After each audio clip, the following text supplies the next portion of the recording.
Good morning, everyone, and welcome to the 2023 Minnesota Renewable Energy Roundtable, both here in Sauk Rapids and online today.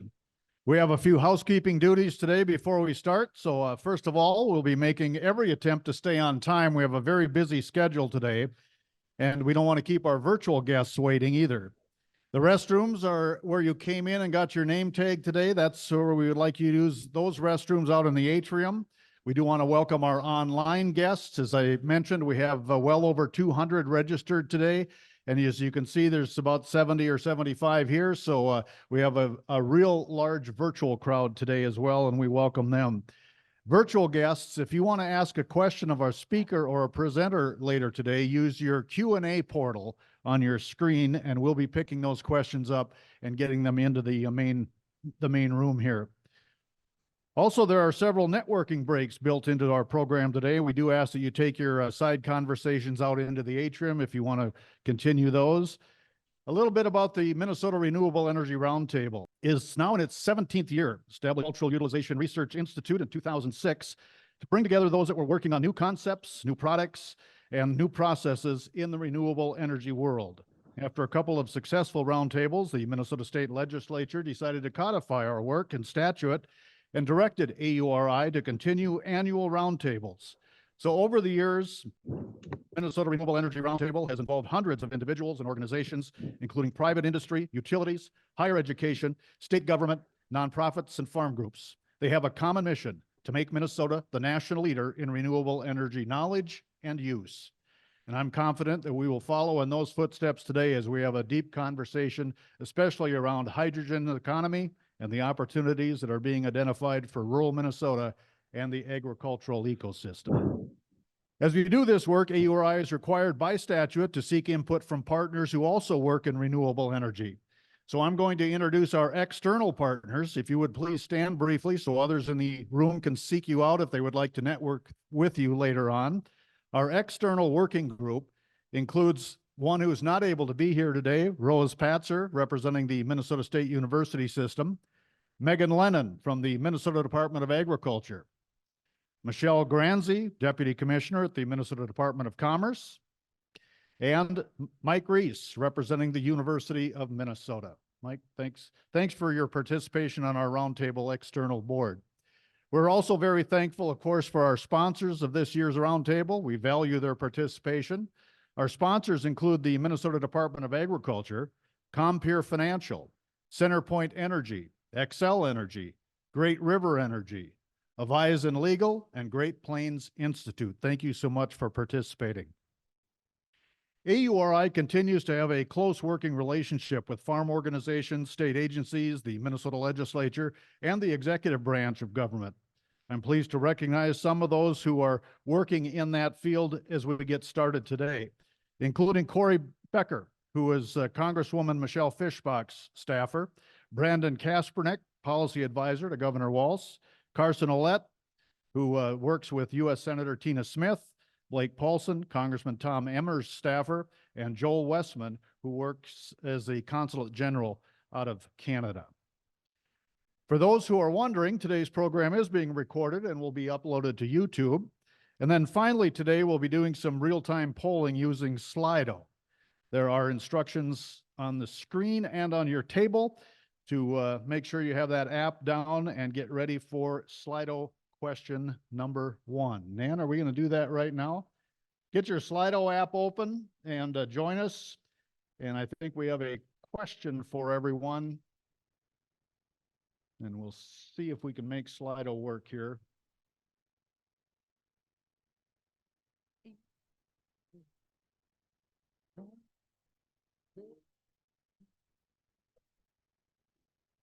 You're being asked how do you feel today about today. I don't see high anxiety or nervous yet on there, but all right. We have people that are optimistic, positive, excited. That's the kind of attitude we need to carry into today's presentations. Big dreams. I like to see that one. Awesome, wonderful, nice. Slido works. We all feel better. Now to get us officially started, to introduce our topic for the day and give us an overview of the day's agenda, I'm going to turn things over to Luca Zullo, the Senior Director of Science and Technology at AURI. Luca started his career at Shell Research in the Netherlands, where he was involved in designing novel oil and petrochemical processes, focusing on process modeling, control, and integration. He continued this work in Minneapolis for Cray Research and Silicon Graphics. He also worked in corporate R&D on novel agricultural commodity transformation processes. Please help me in welcoming Dr. Luca Zullo.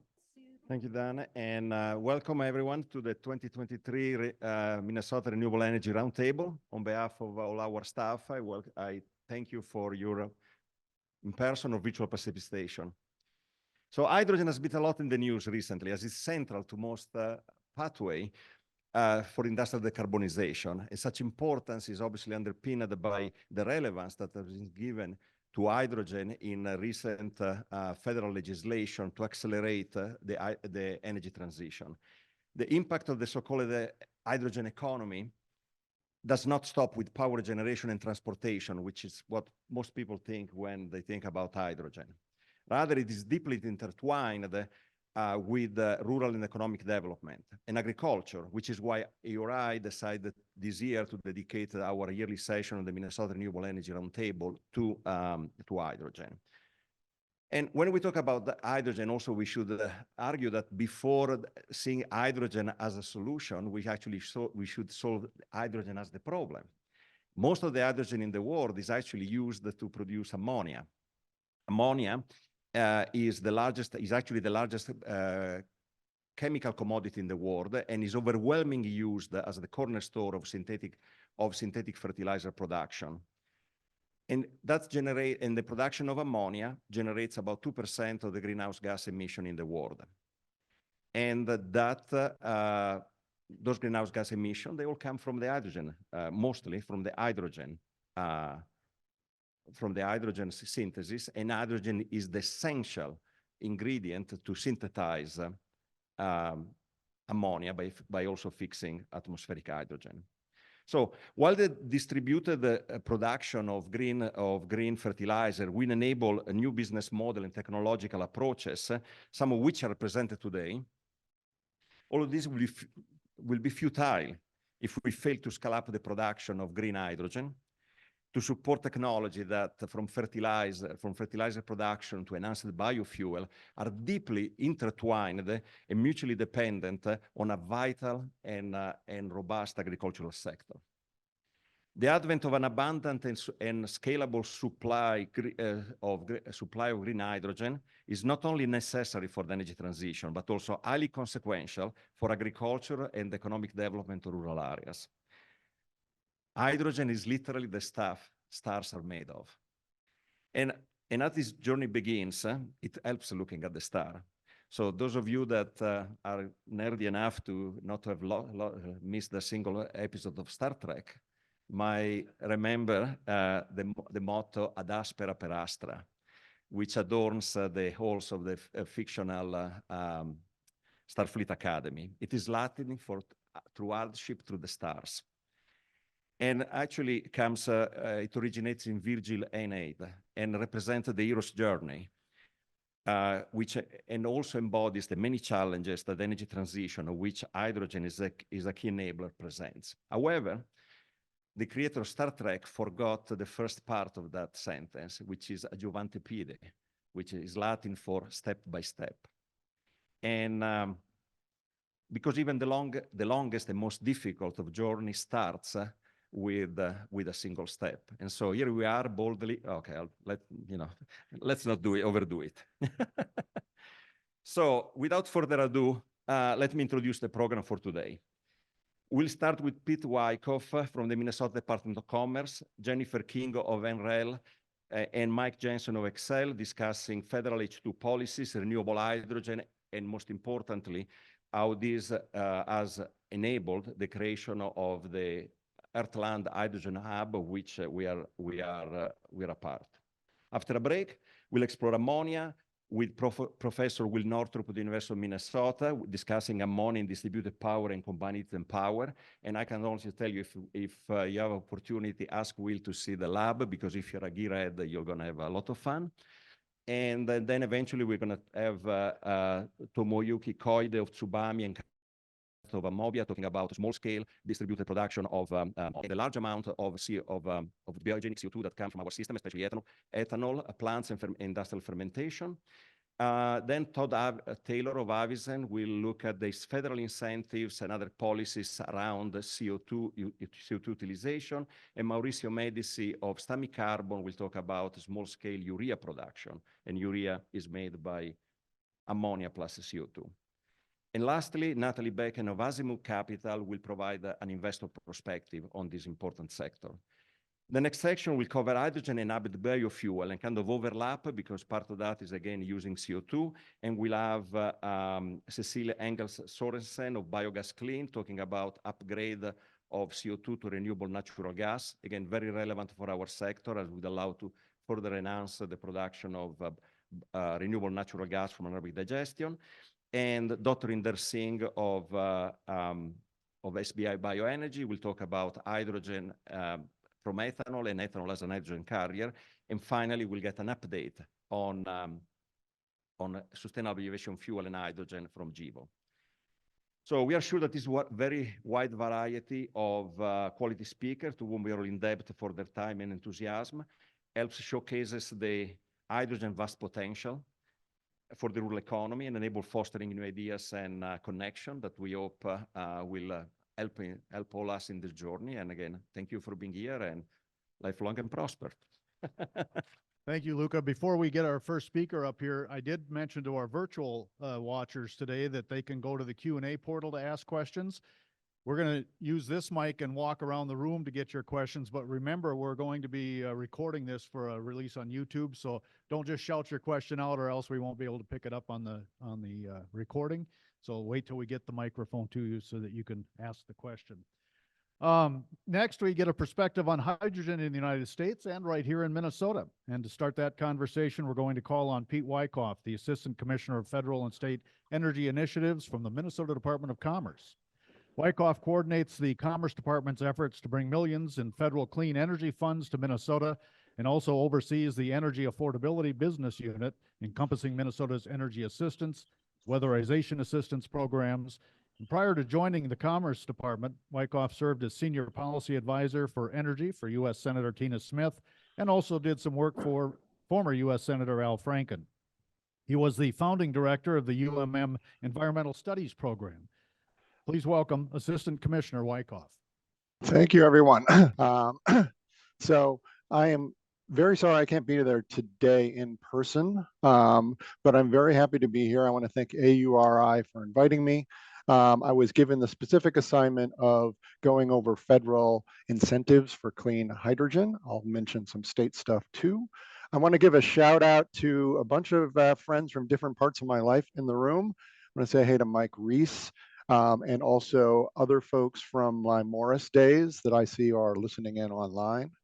I want to say hey to Carson from my days as Senator Smith staffer. And most importantly, I want to give a shout out to the one and only Michelle Grancy, Deputy Commissioner here at the Department of Commerce, our leader in the energy section. We don't have a separate energy department of Commerce, so we are the energy department for the state of Minnesota. Michelle's also my boss, so for those in the room, I would very much ask that you pay rapt attention, or at least look that way when Michelle's looking over at you. So thanks to everyone. Also, a shout out to Dr. Jennifer King. I think we are doing a lot of these sort of tag team things. You'll hear a broad overview from me, and then you're going to hear some very exciting details from her about green steel in particular next. So I'm Pete Wyckoff. I'm Assistant Commissioner in the Energy Division of the Department of Commerce. I've been here for about 8 months. Let's see if I can advance slides. So I want to start off just by saying Minnesota, as everyone I'm sure in the room knows, has big climate plans. Those climate plans came together together and were expressed very formally through a stakeholder-driven process that resulted in a climate action plan that was adopted in the fall of 2022.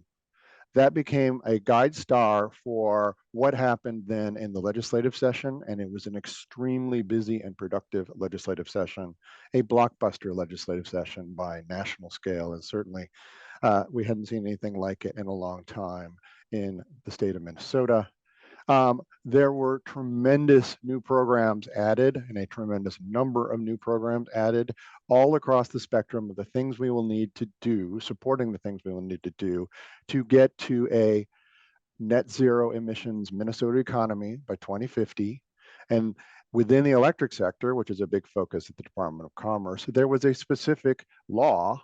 So it is not just a goal, but a law now that we will be to 100% clean electricity by 2040. And in the Department of Commerce, we're spending a lot of time trying to figure out how that can happen and also standing up programs to support that transition. So Minnesota has big climate plans. I will point out that this is not something you're used to hearing, but the federal government is here to help. And that is an honest opinion. And you can trust me because 8 months ago they sent me.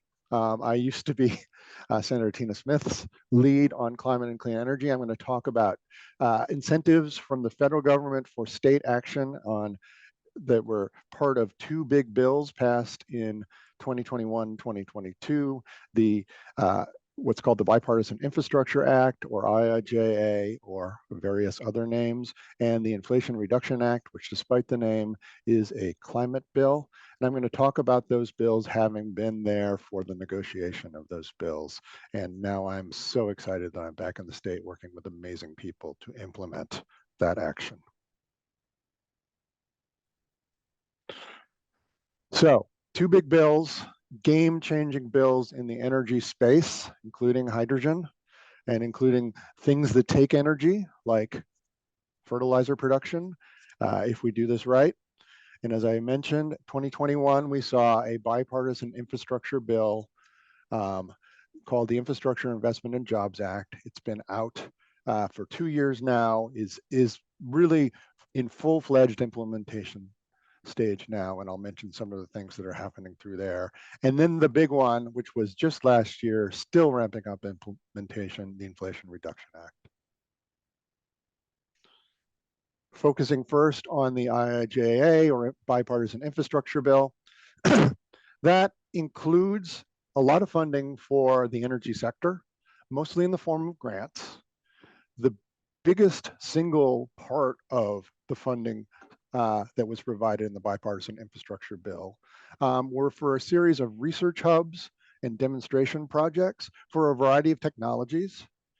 They include hydrogen, carbon capture, advanced nuclear. These are the things that can get bipartisan support in Washington these days.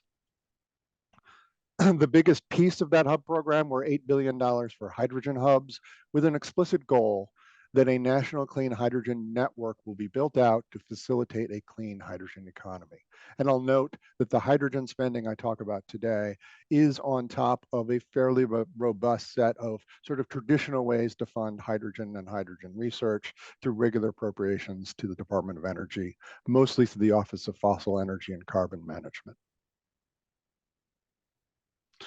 So $8 billion, the biggest centerpiece of the IIJA in terms of a single program doing something, went out to a very small set of winners.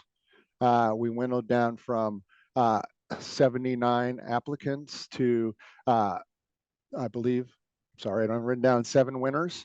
And Minnesota was included in one of those winning proposals for building out a new hydrogen hub. There's a lot to be said about that, but it's in very early days. In Minnesota, your point of contact for what exactly is going to happen is going to be Xcel Energy, because they are the Minnesota partner, but they have some sub partners that will involve much more explicitly the Minnesota biofuel, burgeoning SAF industry, and and the burgeoning green fertilizer industries.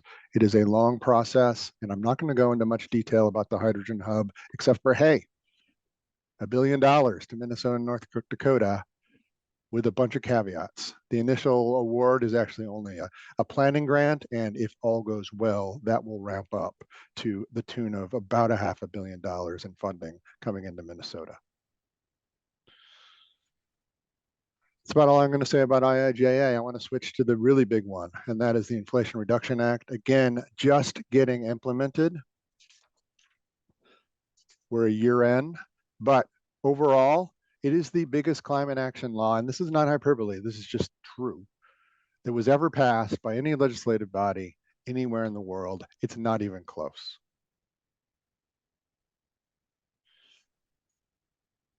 It is, because this is how the sausage is made, not one program. It's 135 distinct programs and tax credits. It's really hard to get your head around what all's in it, but there are a lot of things in it. I'm going to point you to the things that most impact the hydrogen economy in the next few minutes. I'll first start by pointing out that you can put those 135 programs into buckets. Those buckets are, one, the thing we're most used to dealing with in the state enterprise, and Minnesota is really good at going after not just the state institutions, but other companies and universities and non-government organizations and local governments are really good at finding, and Commerce really helps, finding and going after grants. That's about $110 billion over 10 years. They're front loaded, so they're coming fast and furious in IRA grants. None of them really have anything to do with hydrogen. So that's about all I'm going to say about IRA grants. The things that have a lot to do with hydrogen are actually where the most of the money is in the Inflation Reduction Act, or IRA. There's about $500 billion in federal low interest guaranteed loan authority for clean energy projects in the IRA. About $400 billion of that is at the Department of Energy, and about $100 billion of that will come through the USDA. I'm going to talk a little bit more about that. And then the really big ones, and this is a weird thing to say in government because it's never really true, but it is true here. There is an uncapped fraction of this, which is the biggest fraction of the IRA, and that is in the form of clean energy tax credits. I'm going to spend some time there. Estimates put the use of those clean energy tax credits at somewhere between about 700 billion. That's what the official congressional estimate is up to now, to well over $1 trillion by independent estimates. Uncapped. These tax credits are available as much, with a couple caveats, as much as folks want to use them and as industry finds ways to use them. A few minutes about the loan portion. Again, about $500 billion in new federal loan authority. This is all in a bill that has a 10-year window for the most part. 400 billion of that is at the Department of Energy and their loan programs office, led by a man named Jigar Shah. If you had a chance to meet him when he was visiting for a couple of days in Minnesota in July, you'll note he's really charismatic. He's a visionary leader, and he is rolling out lots and lots of loans at a great pace. Minnesota does not have a good track record, but we're turning that around on actually getting DOE LPO loans. But that's backward looking. We're forward looking now. We're going to get that money. As I mentioned, Jigar Shah and his crew are out here in Minnesota. This is an event that they did with rural electric co-ops when they were in town. So get to know the DOE Loan Program Office because they have lots of resources. The Loan Program Office is investing heavily in hydrogen projects. In fact, the first one that the Biden revised Loan Program Office put out was a hydrogen loan. One of the second one in their first 5 was also a hydrogen loan. These are going to innovative new sort of hydrogen economy projects.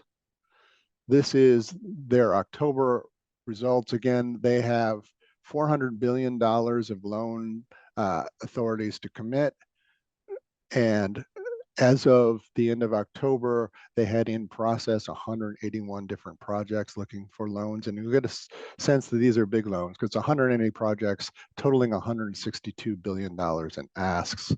And I'll point out that from the point of view of green hydrogen, which is taking renewable energy and putting it through an electrolyzer and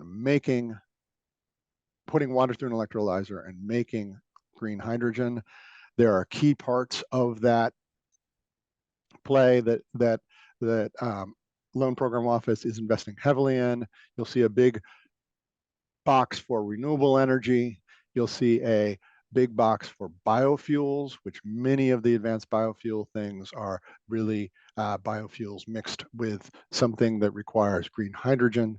And there is a smaller but still large box for hydrogen, pure play hydrogen loans. So there's a lot of activity in this space going on as that IRA money starts to roll out. I'll spend the rest of my time talking about tax credits. Again, this is where even though the Loan Program Office money sounds big, this is where the real big money is in the IRA. And there's a lot to support hydrogen.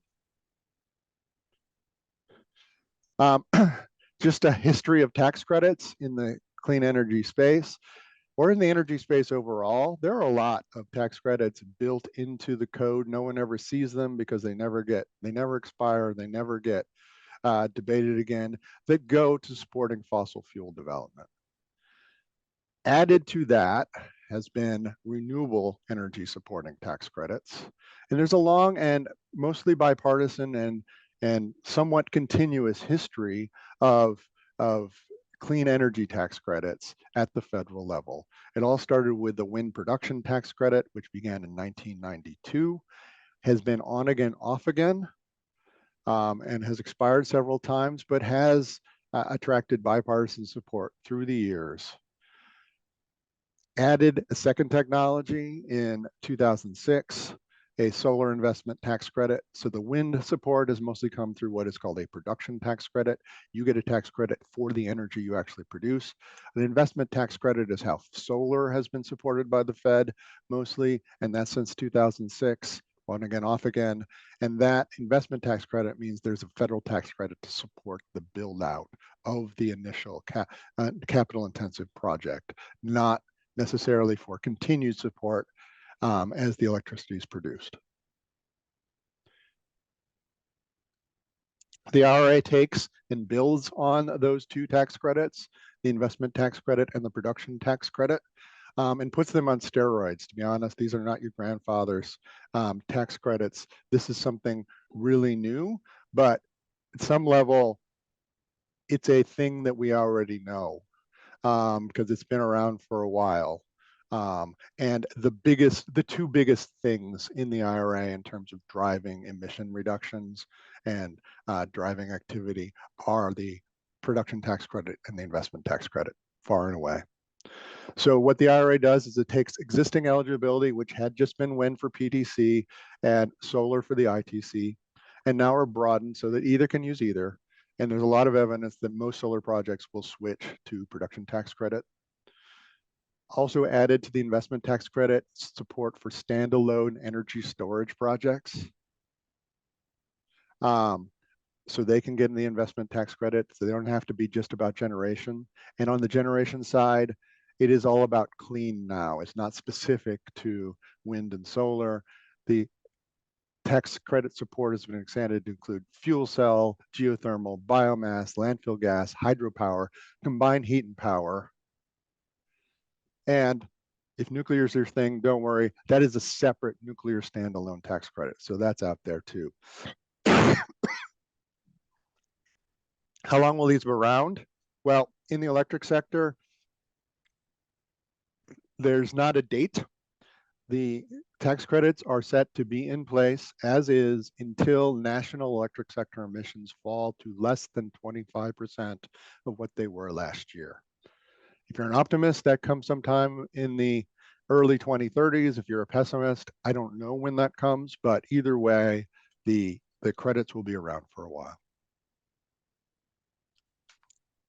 There are other tax credits that are focused on building out an industrial base for the clean energy economy in the United States. And those are really going to impact maybe hydrogen projects more than any other kind of industrial activity. There is an advanced energy project tax credit for manufacturing the Cummins electrolyzer plant that has already been built in Minnesota as a direct response to the IRA. That definitely is part of that. Let's get manufacturing into the United States in the clean energy economy. There is a clean hydrogen tax credit, which will be most lucrative for green hydrogen, and I'll say in a minute, is the most lucrative by far, by a lot of metrics, of any of the tax credits in the IRA. There's a carbon capture and sequestration tax credit that will be relevant to a lot of these projects. And coming soon, there will be a clean fuel production tax credit. That will be your advanced biofuels. That will be other low carbon fuels, many of which that can be synthesized from hydrogen. And there's an added extra bonus rate, so it's higher for explicitly sustainable aviation fuel. So there will be that tax credit coming, and it will be on top of the Minnesota specific sustainable aviation fuel tax credit that was passed among the many, many programs that were passed in the last legislative session. A bit about this hydrogen tax credit.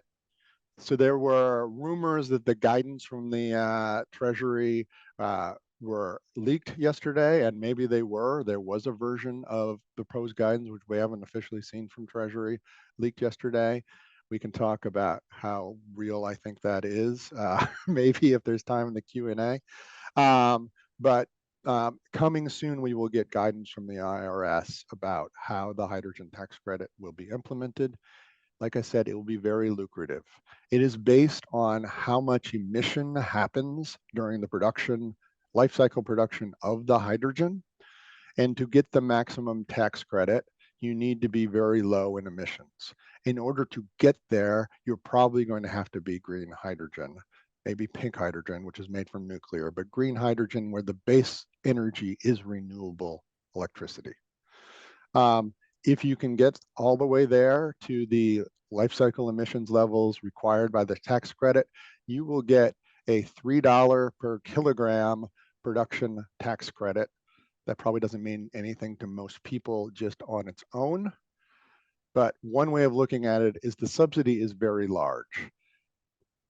One metric for assessing that is how much subsidy from the federal government is coming in per expected ton of carbon dioxide abated.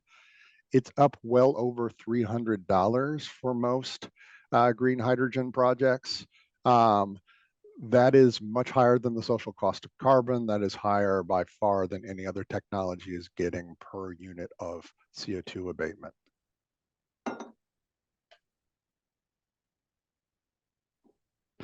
So let's stack all the things I've just talked about and say, hey, I'm in Western Minnesota. I'm building a green economy. I want to make some sustainable aviation fuel. And I think there's a lot of people where I've just described their current passion. All right. So what are you going to do? You're going to start with some green energy. You're going to generate that green energy from probably wind or solar. You're going to get an IRA tax credit to support that, a lucrative IRA tax credit.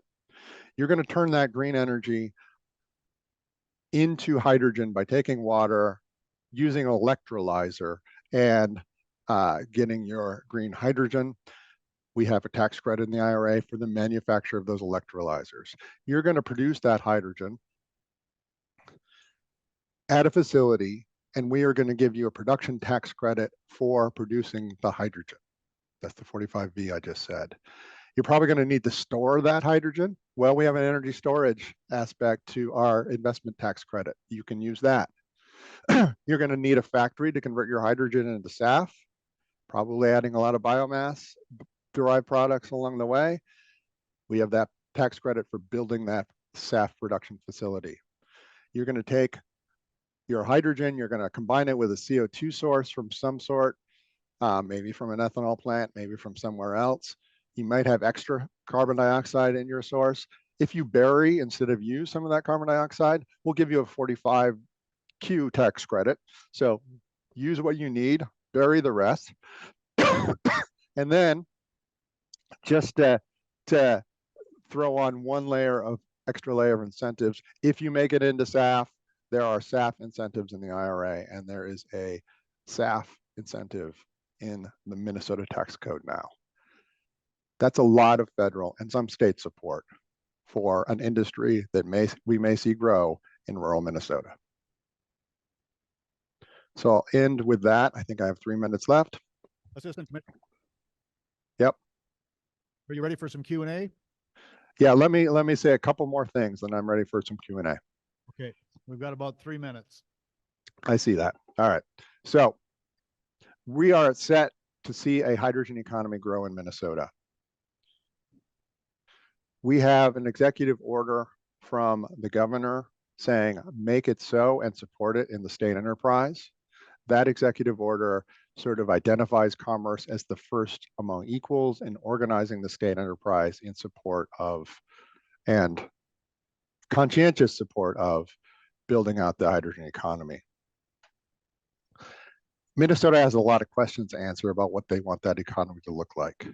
There needs to be a social license. This is not a universally popular approach. We need to make sure environmental justice is front and center. A lot of what we're talking about is going to be mixed in with the classic fossil fuel economy, at least at first.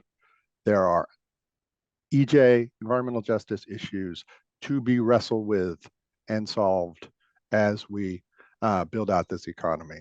There are potential health impacts. Anytime you are burning something under pressure, even if it is only being used to make hydrogen into water in a high nitrogen environment, you're going to get nitrogen pollution. Hydrogen itself is an indirect greenhouse gas. We got to make sure it doesn't leak. And we need to make sure that it fits in with our overall plan for water use and renewable use.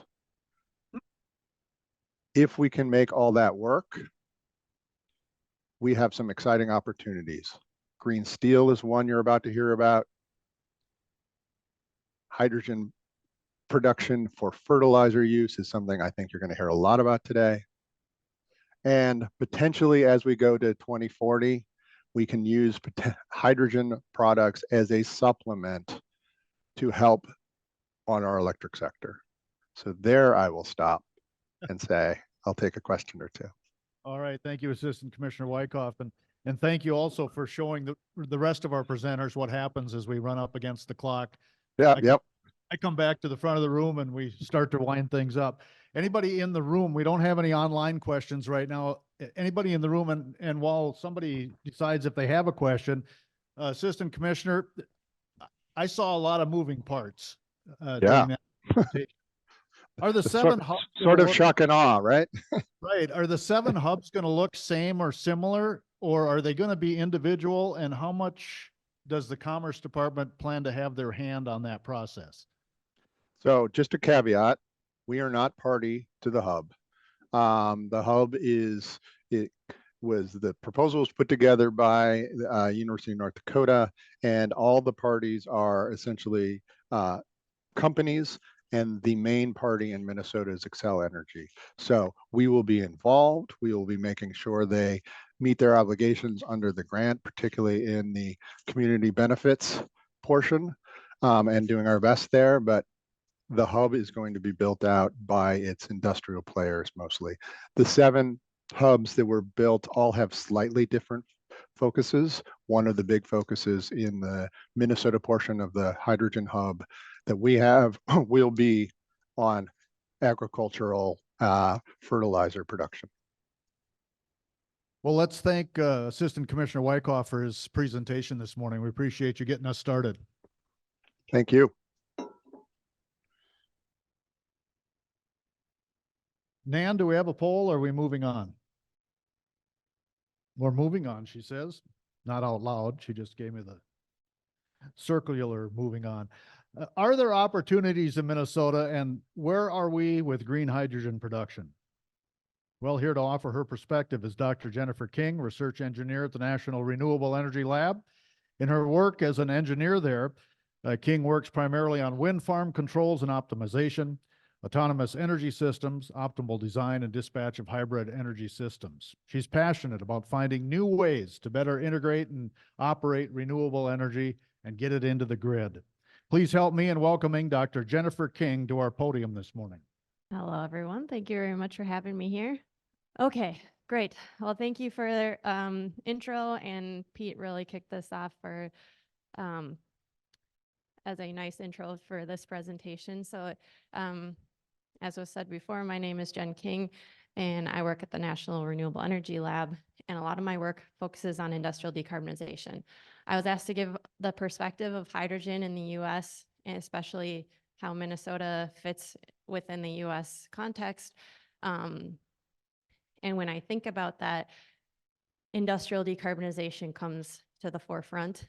And so you'll kind of see how that all fits together throughout this presentation. And that's why I titled it Industrial Decarbonization Potential in Minnesota. Okay. Okay, so our project, funded by the Department of Energy through the Hydrogen Office as well as the Wind Office, was focused on where in the US does it make sense to deploy green hydrogen, and not even green hydrogen, that next step, green steel, green ammonia. And a lot of it revolved around how do we fit these gigawatt scale systems onto our grid that's already going to be taxed with electrification of vehicles and buildings. So a lot of our work is actually how do you produce behind the meter industrial decarbonization solutions for these big industrial processes. This was a 5-lab effort, so labs across the US listed here, as well as a lot of contributors at NREL. So why is this important? A lot of the stuff that I'm going to talk about today is, again, behind the meter systems. How can we co-locate all of these different technologies to work together to accelerate our decarbonization goals? And having everything together in one location can help reduce that time to deployment.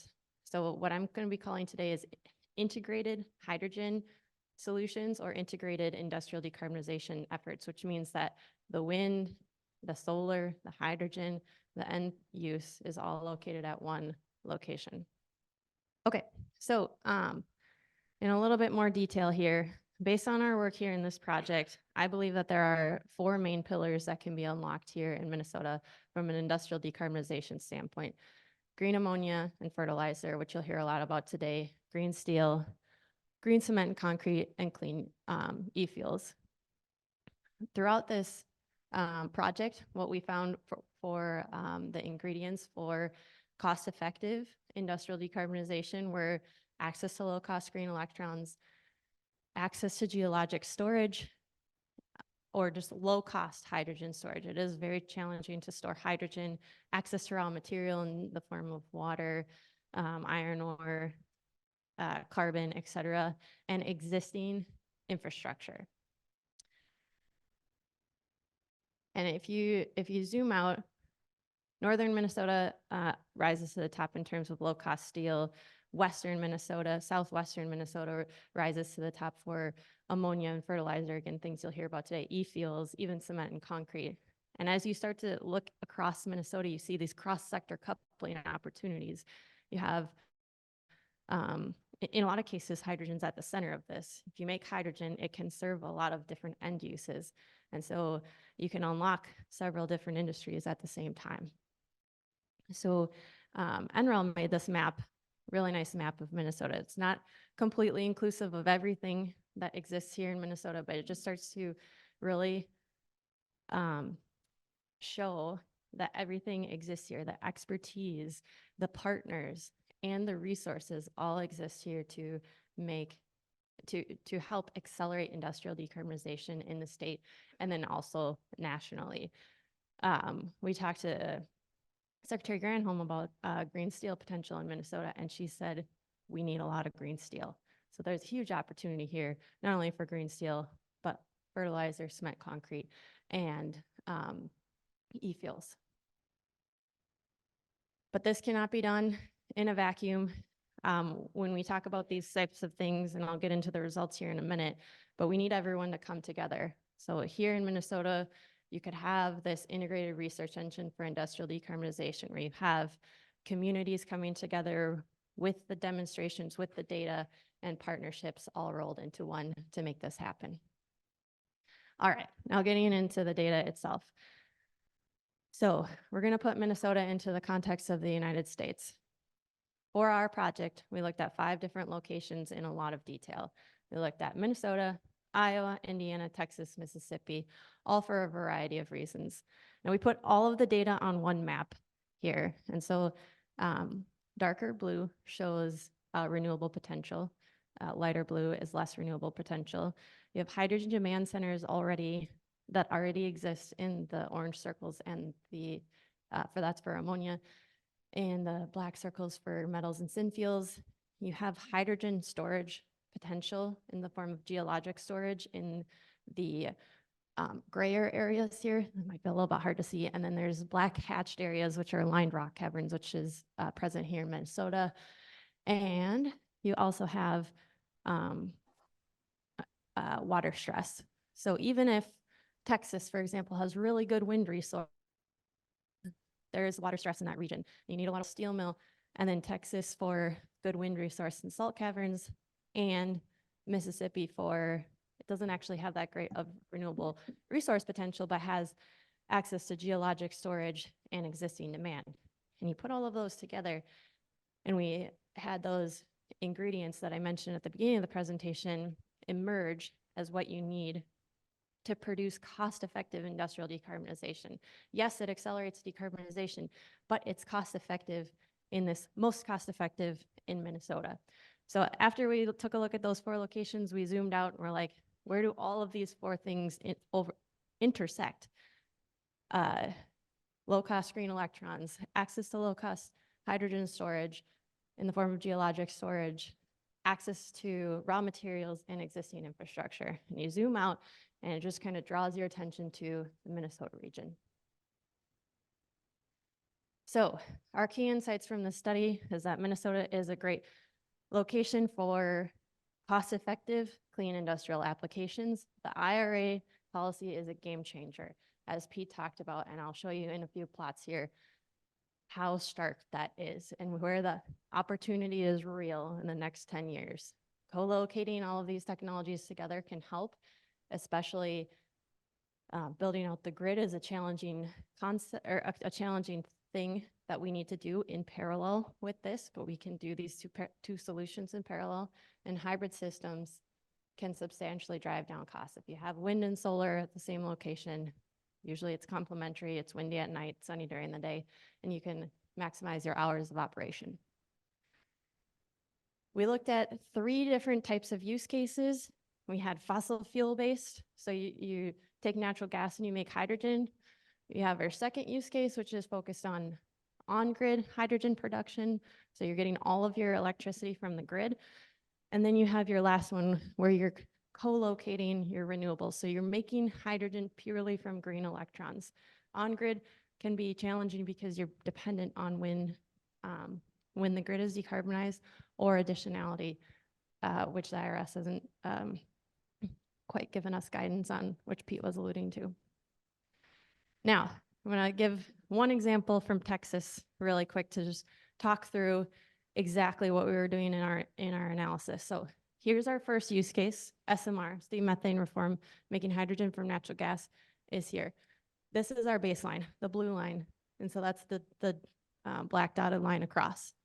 You have your grid-only cases or grid-connected cases in the middle, and then you have your behind-the-meter cases here on the end. And there's a couple things I wanted to note. Of the non-fossil fuel-based options, behind-the-meter is your best option without tax credits, but it's still higher than your fossil fuel-based. These arrows all represent adding the IRA on top of this. So this is for the levelized cost of hydrogen. Now it goes negative in this case, which isn't probably a real thing. It has to do with the financial parameters chosen so that we're consistent across locations, but it shows that they are substantial. You have the wind PTC, the solar ITC, the hydrogen PTC, I say solar and storage ITC. And so you add all of those together, and The reason these are so crazy big is because you're accessing those green electrons directly from behind the meter solutions. For the grid solutions, we have projections for a what the emissions would be in 2030 based on a decarbonized grid in 2035. And so you get less and less tax credits in that case. Now, a few assumptions for this analysis that we did is that we're national labs, so we're using publicly available data for costs. We have this thing called the annual technology baselines from the Department of Energy, which gives us cost projections 20 or 30 years out, so that our analyses are consistent across the US. We have electricity prices, retail rates in particular, but those are very difficult to forecast. Current supply chain limitations are not represented. I'll get into steel making as well, but it's DRI, direct reduced iron plus electric arc furnace, and the costs are region specific. I'm just gonna skip to the more interesting stuff. Okay, so here's our most exciting finding, at least from my perspective. So we have all 5 locations: Iowa in pink, Indiana in red, Texas in blue, Minnesota in darker blue, and we have Mississippi in black. And then we have this black dotted line that's kind of our baseline. That's what we want to be below. So here today, this is where things are at. Texas is cost competitive right now, and that is with the IRA implemented. So you can see the bars are sky high without the IRA, and you add the IRA incentives in here, and now we have these darker blue lines. And that's really what the exciting piece is today. Hydrogen is cost effective today in some locations. Now you start progressing further into the future, and you start seeing Minnesota, it's right here, dropping below that fossil fuel baseline that we're aiming for. But then the really interesting thing hops right back up in 2035, right? Tax incentives. Now, there's another thing here that I want to illustrate, is that Texas, in this particular example, produces the lowest cost green hydrogen. But if you start talking about end uses, where the hydrogen is going to get used, Minnesota starts to become more competitive in the sense that there are those end uses here. So transporting hydrogen is very costly, and storing hydrogen is very costly. And so if you can produce and use your hydrogen at the same location, now you're starting to reduce your costs even further. And that's where Minnesota starts to become one of the most competitive locations.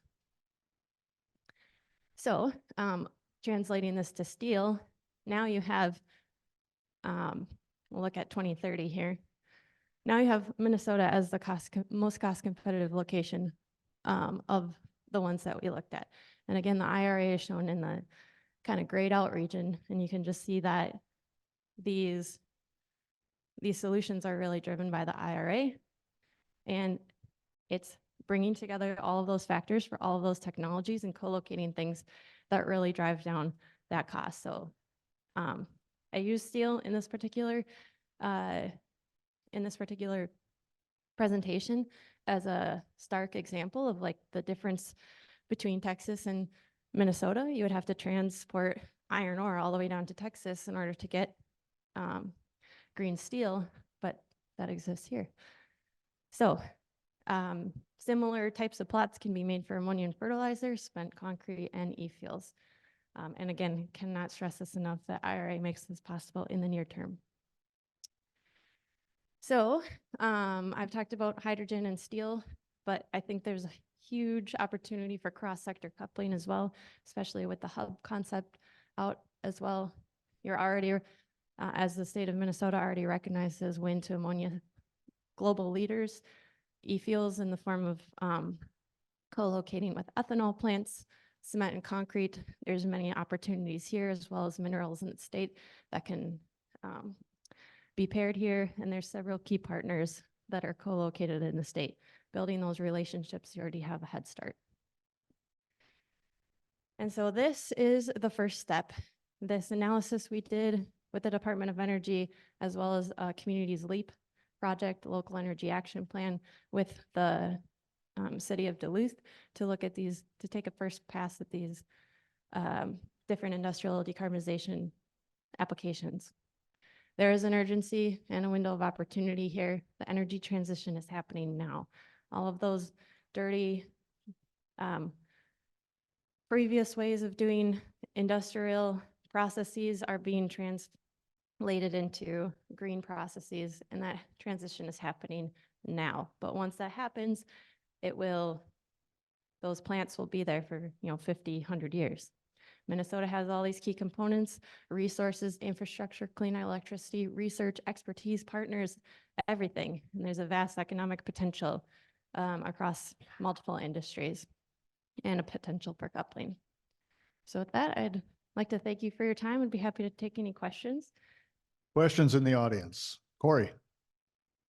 Yeah, so I've got a question. So you talk about the urgency and the window of opportunity we have now with the IRA in place to be able to do these things.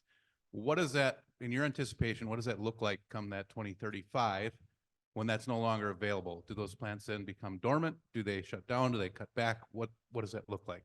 Great question. And this is something I didn't emphasize well enough. As long as a plant is under construction by 2032, December of 2032, they get that tax credit for 10 years. And that was what was shown in there. So those tax credits, those plants are operational for 30 to 50 years. And so because the tax credit is so lucrative for those first 10 years, it doesn't matter that the tax credit isn't there for the next 20 to 40 years. So you just have to have construction December 2032. You may have touched on it, but what's priority? What's next? Well, that's a great question. There's a lot of moving parts, as Pete talked about. There's the hydrogen hub stuff, and there's already a huge head start out in Morris with the wind ammonia, the fertilizer systems. But I think that there's kind of 4 phases, if you want to think about it. The first one is, I think we need like a Minnesota specific assessment. So that, again, this is a first step analysis using publicly available information. We need to get to very specific, like how much land is actually available? What is the renewable potential? How many turbines are you going to have to build? How much hydrogen is going to need to be built to supply these specific industries? So that's phase 0. I think that there are research questions that still need to be answered, that can be answered by platforms out in Morris or the Natural Resources Research Institute. That would be a phase 1. A phase 2 would be a pilot plant at around 100 megawatts, something big enough to really de-risk and accelerate the deployment of these systems. And I think that there are opportunities from the Department of Energy, like Pete talked about, to help in terms of funding those types of pilot plants. And then the last phase is getting to that gigawatt scale plant.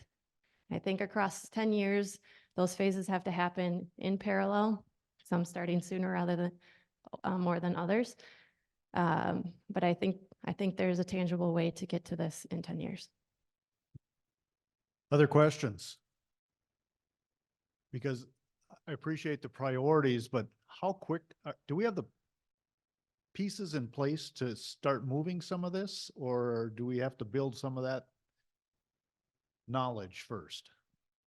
That's a great question. There are pieces in place. Again, Hydrogen Hub, keep putting that out there to move quickly on these things. I think there are a lot of pieces that were already in motion before the IRA was passed, and we can build off of those pieces as well.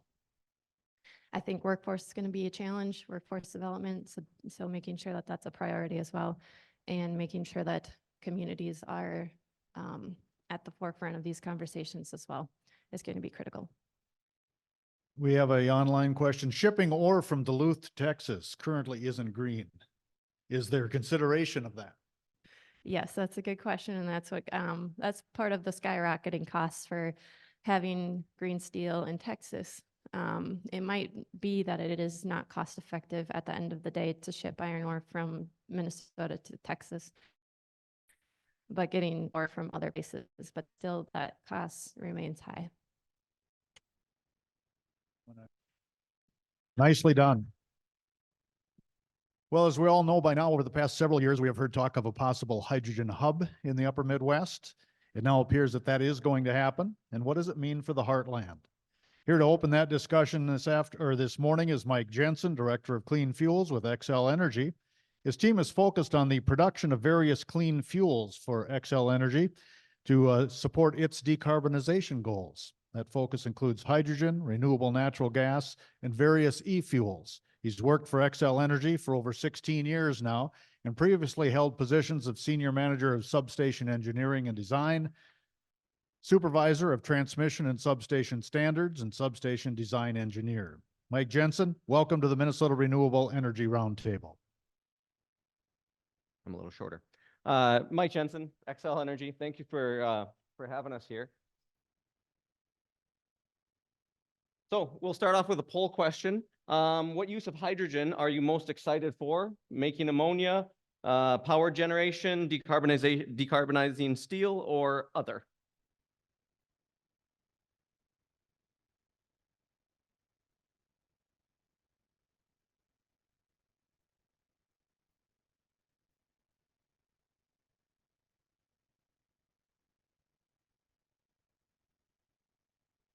Seems like Mike Reese has stacked this crowd.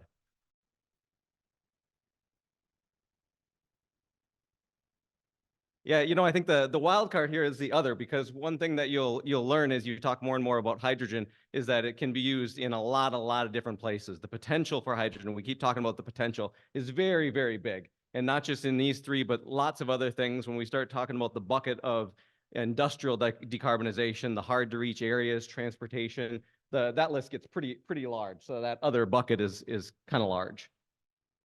So Xcel Energy, you've probably heard of us. We have been a leader in renewable energy and clean energy for many years, for a lot of years. Anytime someone from Xcel talked, they were obligated to say we were the #1 wind provider in the nation. We were that for over, I think, 10, 15 years. Now we've really pushed our sights towards the energy transition. We were one of the first utilities in the nation to announce 100% carbon-free on our electric system by 2050. We have a first goal at 2030 to be 80%. And then we've subsequently announced goals of net zero on our gas system also by 2050. And then lots of activities around helping to decarbonize transportation as well. And it's that 2030 to 2050 timeframe that's the tricky one, right? We've got plans in place that we're pretty confident that we're going to hit our 2030 goals.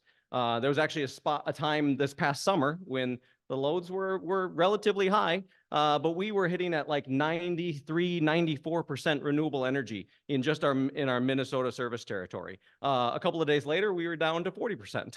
So that's where it just shows that variability of the system today. But at 2030, we have a lot of confidence in the 80%. But to get to that 100%, that's still where the hard part lies. And that's where hydrogen comes into play, where we believe that hydrogen can play a really important part of that goal to get to 2050. And that 2050 goal for Xcel Energy is across our entire service territory.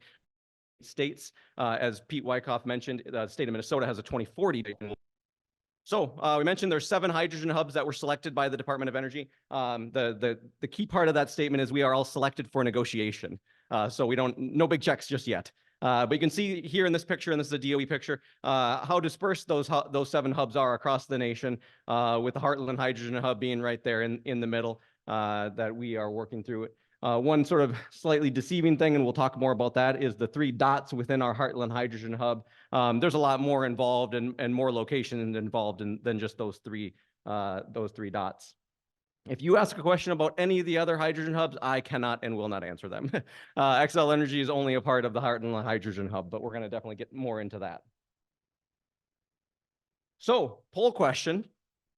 How many original concept papers were submitted to the Department of Energy for these for the hydrogen hubs in general? So we've got 7 selected.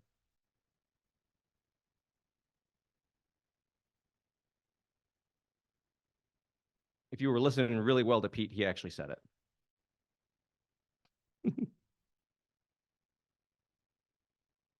It is 79. So the thing there is we started out with concept papers, which were really a visionary document that described what our hub would look like. And an important part that the DOE has really emphasized is both production and offtake, those two things balancing. We don't want too much of one or two or the other type of thing. And so a really important part of the hubs is both the production of, as well as identifying and really having solid plans of your offtake. 79 papers, 33 of those were given encouragement to fill out an actual full application. And then 26 applications went in, and then that was then subsequently whittled down to those 7 awarded. And the way the DOE does it, Pete kind of alluded to this a little bit, is that the DOE funds these things in a phased approach across 4 phases, across over a decade of time. The first phase, planning phase, is a smaller in terms of the funding, but obviously it ramps up from there. And through that process, you have a lot of work with the DOE. They're really setting this up as a partnership, where we'll be tracking, monitoring both the goals in terms of installations and production, as well as community benefits and engagement, which is a really important part of the hubs as well. A little more about the negotiations that we have just started. We're looking to hoping that those will take somewhere in the range of 6 to 12 months of negotiation with the Department of Energy. Everything in the application is now subject to negotiation, right?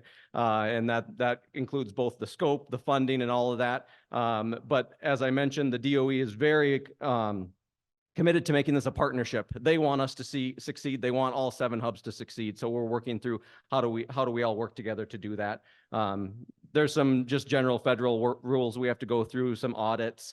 With federal funds comes environmental assessments, things like that, making sure we're following all of those rules and things. But it's a process that we're just getting into. I'd say we're falling down into that first part of it, so to speak, but we'll be getting through each part as we go forward. And certainly we'll be able to start up some amount of the work as we get further through those negotiations. A little bit more about the Heartland Hydrogen Hub and our partners. So the prime applicant will be an LLC, but originally that was the Energy and Environmental Research Center out of the University of North Dakota. That's the lead applicant of the hub. And then there's an LLC between Marathon Oil and TC Energies, and then Xcel Energy.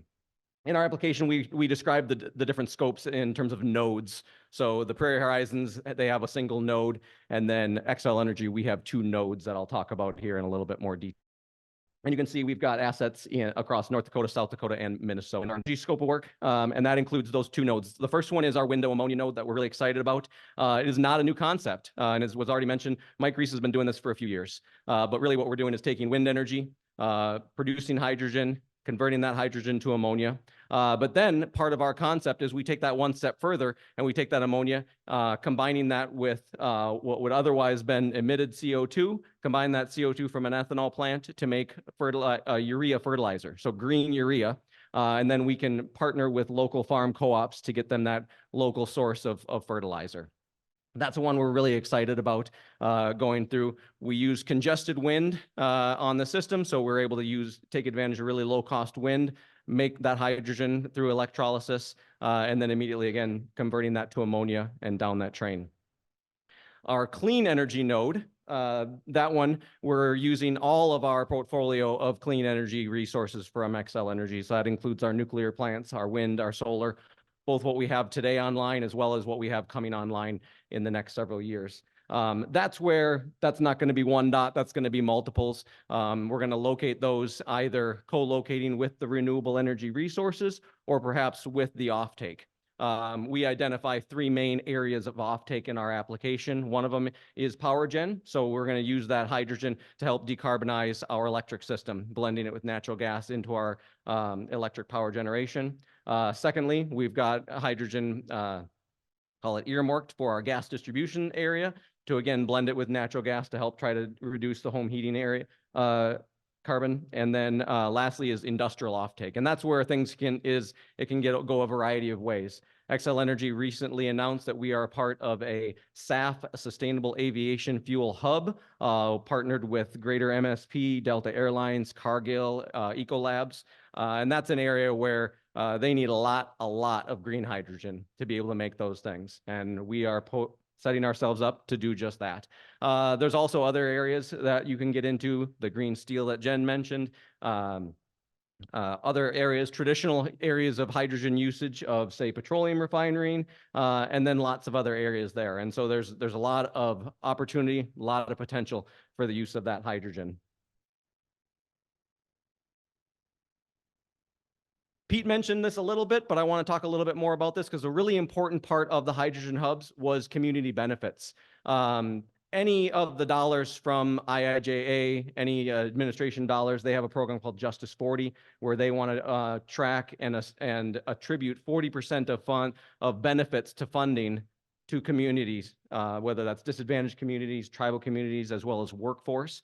And that's not 40% of the dollars, but it's 40% of the benefits coming from that funding. And so a big part of the Hydrogen Hub application and plan is, how do we do that? How do we engage with our communities? How do we help support them, lift them up? How do we help transition our workforce from older technologies that we're moving away from to these newer technologies around electrolysis, hydrogen combustion, or whatever else the use might be. And so that's a really important part of our plans. Xcel Energy is a company that we partner and work with our communities all the time. But this is really an example of where we're taking it a big step further in order to help with that. I think we have another poll question.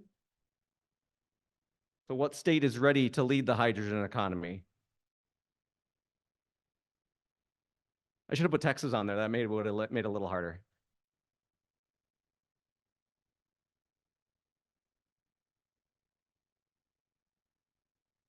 No, if you put California, you have to stand up and explain why. No, I'm just joking.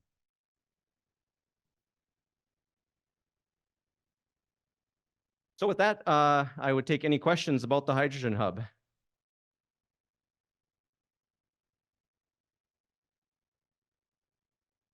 Thanks, Mike. I'm going to just kick it off. I think all of these hubs have to be having similar conversations. And I know you don't want to talk about what the other ones are doing, but is the day coming when they are competing with each other? That's not the intent, and that's certainly not DOE's desire. I think the more so the day is going to come where we have connectivity in some way between those hubs, and that has been part of the vision that DOE has talked about. Is not only they don't want those hubs to compete, they want these hubs to be put together, hub forums, so that we can start that connectivity. So you mentioned this community benefit that needs to be included in this, and that's dictated by the IRA, or is that dictated by DOE, or where is that coming from? And how are we going to measure that? Yeah, great question. So the community benefits requirements were part of the Hydrogen Hub FOA, what they put out to say this is what needs to be included in the hub proposals, right? So those were original requirements from the Department of Energy, but I believe that a lot are coming through the administration and coming through all of the different IAA, still yet to be fully determined and decided, not just because of the negotiations, but because that is a kind of a new concept of how do you measure that. But a really important part about that is the partnerships, right? We can't, as Xcel Energy or any other one single partner, can't do that alone. And so it's a lot about working together with those individual communities. What do they need, right? What is the work that we're doing? How do we pair that need and that work together? And then even Pete mentioned, we're going to be working a lot with the states to how do we get support and partnership with the state as well to sort of bring that all together in full circle. How do you see the role of the Hydrogen Hub in relation to the efforts surrounding renewable natural gas? Do you see them complementing each other or competing eventually, or as an energy source? Sure. So a big usage of hydrogen we're talking about is blending with natural gas, right? So that implies you're still using natural gas to a certain extent. So that I think is one opportunity or window for renewable natural gas to come into play. But there is no direct connection from the hydrogen hubs to renewable natural gas. But I think it's another piece in the puzzle. It's a piece that we're continually trying to understand where that fits in, how big it can be. And that's going to be a a learning process as well. Mike, you're generating a lot of questions. We're going to go virtual here, and then I know we've got a couple more in the room. Steel production is responsible for about 6 to 7% of global GHG emissions. Fertilizer production, 1 to 2%. Aviation fuels, 3%. So mastering these could help address a huge part of global emissions. It's exciting for Minnesota. How do we prioritize the build out, and how do we ensure that many Minnesotans can be investors? And do we have some visibility of who's developing these first projects in each of those key areas? That's a big question. It's a lot of stuff in there. A lot of stuff in there. So again, the first thing that we are doing as Xcel Energy is we're an energy company, right? And we see hydrogen as a way to continue to provide energy and clean energy to our customers and our communities. Through the Hydrogen Hub, our first thing is we're going to just make a lot of hydrogen. We know we need a lot of it, whether it's for our own decarbonization efforts or some of these industrial ones, green steel, sustainable aviation fuel. And that's why we've already partnered with the SAF Hub in order to better understand where that comes into play. Where does that interchange come into play? Is it a direct providing of hydrogen? Is it just the renewable energy? Or more likely a bit of all of those things. So prioritizing, I think we're kind of trying to do a little bit of it all at once in a way. But at the same time, the hubs represent a long-term scale up, right? At the same time, we've got other work happening where we're trying to get some of those smaller demonstration style projects going so that we can begin to learn and get experience, right? I don't think this is out of date anymore, but the largest PEM electrolyzer installation, I think in the world, is 20 megawatts in Canada. In the hydrogen hubs, ours and I believe all the others, we're talking about hundreds of megawatts of electrolysis. There's a big jump there, right? Economy, hydrogen industry of how to get from tens to hundreds of production, right? And so it's going to be a bit of building the plane as we fly it in a very safe way. Hi, this is Megan Lennon from the Department of Ag. I'm wondering if you can talk a little bit about the Heartland Hub's plans for outreach and engagement to talk to folks about green hydrogen, the climate benefits. And the reason I ask is that, I think most of us in this room, we are really excited about the hydrogen economy, but I think not everyone feels that way. And right now, the state is going through a clean transportation standard work group process, and this exact concern has come up in kind of that stakeholder process. Like, there's environmental potential downfalls of this, and like, how do you plan on talking with communities and kind of the general public about that? Yeah, another big question.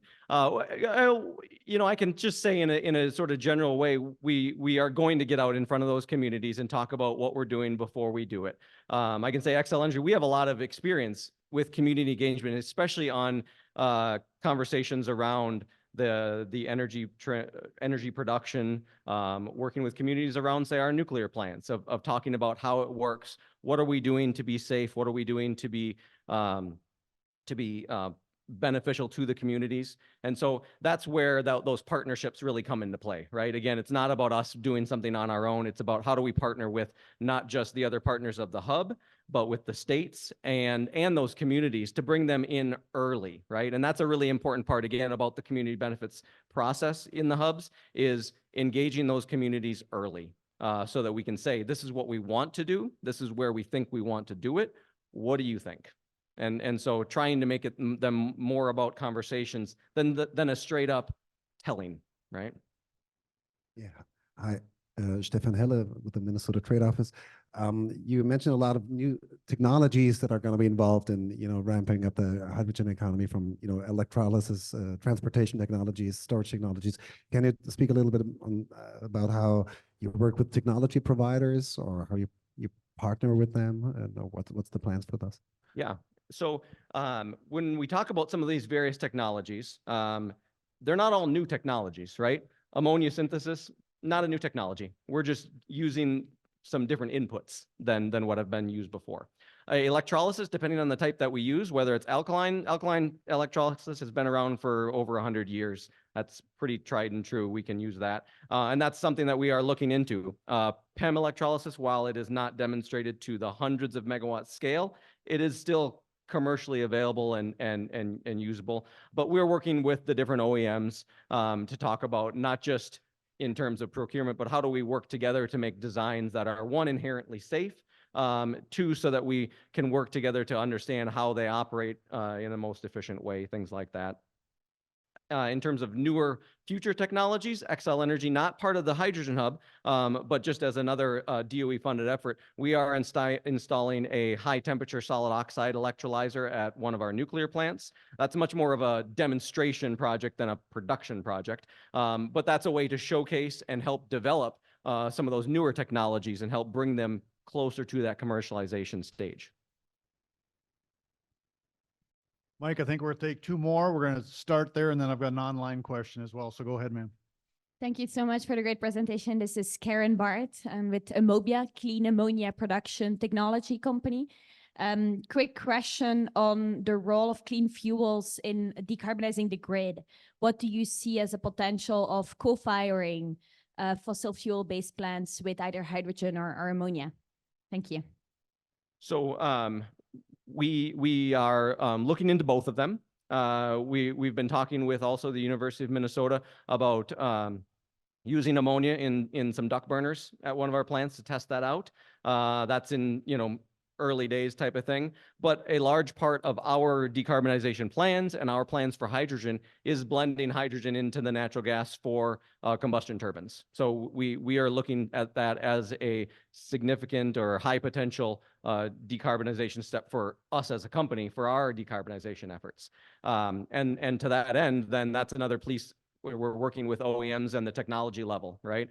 When you start talking about combustion turbine, those are very specifically designed and tested for natural gas, right? And so you start changing that fuel mix, you have to take that into account, whether it's for the plumbing that's bringing the gas into it or the burners themselves. And so those are ongoing conversations of how much can we burn today in a blended mix, and what do we need to do to blend to increase those blend levels, kind of thing. Mike, online, they're asking about Xcel's prioritization of decarbonizing through hydrogen use. Power generation, home heating, existing H2 uses, industry. Is Xcel thinking about who gets to the table first? Yeah, and first and foremost, we want to look for our own decarbonization first with our electric system as well as our gas systems. However, part of that is a conversation and a partnership that we have to have with the state and our utility commissions, because it's not something that we do on our own. Again, we can't do it on our own. And so as we have those conversations to understand what is the best, most efficient cost for the company and for our customers and for the states, that's where some of that prioritization will come into play. And then I'm just going to ask a quick follow-up, and we'll get you off the stage. You've been very gracious with your time. How much is a reality of using hydrogen as a substitute for natural gas? Well, you're asking the wrong person, because I think it's a great idea. I'm here talking about hydrogen. I think it has great potential, and I think we will be using hydrogen in a lot of different areas in the next several years. And because hydrogen is so versatile, whether it's blending or 100% or in what industry, that answer is still up in the open. But I think there's a lot of potential, and that's why we're in this place and why we're going to keep pushing forward with it. Appreciate that, Mike. Great presentation. Appreciate all the questions. And we are in our first networking break. You get to talk to the other people in the room right now. Welcome back, everybody, to the 2023 Minnesota Renewable Energy Roundtable. Appreciate your quick response to get back to your tables, and let's get our next segment underway. In this segment of the Renewable Energy Roundtable, we'll be covering a lot of ground. Hydrogen and fertilizers, electric power generation, fuels. Kicking things off for us is Dr. Will Northrop, Professor of Mechanical Engineering, Minnesota, and Director of the T.E. Murphy and AZA or AZA Power Systems. a startup company dedicated to commercializing ammonia engine combustion technology. So please help me in welcoming Dr. Will Northrop. Excellent. Thank you. Thank you all. I'm just arriving today, so this is a fantastic event, and I hear that there are a lot of people online as well. So it's excellent to see you all. I know some of you and I worked with some of you in the past, so you're familiar with my work. I'm going to give a talk today about renewable e-fuels, including green ammonia. A lot of my research at the TE Murphy Engine Research Laboratory at the U has been in the area of green ammonia and utilization of green ammonia. So we're not necessarily talking about production of fuel, but I'm a person who burns it. Okay, so we're focused on how to cleanly use e-fuels and particularly green ammonia. So I'm going to give a little overview of what I see as the vision for Minnesota specifically with regards to clean fuels and where we might go. Okay, here we go.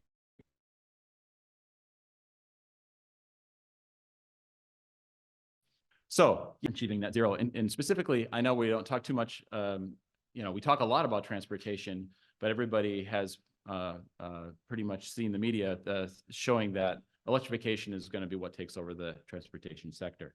However, I think that that's a bit short-sighted, and I think that we need to be looking at other fuels as well. And as the DOE and others, and IEA, also the International Energy Agency, also believes that we should be looking at diversification of other ways to decarbonize the transportation sector.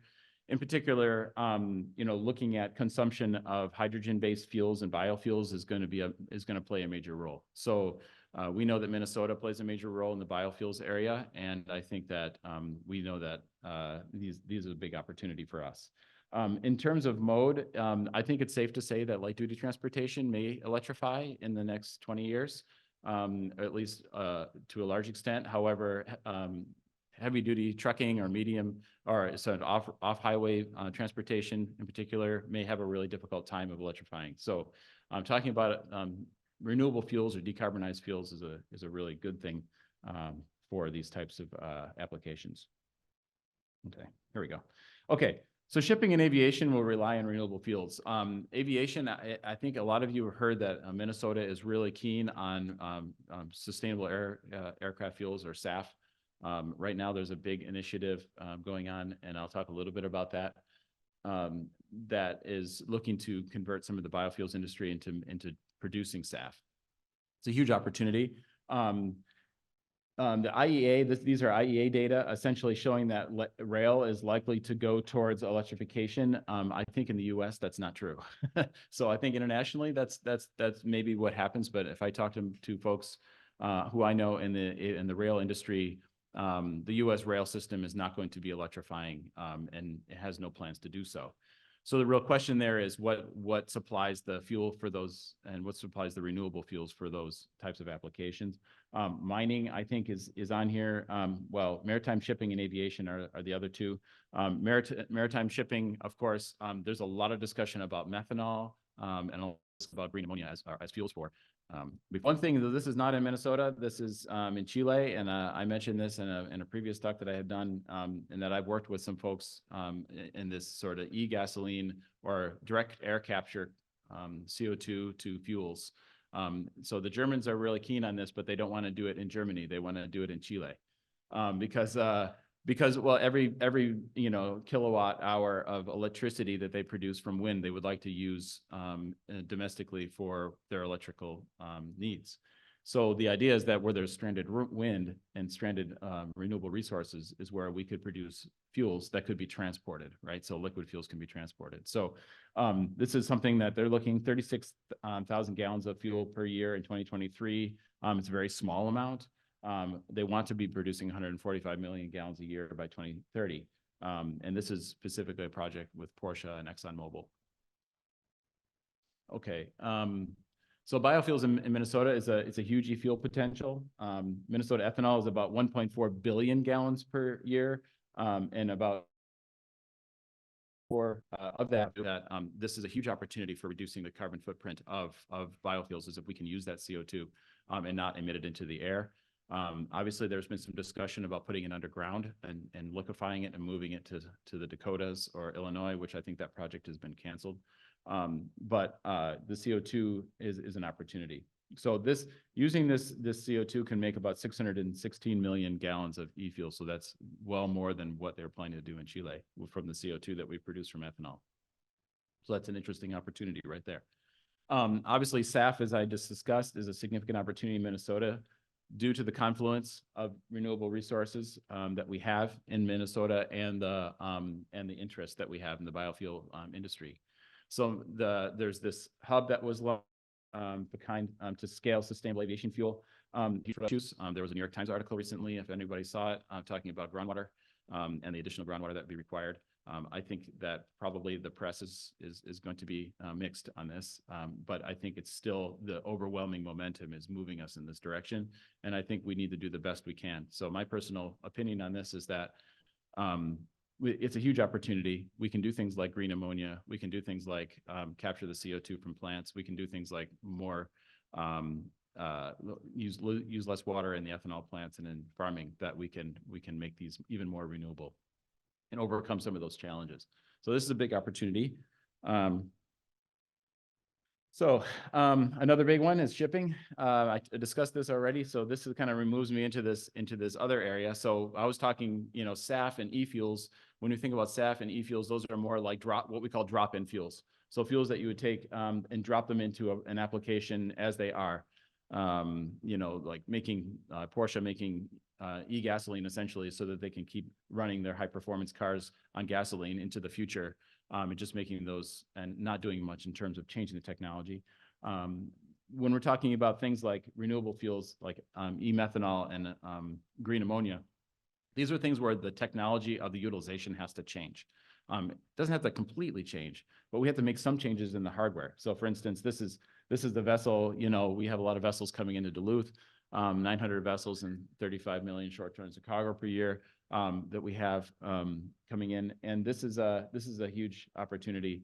This is a diesel LNG ship that came in. I found this on the web, so I don't have any connection to this project. But obviously, I think we have an opportunity if we're making e-fuels here in the state, and we're making some of these fuels, these green fuels. We could be using them in the shipping industry, towards their goals on the shipping side.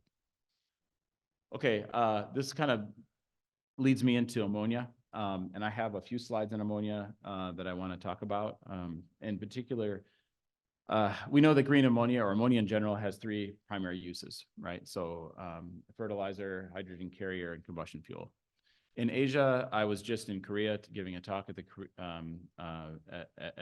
Gas Safety Institute seminar there in Seoul, and their big push is in the middle column here, looking at ammonia as a hydrogen carrier. So ammonia as a hydrogen carrier has a lot of advantages. You can ship it in large tankers, and then you can reconstitute it or crack it locally at ports, and then use the hydrogen inland. And so this is one option, but I think what they're finding is that hydrogen is really difficult. So difficult to even transport to and compress for storage, even in away from the ports. So the question really becomes, how do we actually use it directly as a fuel, ammonia, or some blend of ammonia hydrogen, or we can transport ammonia via pipeline or via truck and then use it in situ. So that's where the right column comes in, and where we're thinking about ammonia as a combustion fuel, burned directly 100% or as a blend, right? So some of the technologies that might be incorporated in that are things that we're working on in our laboratory, and things that are being worked on sort of worldwide in a number of different labs. So the cracking process that I showed there in the middle actually could be very useful for on-demand cracking, which is something that we've worked on in the past, where let's say a gas turbine power plant, you might be able to crack some of the ammonia in real time and then use the hydrogen to some extent to augment combustion. And engines are an area that we are keenly interested in. Okay, so green ammonia is a hydrogen-based fuel. So it's thought of as maybe a way. If you're not familiar, obviously, ammonia does not have any carbon molecules, so it's a non-carbon containing fuel. Traditionally, it's made using carbon, though it's made using natural gas. But if I'm sure maybe some talks have already happened on the green ammonia production. If we don't make it from carbonaceous sources, then we don't have any carbon emissions. Boilers, reforming, cracking are big applications right now, and gas turbines are a huge area of discussion, especially in Japan. There's a lot of discussion on burning ammonia directly in gas turbines. IHI, Mitsubishi, a lot of these companies are doing this already and have a lot of progress made. Reciprocating engines is my specialty, working in reciprocating engines for locomotive, genset, mining and construction, short haul marine. These are all applications. Note that I don't have passenger cars on here. I don't believe that ammonia is a fuel for passenger cars. I believe that it's a fuel for these types of applications where ammonia can be controlled safely and stored and is already being transported and stored. I'm just going to talk a little bit about ammonia combustion. How much time do I have left? I think we have a brief 7-minute primer on combustion. So the 3 T's, think about combustion, you have to think of 3 T's: time, temperature, and turbulence, okay? Time is the ammonia flame speed. Ammonia has a really bad flame speed. It's very, very low, okay? It's like a third of that of some of the more hydrocarbon flames. So we need to overcome that. Temperature, ammonia reactivity is low. We need high ignition energy in order to light it. So it's like even worse than methane. Methane's hard to burn, hard to ignite. Ammonia is even worse. Turbulence, ammonia is really easy to extinguish under turbulence. And so it's actually could really take an advantage from using a more turbulent type style combustion. Okay, another factor. This is the question that everybody asks me, and that is about emissions. So we need to talk about that. Emissions is on the bottom of that figure. Okay, what we want is to make everything from ammonia go to N2 and water. That's the plan. Unfortunately, nothing goes to plan, and there's always some stuff that comes out, right? So you got some NO coming at the top, that's not good. And then the other thing, which I can't use my thing, but N2O, which is the second from the bottom on the figure. I just want to make this very clear to everyone that N2O is really really the emission that we need to be most concerned about with regards to ammonia combustion. Okay, so that's what, if you're going to take anything out of my talk, that's what I want to leave you with. NOx, we're pretty familiar with NOx. We make it from a lot of industrial processes and combustion. It can be treated with SCR. You have a lot of unburned ammonia, which is the second here. Unburned ammonia together and NOx go along really well together. It's typically what we call selective catalytic reduction. We do it in power plants already. So there's already ammonia tanks sitting in power plants that are being used to reduce NOx. So if we already have the NOx in the exhaust, which we do, we have a lot of unburned NOx, then we have this sort of trade-off where we can be reducing NOx and ammonia together in the exhaust. So I'm not saying it's not a problem. I'm saying it's something we kind of know about. N2O, however, is a little bit of a different challenge. N2O is usually formed due to cold operation, and I'm not going to talk about how it's formed, but the problem is it's a 300 times greenhouse gas compared to CO2. So which means that essentially if you emit lots of 100 ppm N2O, you're emitting 3% CO2, which is almost like burning, hydrocarbon. So you want to be really careful about N2O, and N2O is pretty stable, and after treatment is difficult. So we're really working hard in the research area to try to mitigate N2O production and also to figure out how to clean it up. So yeah, let me just summarize here. I'm just going to put my main bullet points here, and then I'll be done. So renewable fuels are important to the Minnesota economy. I think e-fuels and green ammonia and other things are also going to be super important going into the future. And I think there are things that we need to be thinking about. SAF from corn ethanol, it's already underway. We're doing it. It's going to happen. We need to figure out how to do it such that we can make corn ethanol more renewable than it is now. Ammonia is viable as a combustion fuel, but we need some modifications, so it's not a drop-in fuel. Poor reactivity, we can use it in combustion power devices, but we need to do some research to make that happen, and we are doing that work, and I think advances will happen very, very soon. And emissions from ammonia combustion include high NOx and N2O, and this is something that I think we need to be working on and are continuing to work on in the future. So with that, I'm going to leave you with these demonstrations that we've done, mostly with the WC Rock. in Morris. The first, of course, is that's their, I didn't do anything with that renewable production plant, but I always like to advertise it as the first one in the world. We did a 50-50 tractor, which was diesel ammonia back in 2019. We did ammonia grain dryer last year at 240 kilowatts, and we're moving towards a 200 kilowatt, 100% ammonia genset next year. So that's where we are. So thank you for your attention. See if there's any questions for you. We're going to see if there's any questions here in the audience. Dr. Northrop, I'm going to start with one. You know, ethanol producers and the farmers who brought the corn to the ethanol plants were a big part of renewable fuels. And they're wondering where their role is. And you said, I think just a few minutes ago, that we need to find a way to make ethanol more renewable. What are you talking about there, and what's possible with ethanol? Sure, that's a great question, right? So right now we know that ethanol is not 100% renewable fuel. It has CO2 from different sources. For instance, in the production of fertilizer, that's one. Grain drying is another huge one that we've shown. The folks at the CFANs have shown in their LCA. Also, of course, the CO2 from fermentation is also another one, right? So these are options for us to actually move ethanol if we can address all of those components. Green ammonia, for example, using using that as fertilizer. We're talking about grain drying, possibly also using ammonia in some of these. So the grain dryer that I showed you essentially is moving us towards that direction where we can use green fuels for grain drying, as well as the opportunity to use the CO2 that's coming from fermentation. I think are all really big opportunities. Go ahead. Thanks for the great presentation. Rolf Nordstrom with the Great Plains Institute. I'm wondering if you foresee ammonia being shipped globally in the same way that we move oil and LNG. Do you see global flows of ammonia in the future? We already do. I mean, we're net importers of ammonia in this country. But I mean, in all of the uses that you just talked about. Oh, absolutely. We see it. But yeah, I mean, it's already being done, and I think it will be done more. So I definitely think, and I think if you put yourself in Asia right now, in particular, in the area of the South China Sea, you know that Australia is gearing up to produce ammonia on a massive scale and ship it to island countries like Japan and South Korea. This is already in flow. They're talking about it already. They even have demonstrations going together. I believe there's like 22 ammonia ship projects underway right now. These are major projects, you know, major hundreds of millions of dollars of projects. So yes, the answer is.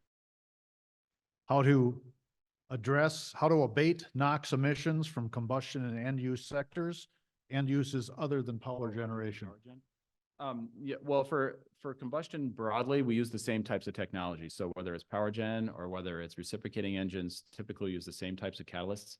And yes, I didn't address it in my talk because I didn't have time, but we are working very closely, and there is a big task force going on in Europe and in Asia and partially in the US looking at different after-treatment options for specifically for ammonia and for abating all the nitrogen species emissions. So yeah, it's underway. One more and then we'll let you go. And I appreciate you didn't want me to learn chemistry. So that set my heart at ease right away. Well, now it drifted away from me, my question. Oh, the science seems to be there for decarbonizing agriculture. How close are we? Maybe this is not the right question for me as a technologist, but I'd say technology is available. It's a matter of economics, right? Because farmers and biofuel producers are strongly economically driven, right? So what incentives there are? Currently, there are some good incentives, but I can't answer that question. I don't know how close we are. I know from a technology perspective, we can do it. It's, yeah. Matter of will. Yeah. Thank you, Dr. Northrop, for your time today. Appreciate it.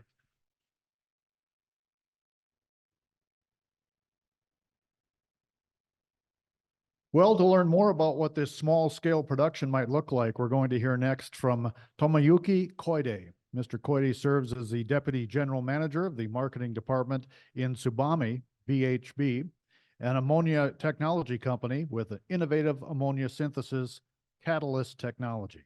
Mr. Koide oversees business development in the USA, building a partnership with various sectors related to green ammonia, such as renewable energy developers, hydrogen developers, ammonia supply chain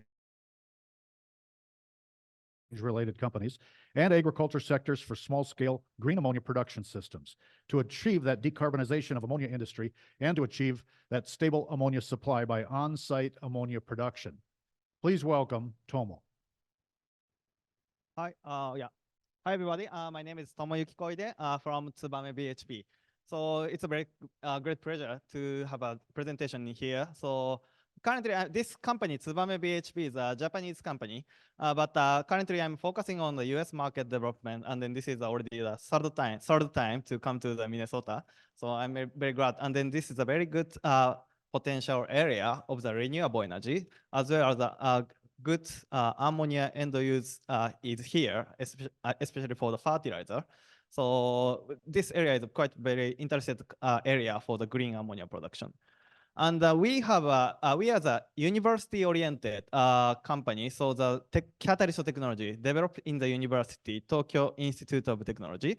And then based on that, we have a small scale and then distributed ammonia production system to achieve that to achieve the circular economy for the renewables to fertilizer. Before I have some like a pause to ask your thoughts about the green ammonia, but before going to that, I want to highlight about what we are doing. So we want to achieve the two points. One is decarbonize ammonia industry. So currently ammonia, which is produced from the fossil fuel, such as like oil and gas, and then emitting lots of CO2. So our technology want to achieve the decarbonized ammonia industry to remove the CO2 emission in the production. And the second one is a distributed ammonia production. So currently in Minnesota, there is no ammonia production currently, and then all of the ammonia is delivered from outside of Minnesota. But our concept is a distributed and on-site production. So you don't need to deliver. You can produce by yourself, and then which can remove the supply chain of ammonia and also minimize the storage of ammonia. Again, I will explain about our core technology, which is catalyst. So catalyst is developed in the Tokyo Institute of Technology. And then our catalyst is called electrolyte catalyst. So maybe you might know that this conventional ammonia production technology is called Haber-Bosch process, which has a history of more than 100 years. And just one of the secrets of this Tsubame BHP's name is a BHP, which stands for Beyond Haber-Bosch. So we are bringing our technology to bring the innovation into the ammonia production catalyst technology. And then this electrolyte catalyst, which containing electron inside. And then ammonia will be generated from the hydrogen and nitrogen. And then nitrogen, which has a triple bonding, as you can see in the middle. And then this cutting this nitrogen triple bonding is one of the key process. Then this electron inside of the catalyst, which helps to cutting this nitrogen bonding. So because of this one, Haber-Bosch process on the right side, it requires high pressure and high temperature for the reaction. But compared with that, because of this electron, our reaction temperature and pressure is much lower compared with a Haber-Bosch process. And then this is most beneficial for the small scale ammonia production system to make the small scale system. So so that's why we deliver, we have a solution of the small scale ammonia production system. So basically, so we are the ammonia technology company to provide the ammonia production solution. Yeah, so then going to this one, I just would like to ask your thoughts about how do you think about like a green ammonia? So I just want to ask, how do you feel? What's your image and the word for the green, when you heard the word of green ammonia? So please open and go to the slide, and then please let me know your like word or image which comes into your mind.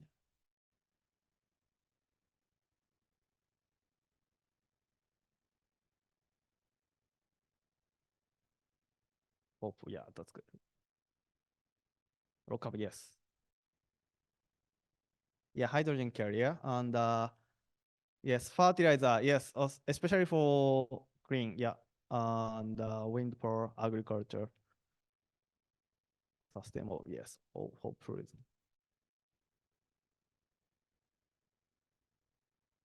Yeah, thank you very much. So there's like low carbon green fertilizer, yes. So the green ammonia, of course, it's green, so it can contribute for the like a clean and the sustainable society. So I think the people is expecting those kind of things that because of the like a hopeful is coming to the middle.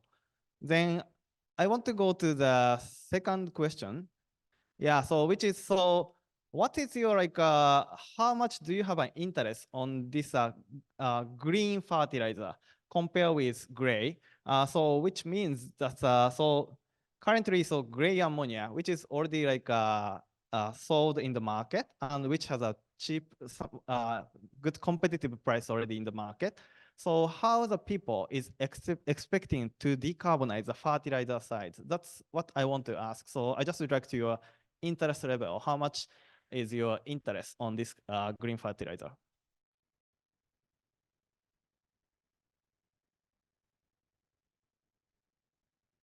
Yeah, it's like already like about 40 people answered, and then the 80%, more than 80% is for the is going to the very strong one. So which means like yeah, I'm very glad to see that there is a strong expectation on the green fertilizer. And then can you go to the next, or should I do that? Okay. And this is the last one. My question is, so what is the most expected and earliest application of green ammonia? So there is a potential several usage of ammonia, and then how do you see, and how do you think about like the application of this like green ammonia?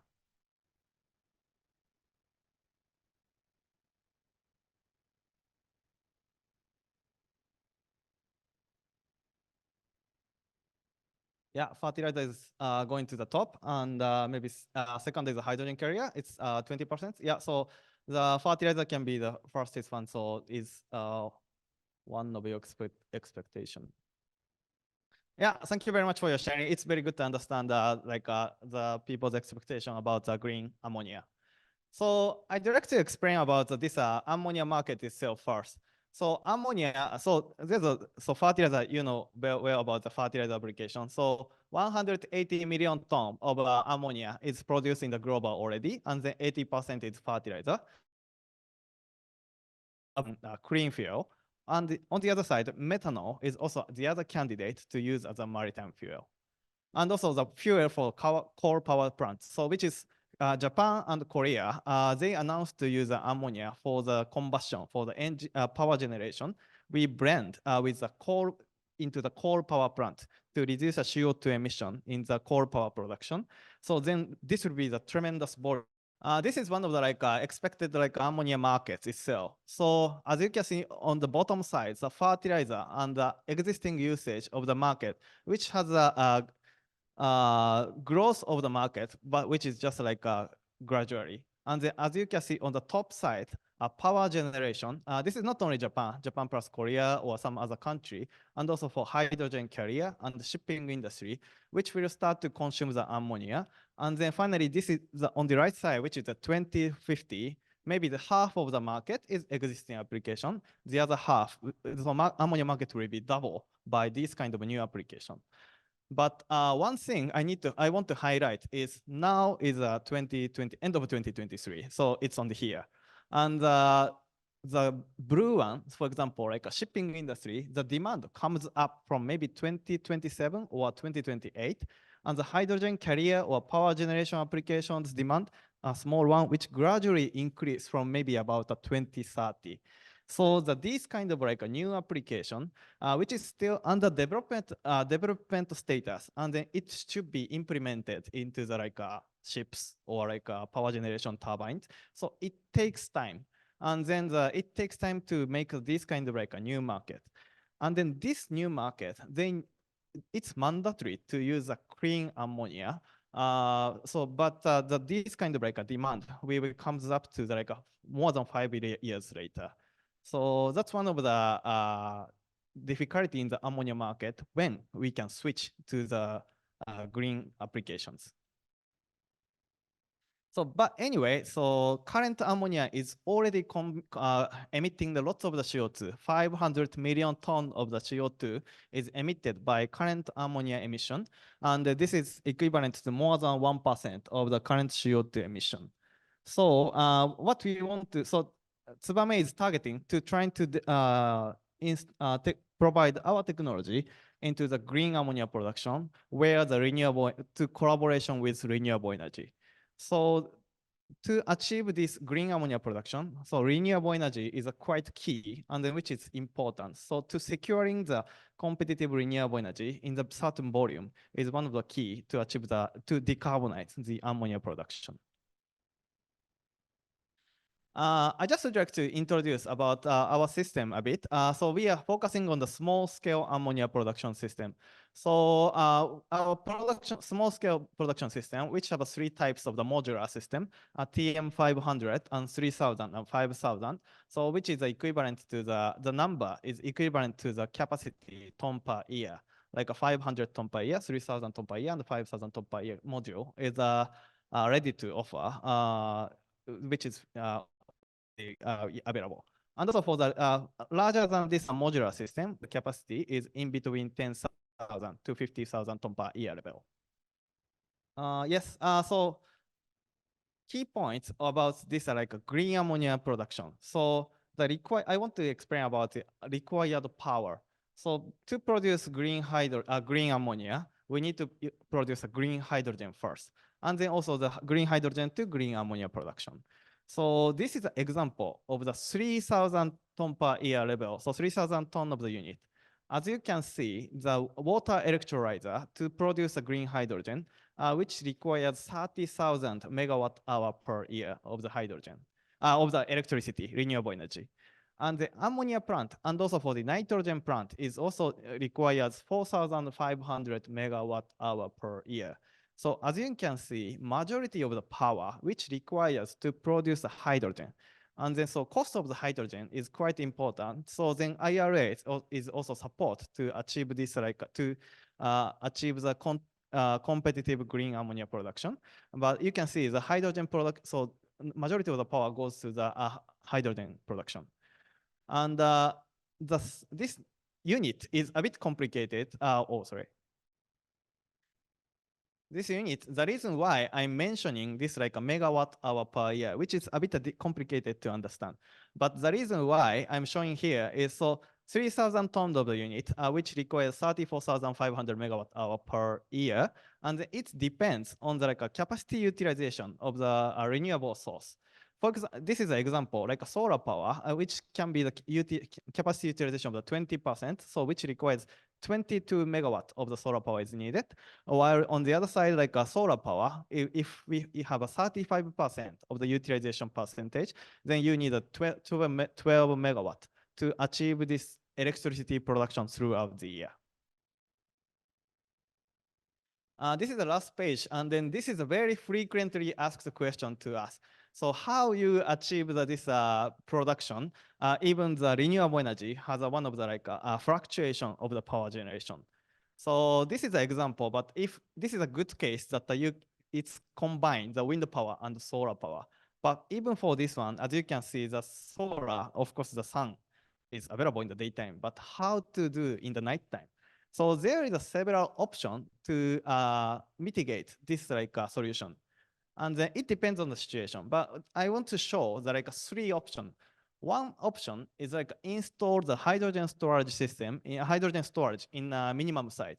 So which can do the like you can continue the operation in the 100% of cost operation at a lower utilization percentage, and then you will run the ammonia plant in the like a minimum operation mode in the nighttime, and then recover to the 100% in the daytime.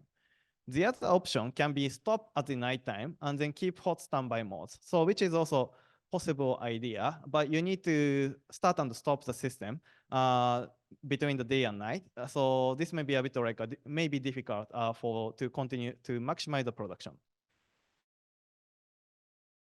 The number three is buying green power to maintain the operation at the nighttime.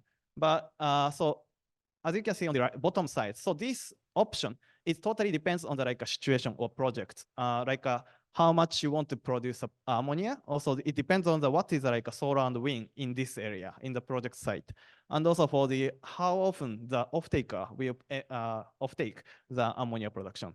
For example, like a green fertilizer for corn, they use the ammonia for once or twice in a year.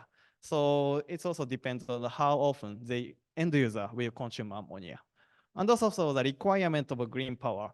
So if you take the option C, so you will buy some grid power, which will reduce the like a green percentage of this like a green ammonia production. So it depends on the project. We need to evaluate what's the best option for the project. That's end of my presentation. Thank you. Tomo, first maybe a chance for you to do a commercial. We had a question that said, what is AZA and what's its focus or mission? I'm getting a delay on my questions, I guess, here. When you took your poll, this group anyway, had an expectation of green ammonia as a fertilizer to lead the way. Are we thinking about green ammonia in the right way, or are we missing some opportunities? Yeah, so I'm coming to the US and I spent already like several months, and I'm trying to approach like agriculture organizations or like fertilizer companies. And yes, so this kind of like so green fertilizer, which has a no CO2 emission, and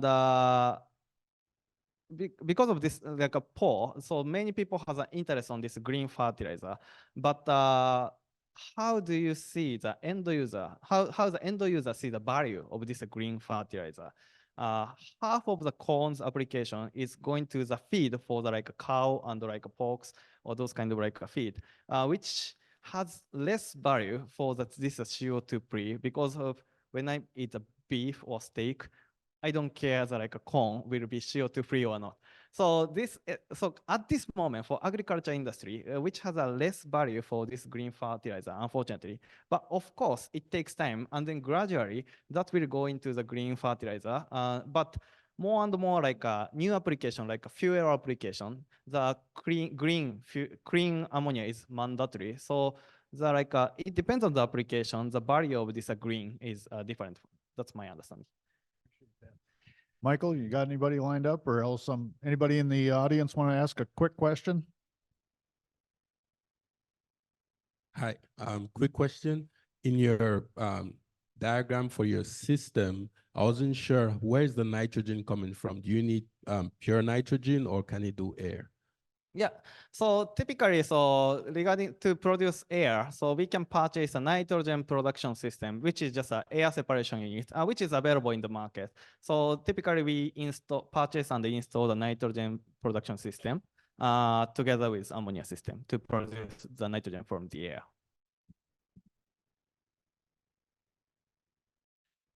Please expand on the risks, including toxicity of ammonia. Yeah, that's a really good question. So always there's a comparison between hydrogen and ammonia, and then hydrogen is much easy to explode. Ammonia, there's a toxicity, and also there's like a smells.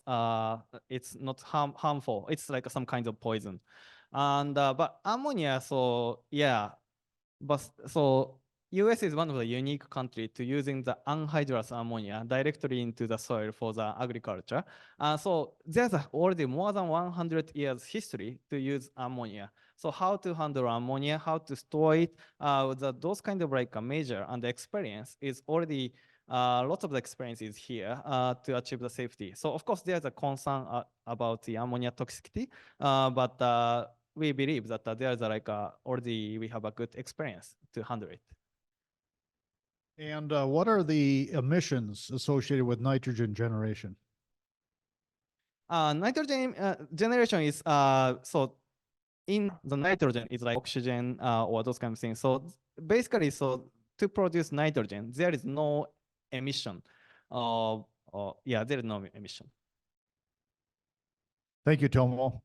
Let's thank him. And then I'll go now over to Dr. Northrop and let him answer that question about AZA and what its focus or mission is. Oh, sure. I don't want to take too much time for the next speaker, but yeah, AZA Power is a company that we've started to commercialize engine technology related to ammonia, green ammonia. So it is a company that is in its early stages, but we're essentially commercializing university technology that we're testing in our laboratory. So the demonstration that we do with the 200 kilowatt genset will be sort of the first version of a eventual product that we'll be selling for that company. So hopefully that helps. Appreciate that. Apologize for getting you confused with the other speaker. Well, we're just about ready for lunch, and we're going to bring this segment of the Renewable Energy Roundtable to a close with a discussion on small-scale ammonia production. Joining us for this discussion is Karen Baert, co-founder and CEO of Ammobia. Ammobia is a seed stage startup out of Stanford that revolutionizes ammonia synthesis by enabling cost-effective clean ammonia production.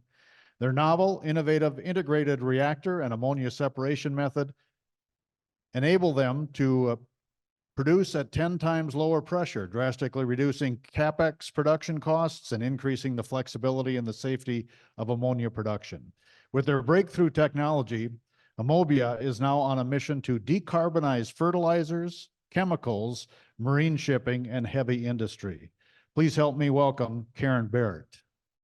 Thank you so much for the introduction. Great to be here. Thanks to Luca and Nan and the whole team for the invitation, and congratulations on pulling off such a great event. So Ammobia is a seed stage startup out of Stanford. We're based in San Francisco, California, and we are developing a technology with the goal to both feed as well as fuel our world with clean ammonia. Now, the reason why I'm here today is because we see a lot of opportunities for this to happen in Minnesota. So I'm very excited to engage with the audience after the presentation and keen to hear your questions as well. So I'm going to start with this one. It's not only because I am originally Belgian and I like beer. It is also because ammonia is often referred to as the beer of decarbonization. And the reason why is because, like beer, ammonia is both the root cause as well as the solution to many of the world's problems. And I'm going to try to explain that as part of this presentation. We'll start talking about the root cause, but then we'll move to the solution. There might be some repeat messaging from the previous conversation, but I think it just shows that there's multiple companies working on this, different technologies, same goals. All right, so we're going to start with a poll that relates to this point that ammonia can actually be a root cause of a lot of problems. Today, ammonia is produced through the Haber-Bosch process. That's the conventional ammonia synthesis process. What is the pressure at which this process runs today?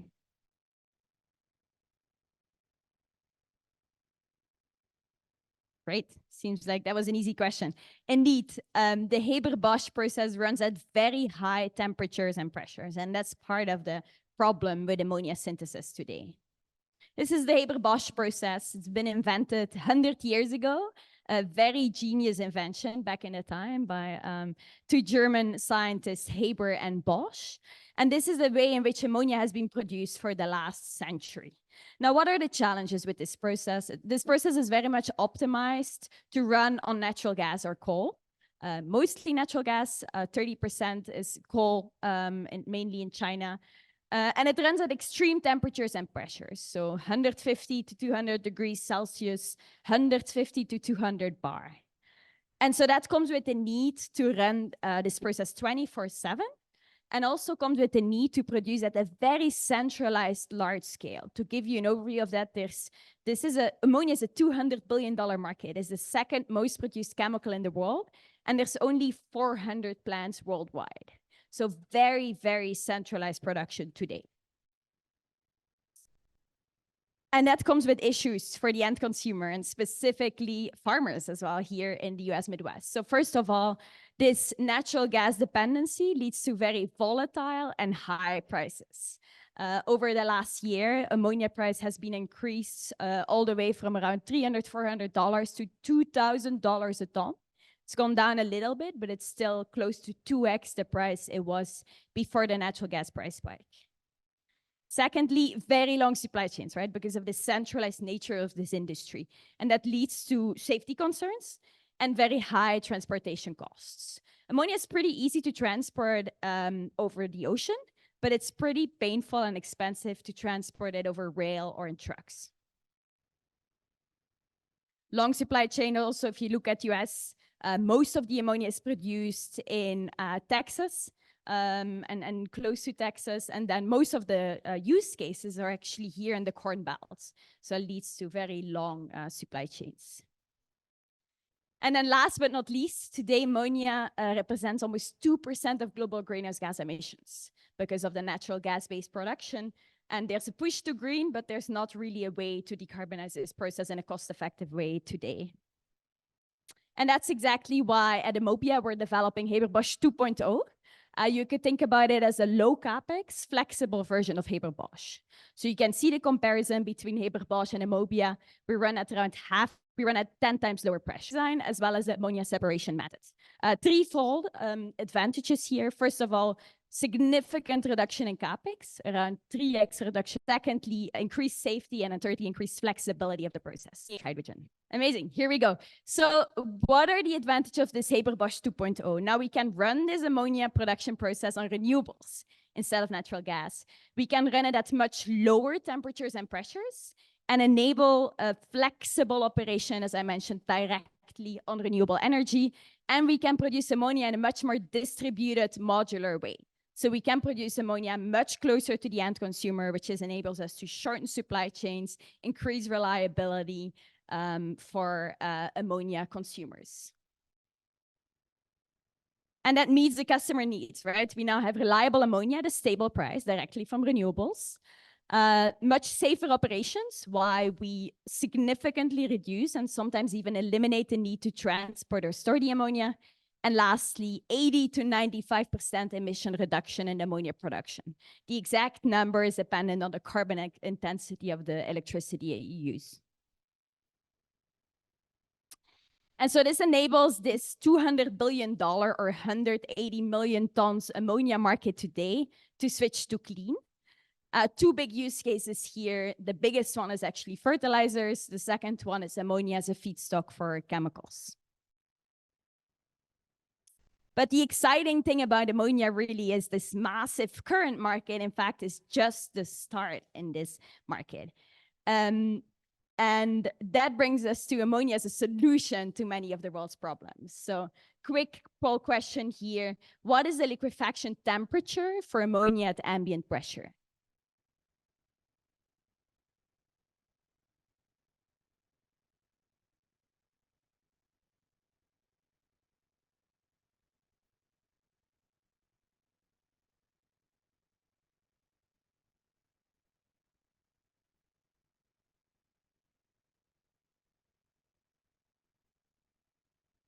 Great. So indeed, ammonia can be liquefied at ambient pressure at minus 33 degrees Celsius. And that's one of the big reasons why ammonia is such an attractive fuel or energy carrier. The way in which I like to think about it is if you look at ammonia and you compare it to hydrogen or conventional fuels, just taking natural gas here as an example for a hydrocarbon, it's kind of the best of both worlds.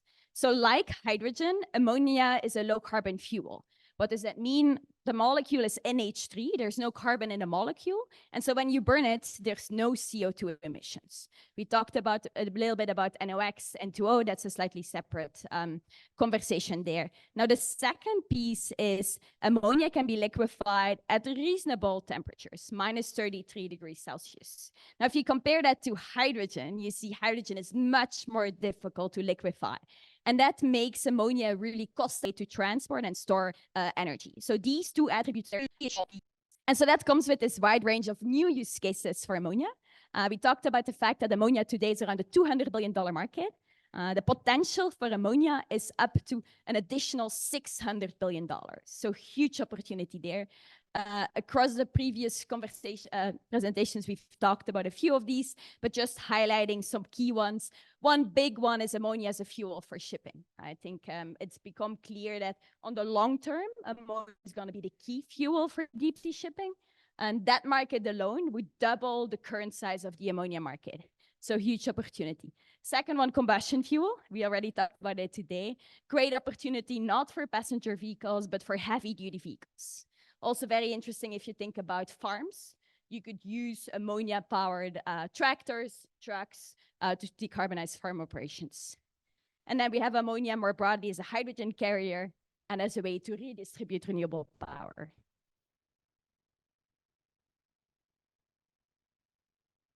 So today, natural gas-based ammonia production comes with 2.6 kilograms of CO2 per kilogram ammonia.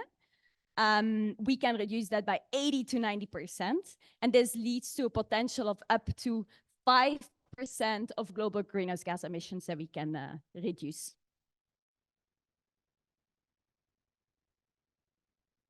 Now the big question is, what does that really mean for Minnesota? Because that's why we're here today. So there's this huge opportunity to produce clean ammonia locally, right?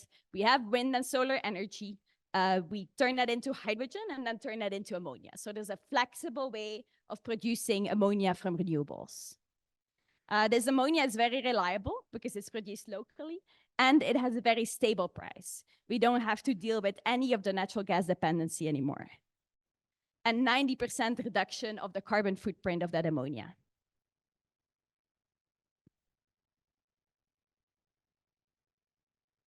All right, so how much do farmers in the Midwest typically pay for their ammonia today?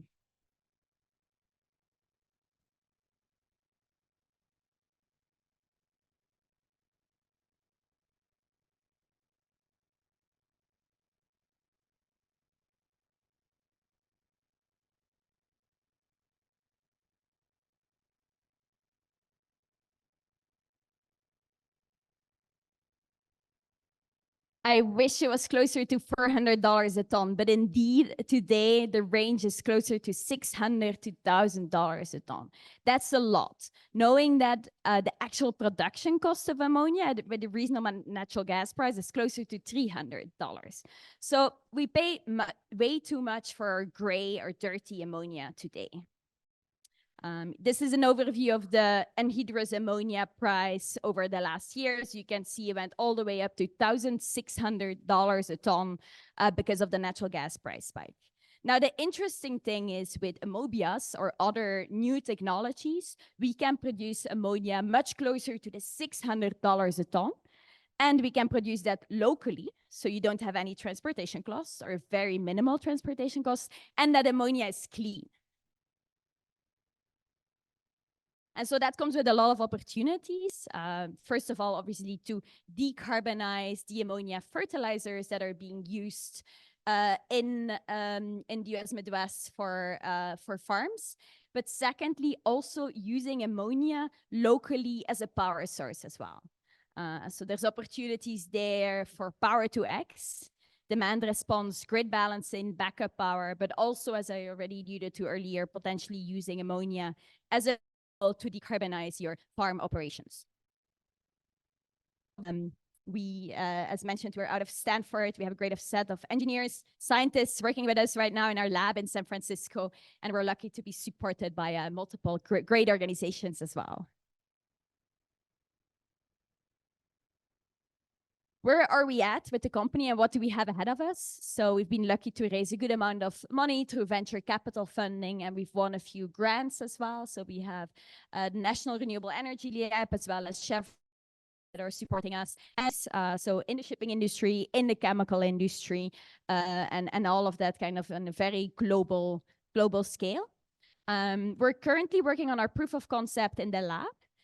Scaling that up to our first kind of full-scale tech demonstrator, which will be operational in a few months from now, towards the end of 2024. And then 2025 is where we're planning to have our first commercial pilot built with a customer on the customer side and where we can start to be revenue generating. We'd love to open the conversation with anyone here in the room because we're looking for partners in the industry for our pilot project. So we're working on this kind of on-site dynamic ammonia synthesis demonstration and looking to partner with electricity co-ops, farmer communities, or anyone else who's interested in doing pilots on new clean ammonia technologies to enable that cost-effective clean ammonia production. That's the end of my slides. Thank you for the opportunity. I look forward to your questions.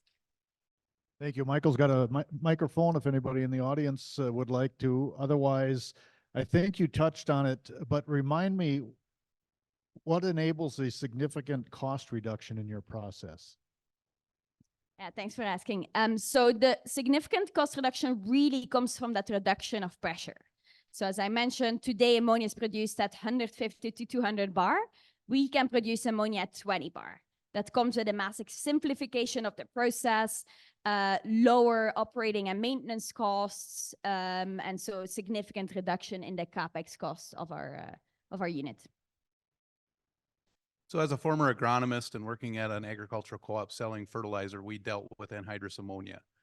Part of the issue with anhydrous ammonia is the safety concerns for the agricultural use, and then also the expense of transporting, moving, regulation behind that, and the cost of that regulation of what it costs to keep that up.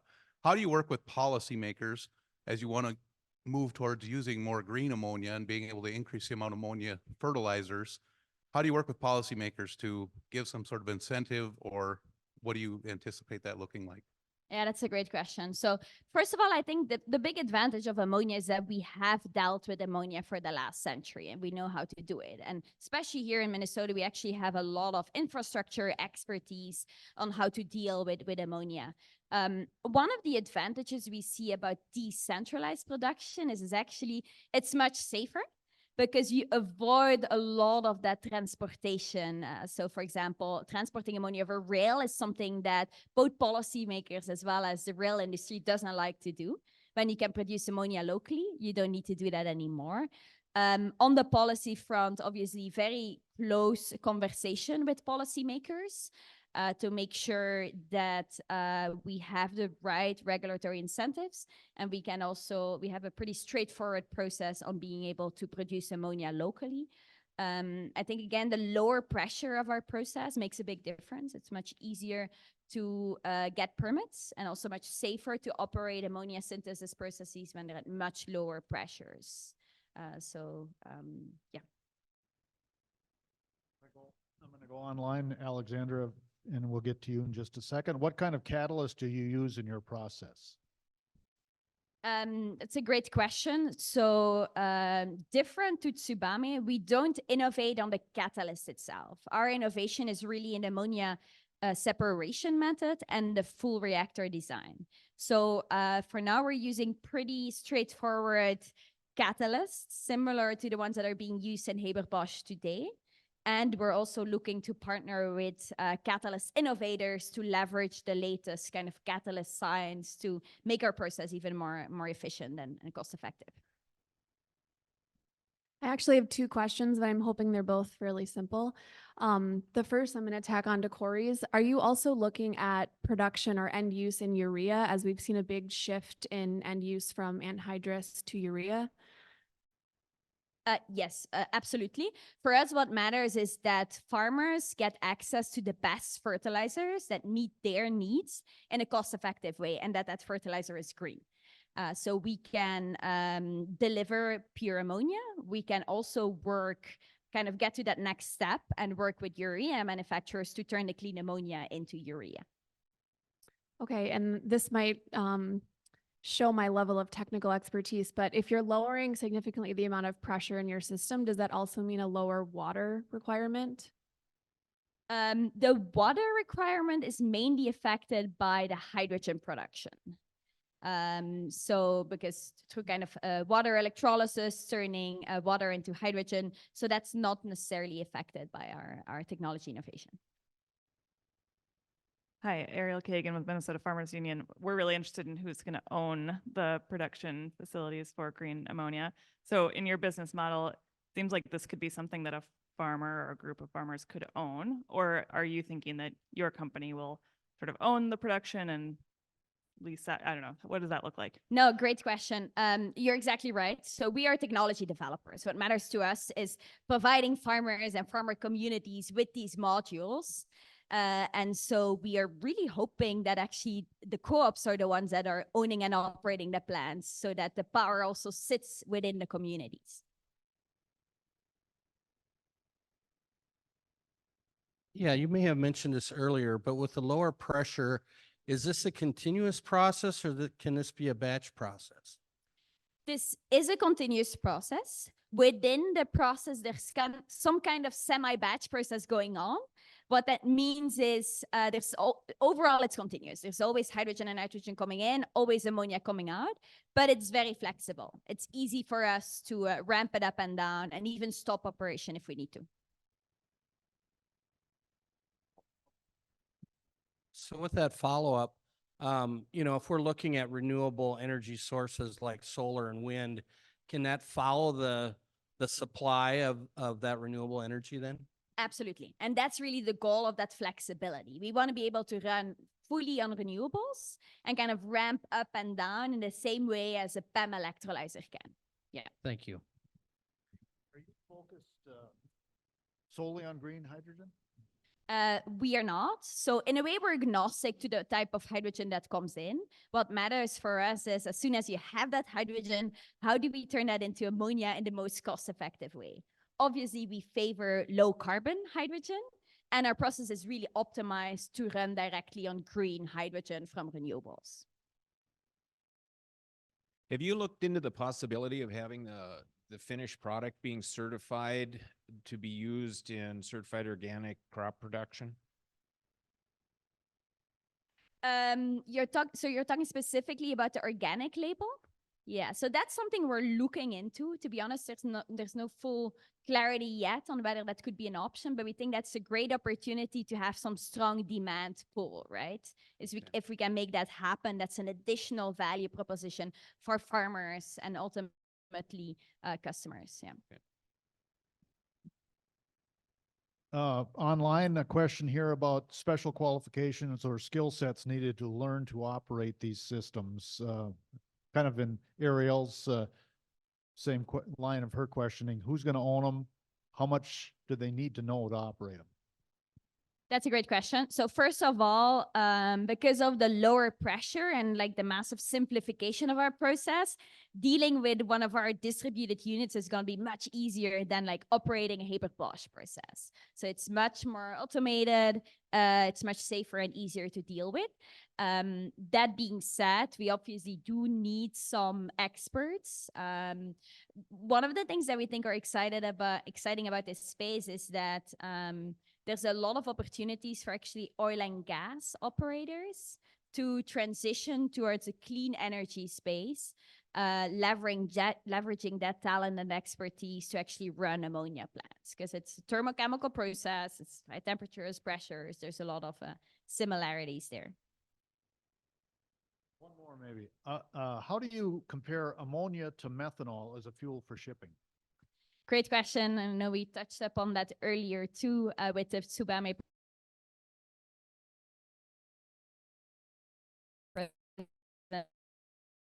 presentation. I think that ammonia is really going to be the fuel that will persist. There's two reasons why. One, ammonia ultimately is a real zero carbon fuel, right? Because when you burn it, there's no CO2 emissions. With methanol, that's still slightly different because when you burn it, you still have the CO2 emissions because it's a hydrocarbon. Secondly, ammonia is easier and hence cheaper to produce than methanol because you need your hydrogen, but then the nitrogen is easy to get. 70% of the air is nitrogen. For methanol, if you want to produce it in a clean way, it's a bit more complicated because you need your hydrogen source and you need your CO2 source. So for that reason, we see the cost of methanol fuel will always be higher than ammonia.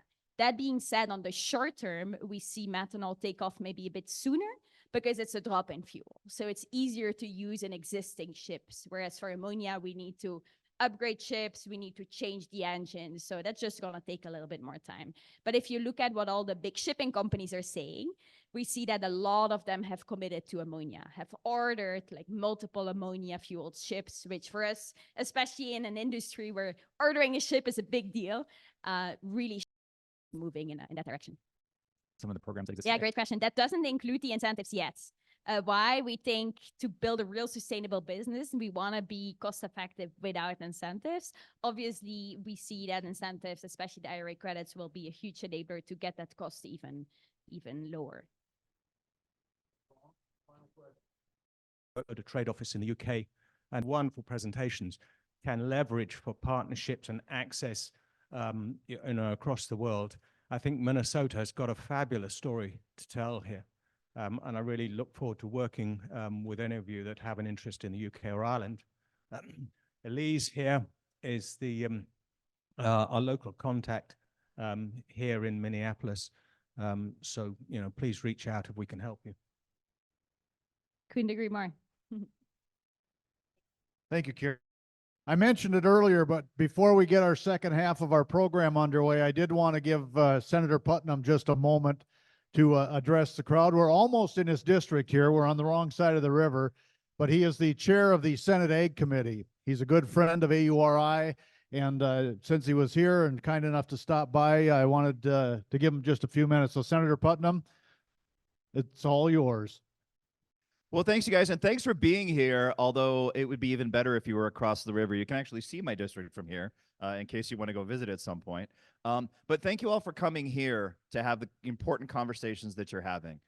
Central Minnesota is central to Minnesota in so many different ways, and I'm glad that you appreciate that. In addition to geography and the ease of your commute, I'm glad that you're here to talk about these important issues here with people who know these things. I apologize for missing the first half of your day and for having to leave very, very soon. I didn't just come for lunch. I promise. But I do have a day job that I've got to get back to. I teach at St. John St. Ben's, and I've got to get back to doing some of that labor. But I did want to get a chance to just say thank you again for being here, how much I appreciate your industry, your intellect, and your expertise. And also to let you know that these are issues that we will be addressing to the extent that we can in the Senate Agriculture Committee. Renewable energy is as important as anything could be, and agriculture's position within that is not just a challenge. I mean, this is the thing that bothers me about it, is we complain and we blame agriculture a lot for some of its implications on the environment, but we don't stand up to help. But you are doing that, and I appreciate it. Does that make sense? You see what I'm saying? Like we blame agriculture a lot for a whole bunch of things, but we don't often put the industry and the energy that's necessary to help agriculture do better. But you are doing that here, and you're doing that now, and I hope that you will continue to do that over the course of the session. When we go back to make policies in February, I hope that you show up and bug me about stuff that you want. I really genuinely do. I also hope that if you have projects or things that you are doing in your communities, that you'll invite me to come check them out. I don't know if you saw, but just yesterday, the governor was in town to check out our water treatment plant in St. Cloud, which is nation leading. But no one knows it's nation leading. You all are nation leading in your own way, doing wonderful projects, doing great good, but people don't know enough about it. So that's my job. My job is to give you the resources to do wonderful things and then to take credit for them after you've done them. And I can't do that if you don't tell me first. So please be in communication with me in my office as much as you possibly can. I want to help, and I want to let you know how much I appreciate you. So thanks again for being here, everybody. Thank you, Senator. Thank you, Senator.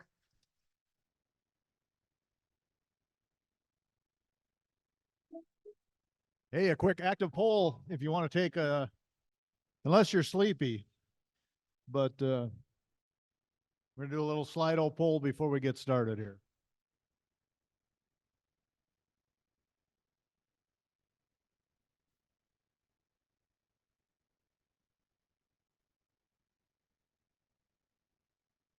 It's 1 o'clock, ladies and gentlemen, and I thought we had a wonderful morning session. Looking forward to noon here as well, but welcome back to the afternoon session of the Minnesota Renewable Energy Roundtable. Our first session of the afternoon will be exploring the economics, incentives, and environmental values of CO2 utilization or sequestration. Presenting will be Todd Taylor, Impact Counsel for Avisen Legal. Todd works with impact companies and the investors that fund them. He develops technology companies, private equity, venture capital, and infrastructure funds, and they hire him to help with developing and financing sustainable and impact projects, including renewable and conventional energy projects, clean tech, agricultural tech, and food tech companies, and their infrastructure projects. He also works with entrepreneurs and technology focused on companies to start up, create their companies, hire employees, raise that angel, venture, crowdfunding, and other financing, grow their businesses, buy other companies, and sell their business when the time is right. Please help me in welcoming Todd Taylor.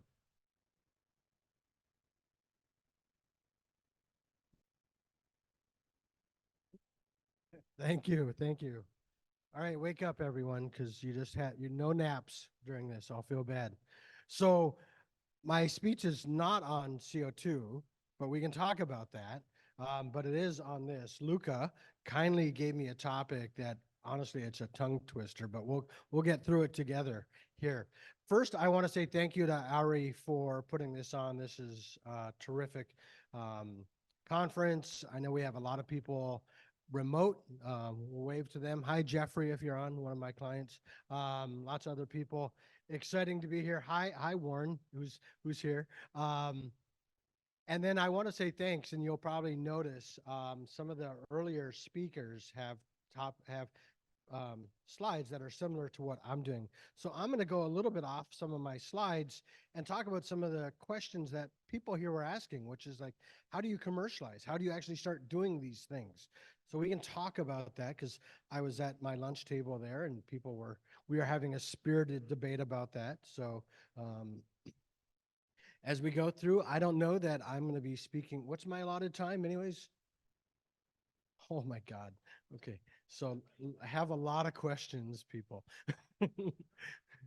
So I'll tell you a little bit about myself, which will tell you about this. I'm a lawyer. I do project development and project finance. So essentially what that means is all these ideas that everyone has had, all the previous speakers talking about these things, we help bring them to fruition, help them get funded, help them go through all the development for all that. There's a couple of my colleagues over here as well. One of them, Kim Lowe, who is also a national expert with nonprofits, DEI. So when we talk about environmental justice and similar issues, Kim is at the forefront of that. And you have already heard, and you'll hear more about how there's this confluence of environmental, renewable energy, clean, decarbonization with environmental justice. So that's what we do as a law firm. There's actually a number of my clients in this room and online, which is pretty exciting. I'll refer to a few of them as we go through here because they're relevant as we talk. All right, that took about 2 minutes and I'm still on the front slides. So here you go. Hydrogen-mediated CO2. You're all thinking, what the hell is a lawyer talking about that for? So there's a little disclaimer. And it ties nicely into Luca's thing about Star Trek, because there you go, Luca. I got your little Star Trek reference. Look at that. So anyways, I am a lawyer, not an engineer, so God help me if you ask me a question about the science. You'll never see a chemistry slide come up on my slides. So, all right. So that's what hydrogen-mediated CO2 is. So it's essentially a process for using hydrogen to convert carbon dioxide into something else. And almost everything that we've talked about this morning somehow is utilizing this. It's involved. And so we have hydrogen, very abundant chemical. We have a lot of CO2. Everyone knows about the environmental issues with CO2, but it is also a very useful industrial chemical. So how do you do things to make them better? So we've talked about fertilizer. There is a sub-awardee to Xcel under the Heartland Hydrogen H2 Hub that is looking at doing urea already. We've had people talk about ammonia as well, synthetic chemicals, liquid fuels, sustainable aviation fuel. I'll talk a little bit about that. Methanol, we've had people talk about that. Dimethyl ether, which one of my clients, Oberon, who's online, is doing. That can be a direct fuel replacement for propane, or it can be a hydrogen carrier as well. And then synthetic diesel. And Luca could probably tell me there's about 20 different other ones that are out there. And Luca can talk about mass balance and all of that, about what is good and not. My job is to figure out whether these can be developed and then run and create a economic incentive for the people that are actually going to be owning them. Somebody from Minnesota Farmers Union was talking about infrastructure or funds or strategics. We deal with all of that. That's what we help, and we help figure out how to deploy all of those things all the way through. So here's a basic use case. Yep, there you go. I'm going to skip over some of these things because I think we've gone through these things in great depth over here. So this is a more complicated one. Again, we've had people, when NREL presents and gives their thing, I'm a lawyer, so I'm gonna let Enro lead the way on that one. It's really good.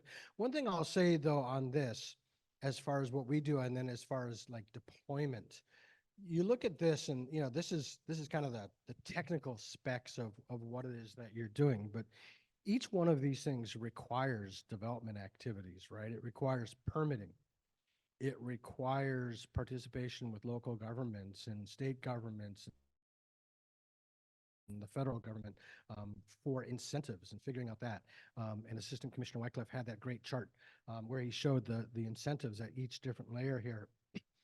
And then each one of these, if it's a different company that's involved, so like somebody's got to buy the electrolyzer, so who are you buying it from, right? There's contracts that go through each one of these things. So as you think about all of the different acronyms that we have heard today and that we will continue to hear today, there's complexity on the regulatory level, the tax level, but then you start bringing it down to how do you actually build this, right? So the person from NREL had that great chart about what does a hydrogen hub look like, right? With all the different pieces.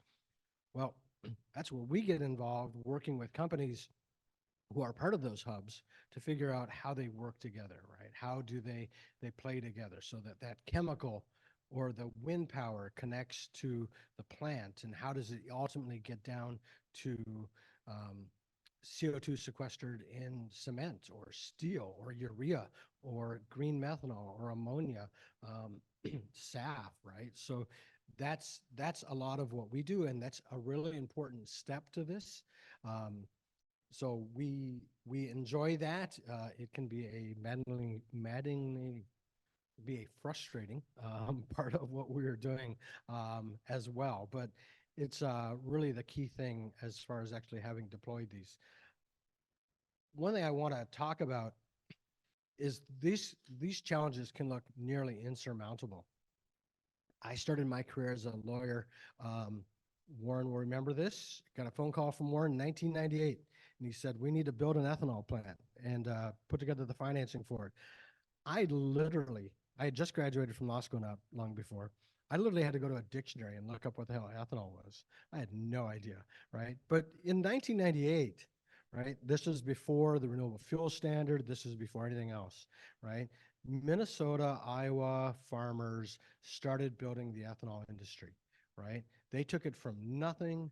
They figured out how to raise money, how to develop these projects. Fagan, others in Minnesota were key to doing all of this. We built an industry. And so we have the experience in Minnesota. We have the knowledge. We have the gumption for it. It's a lot of things people talk about is, you know, how do people in Stanford, Silicon Valley raise money, right? How do they do that? Well, think about it. There were Minnesota ethanol plants back in 2006, 2005 that could raise 50, 60, 70, $80 million in an afternoon, right? Get together at the Legion and you could do that. So these things are possible here. So I'm super excited about this industry. I think there's a lot of opportunities. I don't want people to get burdened down by thinking about how challenging this is. It's weird for a lawyer to say that a lot of times because we're usually, you know, right after the accountants, they're the worst.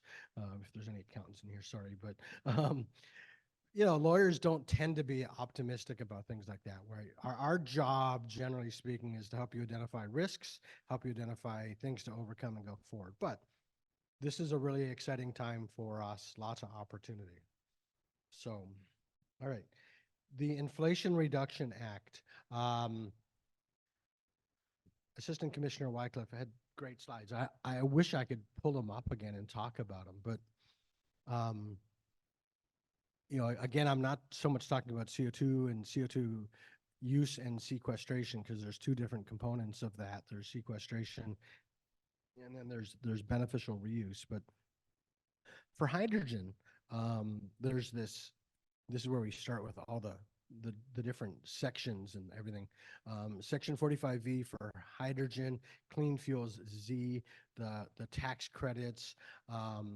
There's this advanced energy production investment tax credit under Section 48 of the ITC. That's an expansion, which is really for manufacturing. one thing I want to talk about, and I don't know if we, okay, here's the best place to put it. This is some of the detail that that I think Assistant Commissioner Wyckoff didn't really get too much into, but here's some more of it. One thing that's important to think about, and in his slide, he shows like all of these different incentives. There are limitations in the IRA about how much you can stack these credits. So like one credit can be utilized on top of another and on top of another. And to the extent you can do that, it's great. But these two credits don't stack. So it gets really complicated because it kind of depends on what entity is where using what. And so a lot of what we do and a lot of other people involved in this is try to figure out which companies, which entities are getting what credit where. But if you're producing clean hydrogen and you are taking advantage of the 45V credit and whatever you're producing from there is also a fuel and you're producing that fuel, you don't get to take advantage of the 45Z credit. Just like carbon sequestration, you don't get to stack that on top of all of this as well. So you kind of have to pick and choose. The IRA was really the first piece of federal legislation that established the goalpost for what the federal government is trying to do, which is really carbon reduction. So almost everything in the Inflation Reduction Act has this goal of carbon reduction, which I think is in a slide or two behind there. And so what they're trying to do is avoid allowing you to double count for things, because otherwise you would literally have an ethanol facility create, work with somebody to do green hydrogen, and then you would create maybe ammonia for transportation fuel or methanol, whatever it is, and you're going to have some CO2 that you're going to sequester maybe out of an anaerobic digestion RNG facility. And so you would stack up all these credits together. Well, they're limiting your ability to do that. I know there were some questions earlier. Aaron from Compeer and I were talking in the back there. We don't have the rules on all of these things yet. And, you know, for tax lawyers, project finance lawyers, accountants, you know, we live off of those rules. So it's really important to be able to see how they work. And the Department of Treasury, which is the one that's I'll try not to go into it much because this isn't an RNG conference, but one of the biggest values is you essentially are upgrading the methane that comes out of these digesters to pipeline quality.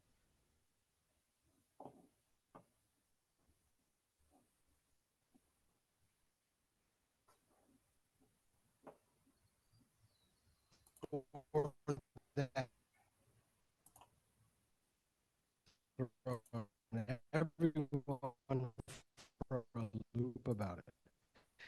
And mostly the reason is rules coming out. It can be a trying time. There's a question. I don't know what the heck that is. Okay, never mind. Oh, it's only there. Sorry. Wasn't expecting that. The other one, for example, is domestic content. Everyone was really excited about domestic content and about how you can get these multipliers. If you know how the ITC, I didn't go into the very basics of the ITC, but essentially the investment tax credit for all of these things starts at 6%. And then it has multipliers as you hit certain requirements, like the prevailing wage and apprenticeship rules.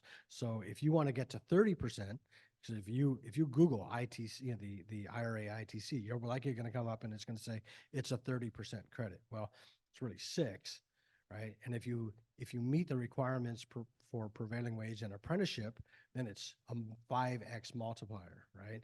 And then there's other multipliers like the domestic content. So you're thinking, well, hey, if I'm going to build something in the United States, I've got a production facility in Minnesota, right? I can get the additional 10% adder to that. But the rules about what is domestic content are actually extraordinarily complicated. And there's probably very few projects and pieces of equipment that will really meet the domestic content requirements. So it's really important even though the statute lays all these things out, it's really important that as you start looking at how to actually do one of these projects, that we get these rules and regulations and go from there. There we go. If it jumps ahead again, I apologize. So I think Assistant Commissioner Wyckoff had a better slide than I did on, or maybe it was the person from NREL with that. I wish I could just flip over to theirs and do it. But this is the credit value for hydrogen. And, you know, I think as we heard at the very top there, it could be, you know, something like $362, right? Per, I think it was metric ton. And, you know, the value of hydrogen, I think I saw it today in one of the industry reports I get that monitor the cost or the incentives around all these different fuels. Hydrogen's value is enormous. You know, conventional ethanol, so Midwest-based corn, ethanol utilizing natural gas and grid electricity, you know, gets a certain number of incentives under the federal renewable fuel standard for the RIN value. If you assume that it's also going out to California and getting the low carbon fuel standard credit, one day maybe it can take advantage of 45Z there if it's not already taking advantage of any of the carbon sequestration. But hydrogen is a huge economic opportunity. And so as people that have assets to utilize, and generally in Minnesota, we're often talking about ethanol plants, but there's more than that. But people that can participate in this industry, there's a very large economic value to be found trying to find a way to utilize hydrogen. So I think that's kind of part of what NREL had. I'm always loath to talk to you about things that you've always heard before. So I'm going to go back a little bit because I want to talk about, we had a lot of questions where, hold on, there you go. Took a while. A lot of questions about, you know, who owns what where for doing this, and then how do you actually go about doing it? Does anyone have a guess what a electrolysis unit might cost? Like a large scale electrolysis. Just, I don't have these on polls. Nan's going to yell at me because, anyone have a guess? Yep. Oh, should you say that again? Somebody was coughing. So 2 million for a 1 megawatt electrolyzer, right? And so how big of an electrolyzer would a SAF plant need out of a 100 million gallon ethanol plant? Just a swag. Some wild ass guess is fine.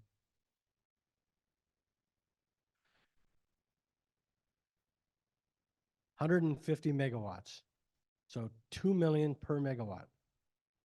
So what's that number? I'm a lawyer, so don't make me do math. What's that? 300 something million, right? 2 times 150. See, now my colleague gets to yell at me. So that's 300 million. $300 million, right, is one piece of this. Am I running out of time? Good Lord. All right. Do we have Q&A now, or am I done? I have all the time in the world, Dan. Yeah, I'm done.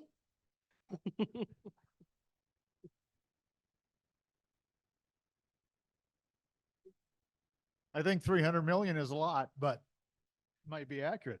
So is it too complicated? And when are we going to know what the rules are? Oh, God.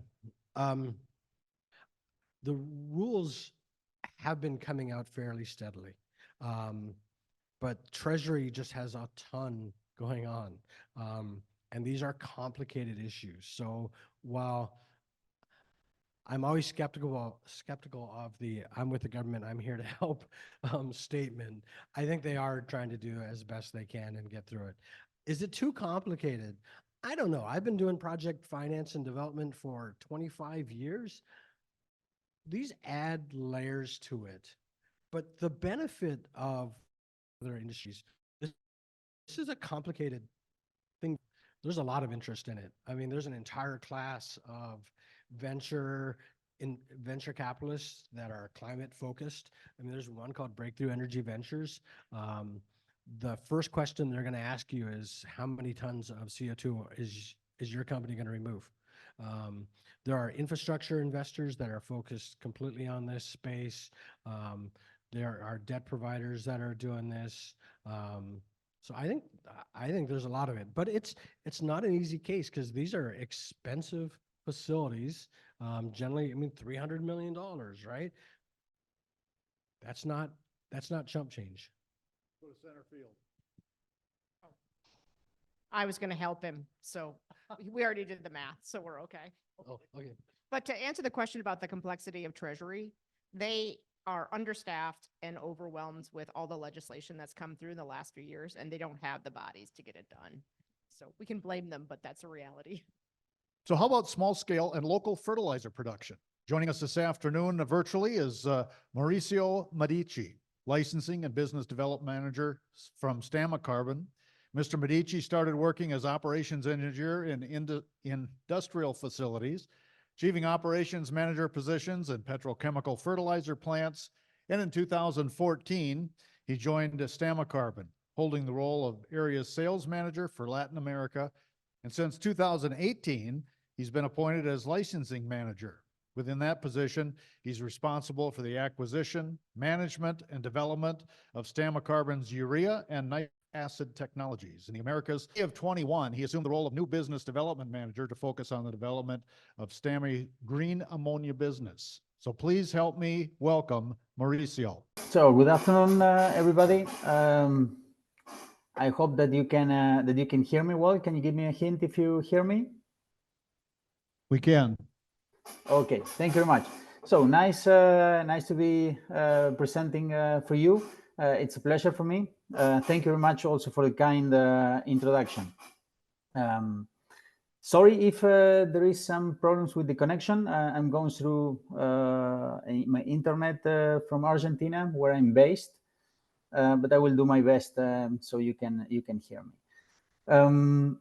So let me introduce Stamicarbon. Stamicarbon is a licensing company. We're part of the Maire group, that is an Italian holding. Stamicarbon is a licensing company. That means that we are designing and licensing chemical processes with special focus on urea, nitric acid, DF, URI, and we're also supplying proprietary equipment for certain processes. In 2020, we launched our Stami green ammonia technology with a special focus on mid and small scale plants. I will explain later on why our focus is that, but we're focused on small and mid-size plants. We're active also in various licensing various technologies. And we have a motto in our company that is we want to enable the world to feed itself, and we want to do it in a sustainable way. That is, we're also focused on reducing the carbon footprint of the fertilizer industry and also other industries that are now joining the green way. So let's go to the next slide, please. So we say the future is sustainable. We need to improve the food value chain and also other industries by making use of sustainable and renewable energy. Sustainable energy is a key driver for decarbonizing the industry, and we need to find ways to also move this renewable energy into valuable chemical products or other type of products. And ammonia seems to be one of these key players in this activity. Why do we think that ammonia is a key player? And that there is an explanation in the next slide. Ammonia is a liquid chemical that is traded all over the world. So it's very common to see trucks, also ships trading ammonia all over the world. There are installed capacities for storage in ammonia, for handling ammonia everywhere. So it's a very interesting chemical that if we can produce it without the emission of carbon, like in the traditional way or the gray ammonia way, it's a vector for decarbonizing the industry, not only for going all the way to fertilizers, but it can be used also as an energy vector to transport energy from a place where we have renewable energy available to places where the energy is really needed. Sometimes the renewable energy is located in a place where there is no demand for that, and we need to also move ahead or to take it to a different place. And ammonia seems to be a very suitable chemical for doing that. What is the difference between gray ammonia and green ammonia? Well, gray ammonia is obtained by the reformation of natural gas. So we use the hydrogen from the natural gas in order to make a reaction with nitrogen and produce ammonia. The problem with that route is that the CO2 is a byproduct that is normally emitted. When it's not consumed in a urea plant or other chemical process, is emitted to the atmosphere. So the carbon footprint of gray ammonia is really high. And that is one of the most produced chemicals in the industry. So decarbonizing the production of hydrogen is really important if you want to move ahead into a more sustainable way or world. So what is green ammonia in all this story? So we have been hearing about the production of hydrogen. So green hydrogen is obtained from water electrolysis. It will be always green if we're using renewable energy. Renewable energy means electricity that is being generated by solar farms or wind farms or hydropower. Or in the United States, we know also that nuclear power is also considered as a renewable energy because there is no carbon footprint. So by the time that we're using a renewable energy to produce water electrolysis, the hydrogen obtained that can be claimed as green, and that will be used for the production of green ammonia. And we're decarbonizing a very important chemical in the value chain. Let's go to the next slide. So this is to be a little bit more technical on this presentation. Is a diagram where we can see Stamicarbon ammonia technology. It's a very simple process. It's a Haber-Bosch traditional process. We can see that the count of equipment is really small. I'm not sure if you can see. No, you cannot see my my mouse or my pointer. But okay, let's start from the left. So there is a multi-service compressor in our technology. That means that there is a single compressor that contains all the cylinders that are providing the energy to all the flows inside our process scheme that are connected to a single crankshaft. So there is an electrical motor that is moving a crankshaft that connects all the cylinders. So where you see makeup gas, that means the fresh flow of hydrogen and nitrogen that is coming to the process. We're mixing that stream of makeup gas together with the recycle, because as you know, ammonia is not a complete reaction. So it's an equilibrium reaction. So not all the nitrogen and hydrogen coming into the reactor really reacts and produce ammonia. Only a portion of that, in the range of 22-25%, only reacts. So we mix the recycle together with the makeup, and we go through a couple of heat exchangers. We separate the liquid ammonia, and then we go to the reactor. And then you can see that this says ammonia converter. It has a top and a bottom inlet. The top inlet, what it's doing is flowing through the annular part between the shell of the reactor and the internal basket. And then it merges with the bottom inlet and flows upwards through a series of heat exchangers that we're using to control the reaction temperature. Once the flows reach the top, it flows down again through the catalytic bed. There is a single catalytic bed and then the effluent of the reactor goes to an air cooler to reduce the temperature. After the air cooler, we go through a condenser that condenses like 80% of the ammonia that has been produced in the reactor against cooling water. We can do that because this process is operating at high pressure in the range of 300 bar approximately. And then we separate in this separator one this big portion of liquid ammonia, and the unreacted nitrogen and nitrogen flows back as a recycle. And then you can see on the bottom left part, there is a refrigeration cycle.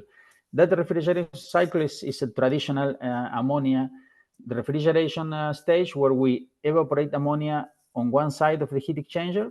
Then we recompress that ammonia.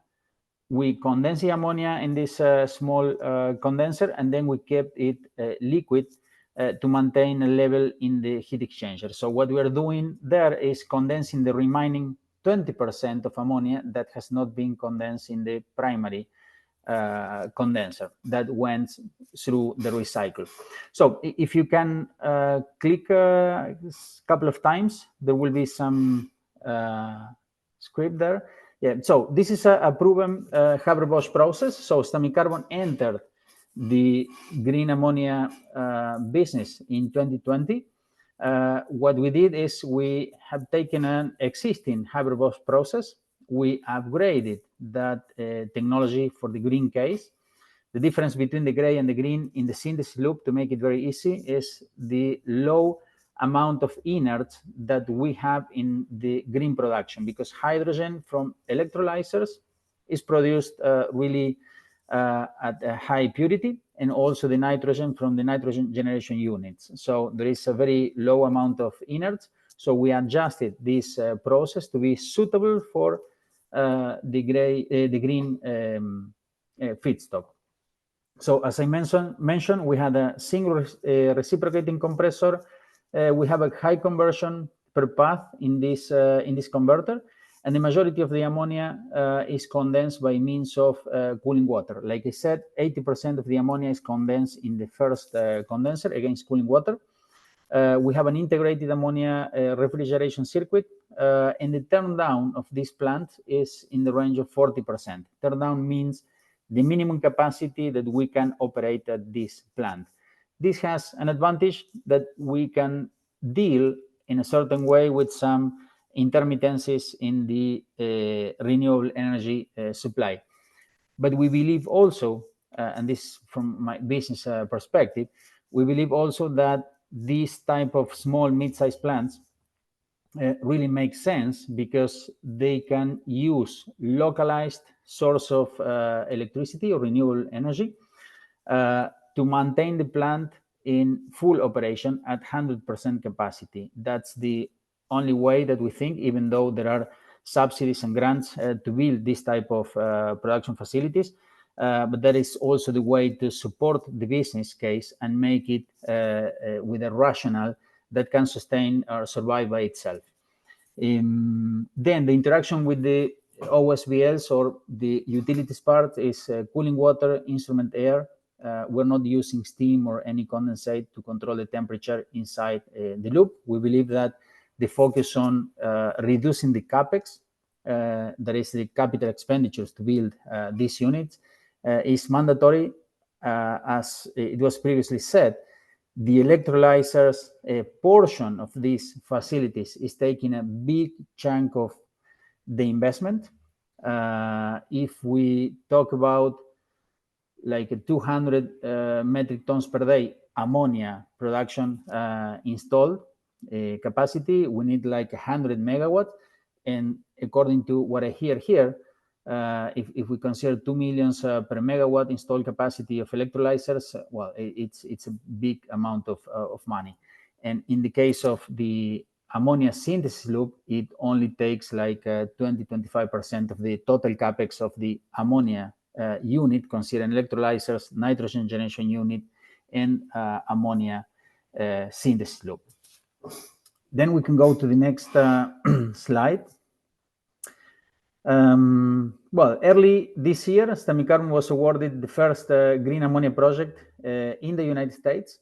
At the moment, we are developing the basic engineering package. This is a picture of a couple of pictures of the 3D model. There you can see in the right picture, you can see one building block where we have the main compressor, and on the other side, we have the entire equipment that we have seen in the PFD. It has a modular approach. The idea of this also for mid-size plants, and we consider 450 metric tons per day like a mid-size plant. We can go up to 500, but then we can go down to 50 metric tons per day, so 50.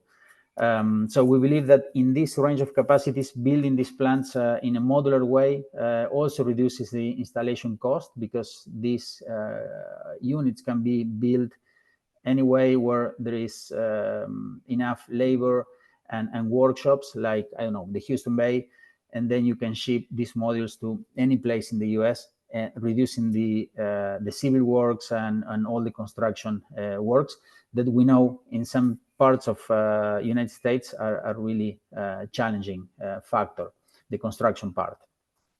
Then we can go to the next slide. So Stamicarbon, as I mentioned, is part of the MAIRE group. There is an industrial holding.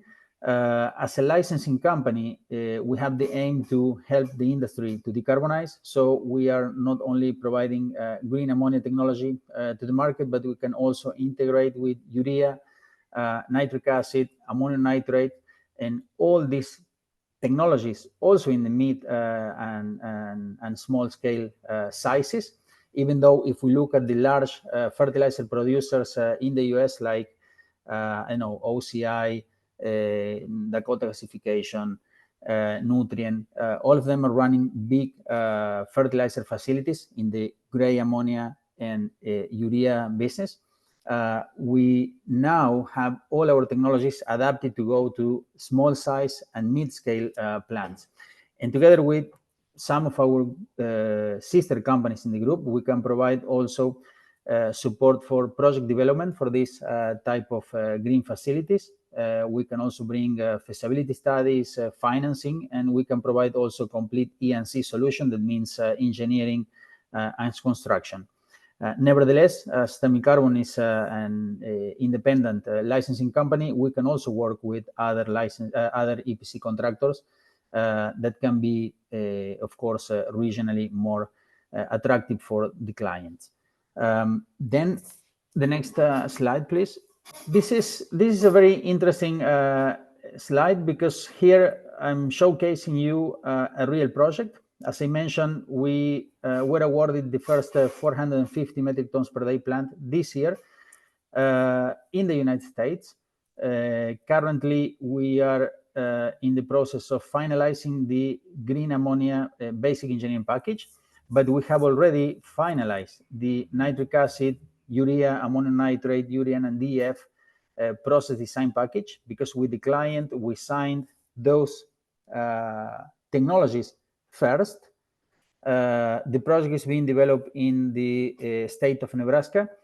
And by the time that the client was developing the project, originally it was going to be a gray ammonia plant.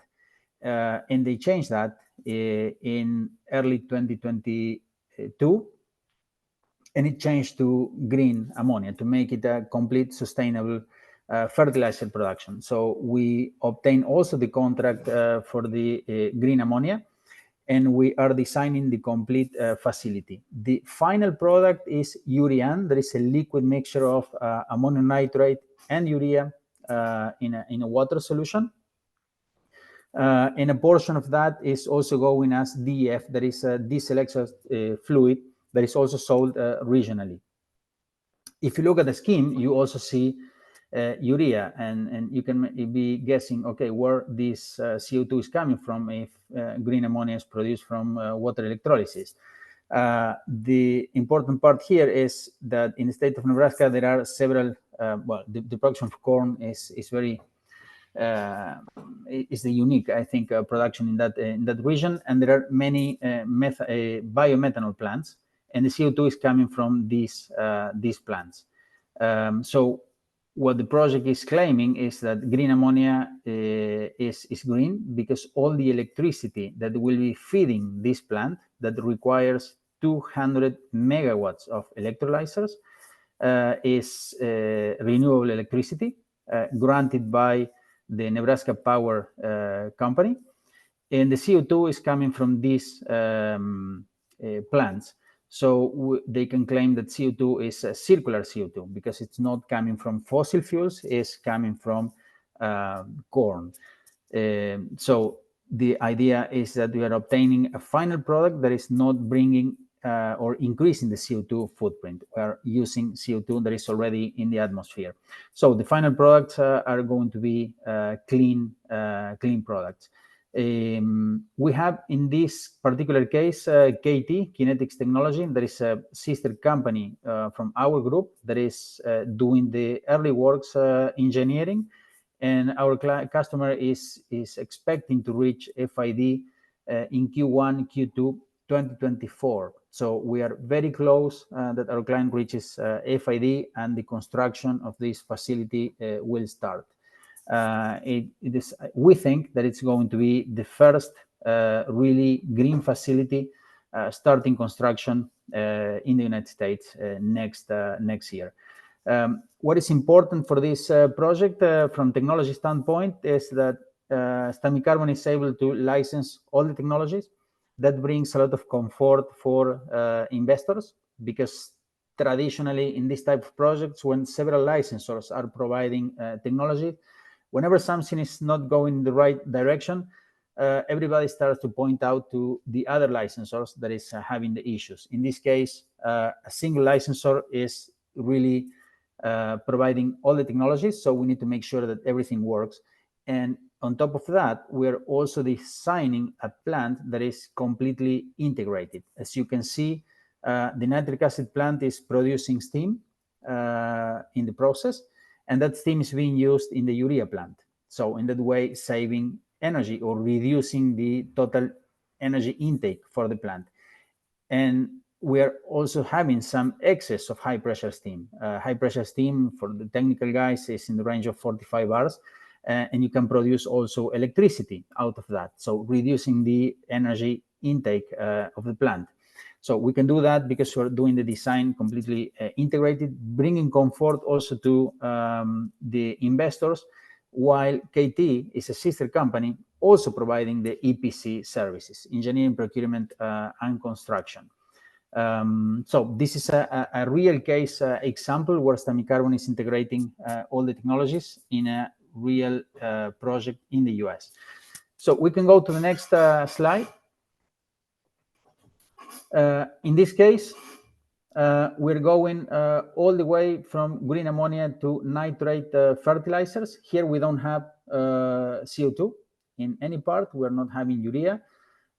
In this case, we go from green ammonia to nitric acid, and then to ammonium nitrate and ammonium nitrate finishing. Stamicarbon can provide all the technologies for green ammonia, nitric acid, ammonium nitrate. And for the finishing section, we are relying on a partner that we have that is called Incro. It's a Spanish company that delivers the finishing section. In this case, we have done one feasibility study, Kenya Green Fertilizers, for implementing this complete solution. One of our sister companies, NextChem, has conducted the feasibility study. We have done also another feasibility study for greenfield nitrogen in Iowa. The project is a little bit delayed, but we have done quite some work on that project as well. And we have completed also a feasibility study in Angola for Mimbos resources, where we're using exactly the same configurations. Capacities are differing in each of the projects, but the technologies that we're using are exactly the same. So we can go to the next slide that I think is the last one. Yep, if you could get to your final thought, that would be great. And then we've got a question or two we'd like to ask. It's the last slide, so I can make it very fast. So Stamicarbon is, we have an ammonia technology that is very good solution for small and mid-size technology plants. We can deliver the complete set of technology. Our process for green ammonia is very lean, and we can also go all the way to urean by making use of CO2 that is already existing and from these biomass plants and get circular urea. And okay, thank you very much. This is all I have to say. And now I'm ready to hear your questions. Perfect. What's needed in Minnesota or the Midwest for small-scale local fertilizer production to flourish? Is there a piece that's missing? Really, what we need to focus on, this small-scale plants has the ability to make use of a limited amount of renewable energy. So whenever there is an amount of energy, and I mean, we can go from 25 megawatts, where we can produce 50 metric tons per day ammonia, metric tons per day, or we can scale up to 200 or 250. But the idea of these facilities is also to produce a product that can be used locally. We think that these small mid-sized plants are very interesting to serve the local market. So you can establish long-term relationship with the renewable energy providers, but also with the farmers or the cooperatives that will be using this fertilizer, and in a certain way balance what is happening outside your boundaries. What I mean is that you can make a very good deal with off-takers to say, okay, this is my minimum price that I can make my plant sustainable from business perspective. But we can also discuss on a ceiling price whenever the market is going crazy, like it happened a couple of years ago, where in some places in the US you were paying like $1,200 per ton of ammonia, which is really a high price. And then you can make a deal to make these plants really sensible and supportive of the local markets. Mike? Thank you for your presentation. I noticed you had the ramp down to 40%, but you didn't mention the ramp rates. Could you fill us in more of how long you go down and what the length of time is to go down and then back up again? Typically, these plants can go down and up in the range of 10% every 10 minutes. So we can go from 40% up to 100% in like an hour, hour and a half, and then the same to go down. So it's quite fast. One more online question and we'll wrap things up here. How much CO2 is required by a 450 metric ton per day urea plant? How much CO2? Let me make the math. For you need like 570 metric tons. Okay. Mauricio, thanks for your presentation and for taking some questions and being part of our day today. Thank you so much. Thank you very much. Thank you very much. And you have my email if someone wants to contact me on the last slide of the presentation. Thank you very much. Remember that we are going to download today's Renewable Energy Roundtable on YouTube, and you'll be able to find all of the presentations there as well. What time are we at? We're at 1:50. That means that we have heard a lot today about potential and possibilities and innovations, and what we need to know, and Todd talked about it a little bit, is where's this capital going to come from and who's interested in making those investments? Today we have Nathalie Beken with us, an investment associate at Azimuth Capital Management, a Calgary and California-based PE company which invests in non-mainstream energy transition opportunities with their latest $1 billion fund. The fund is focused on 3 verticals, of which the most important one is low-carbon fuels. And in that context, Azimuth is now looking to invest in companies producing low-carbon hydrogen, ammonia, and sustainable aviation fuels. Prior to working at Azimuth Capital, Nathalie was president of the Energy Club at InSeed, strategist at a European carbon market startup, and coordinator at EDF Belgium's trading team, and change manager at a Shell subsidiary active in power trading on the European market. We're looking forward to her presentation today. So Nathalie Beken, welcome to the podium. Hello, everyone. It's a real honor to be here. Thank you for the introduction and to immediately address one of the questions that was directed at Mr. Taylor earlier. Yes, investors are very interested in this. And this is also why I'm here today. I'm hoping to share a little bit more about how we look at these kind of opportunities. So yes, maybe I'll start off by saying what is hydrogen-mediated CO2? Well, Luca, thank you. It's just a very eloquent way of saying combining hydrogen and CO2 and make something more useful out of it. Today, CO2 is mostly used to produce urea, as you know, and also for enhanced oil recovery. And it's basically just produced from fossil fuels. But you all know about this not so insignificant problem that is called climate change, meaning that we will have to capture much more CO2 than it's currently used today. Actually, billions and billions of tons every year. And as Mr. Herzog from MIT said, this is gonna be a lot of carbon that we have to put into the ground. But even better would it be to use this carbon and make something useful out of it. So I think we know the message after today. In the future, CO2 is gonna be used for much more than urea production or enhanced oil recovery.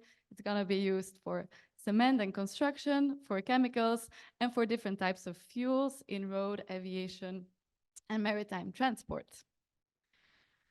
So in which context are we looking at this? It's mostly in the context of sustainable aviation fuels. And the combination of water, renewable electricity, and CO2 is usually called power to liquid or e-fuels.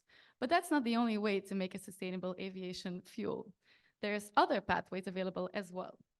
There's the HEFA pathway, which is basically converting waste oils to sustainable aviation fuel, which is the only commercially available technology today to create these aviation fuels. The advantage is that you can, after pre-treatment of the oils, just put them into existing refinery processes. On the other hand, these waste oil feedstocks are only available in limited quantities and will not be enough to really produce enough aviation fuel to fully decarbonize the sector. Second, there's aviation fuels created from solid biomass and waste that you can convert in the Fischer-Tropsch process or through a methanol to jet process, which is shown in gray because it's not an officially approved pathway yet. It is expected to be, but there is no clarity yet. The advantage here, of course, is that there's plenty of feedstock available. There's plenty of biomass, plenty of waste. However, it proves to be quite a challenging business case to be transporting waste around, and also handling this solid feedstock is quite challenging and expensive. Next, there's then what we call the e-fuels, combining water, renewable electricity, and CO2 to produce sustainable aviation fuels, again, through the Fischer-Tropsch process or through methanol to jet. This is the only pathway that has the potential to fully decarbonize the sustainable aviation sector. And in theory, you can make limitless amounts of fuel through this path. However, this is a very, very expensive method until we really have managed to get the cost down to get CO2 and hydrogen. And yeah, again, the methanol to jet pathway is not officially approved yet. And finally, there's a pathway that I guess you all know very well, which is starting from corn and other feed crops to create ethanol to jet sustainable aviation fuel. This is a great process because it has a very high yield. It's quite a mature process as well. And it's actually an opportunity for the US corn market to reinvent itself.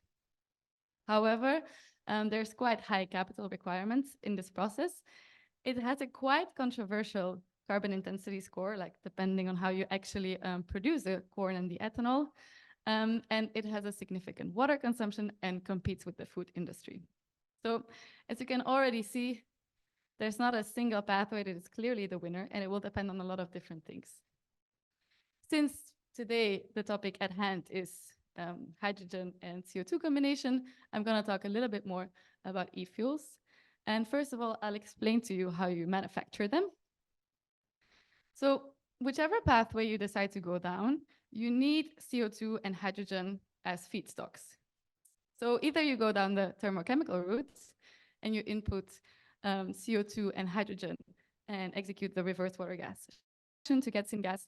And alternatively, it's fed to the Fischer-Tropsch process, which is a very well-known process to just create longer hydrocarbon chains. Or alternatively, you combine the syngas to methanol through just the hydrogenation reaction, and then feed the methanol to a jet synthesis plant, which again converts the methanol to longer hydrocarbon chains. After that, actually, the process is pretty similar for both pathways.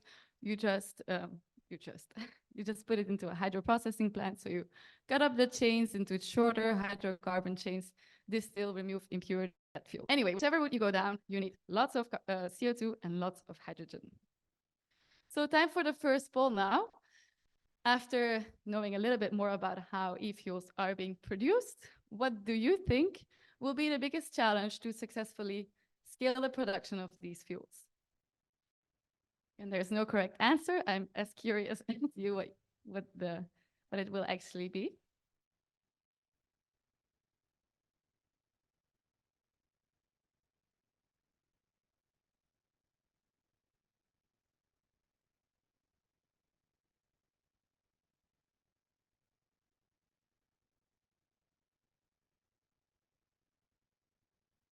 Well, that's very interesting.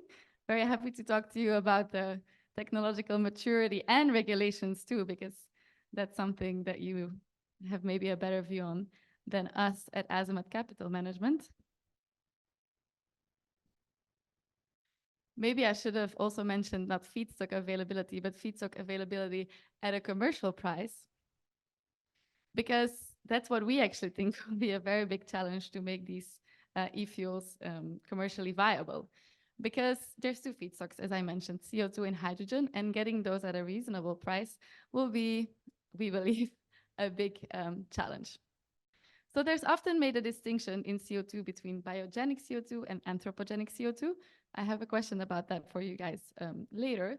So biogenic CO2 is the one from the fast cycle, the CO2 that's going in and out of the atmosphere regardless of human interference, whereas anthropogenic CO2 is from the slow cycle, it's in the earth and would have never come out interference.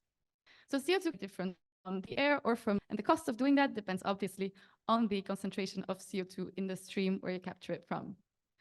You can already see that actually bioethanol is quite a relatively cheap way of capturing, like a cheap stream for capturing CO2, and could be biogenic CO2. And you can also see that prices range really from $10 a ton to almost $500 a ton. So production process, quite expensive.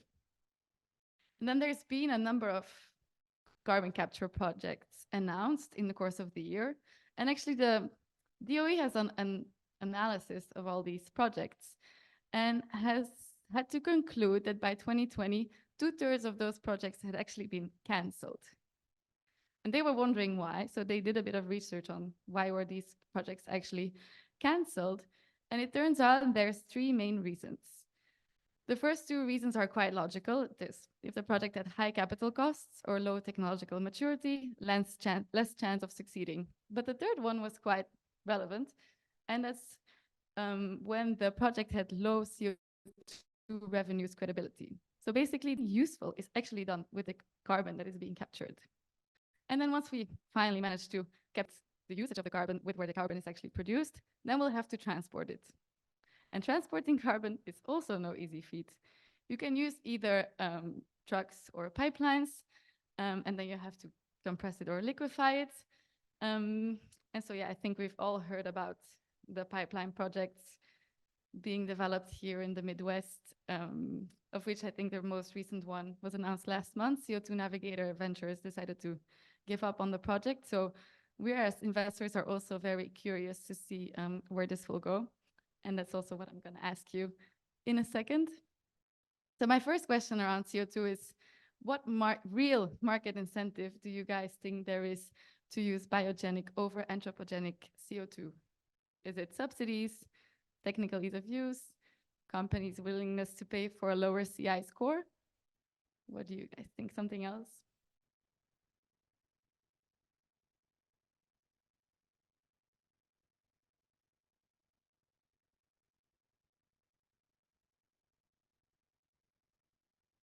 If you say subsidies, I'm really curious to hear which kind of subsidies favor the biogenic CO2. So please come tell me after.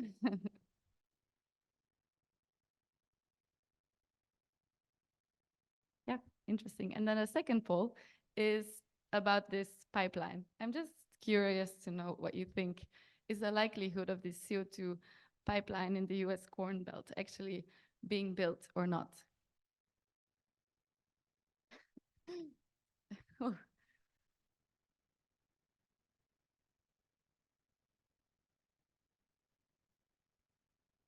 Right, it seems to be clearly something we don't really have to calm down. So another argument for really trying to do something useful with the captured CO2.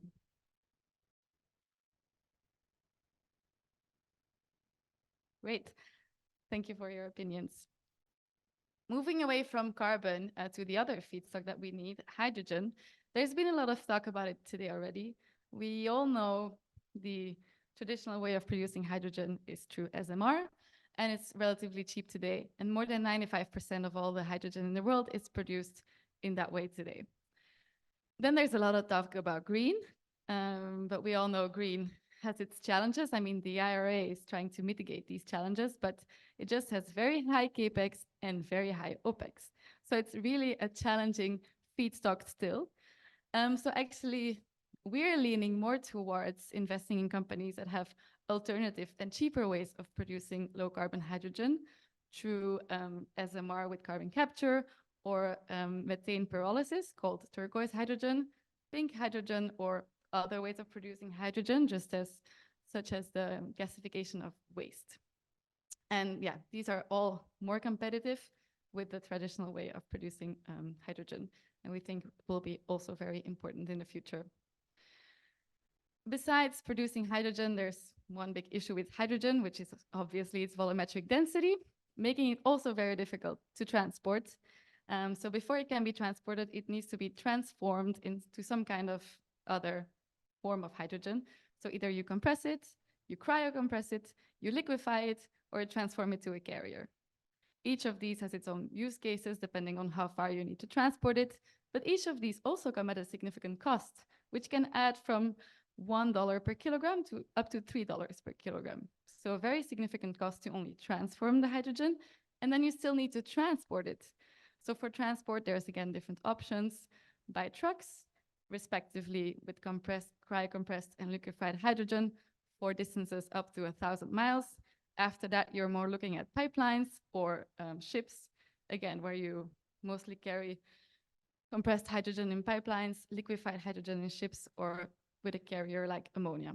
But so you see, also the transport adds from $1 to $2 a kilogram to the base production cost of hydrogen. So again, it's a challenge to get this at a commercially feasible price. Okay, final poll. With all this that you know about sustainable aviation fuels, I'm curious what you think that the supply curve of sustainable aviation fuels will look like in 2035. So which type of fuel will be the cheapest and which one will be most expensive in 10 years? So to remind you, HEFA is the one that is from waste oils, alcohol to jet from corn ethanol, for instance, or methanol, and then the e-fuels.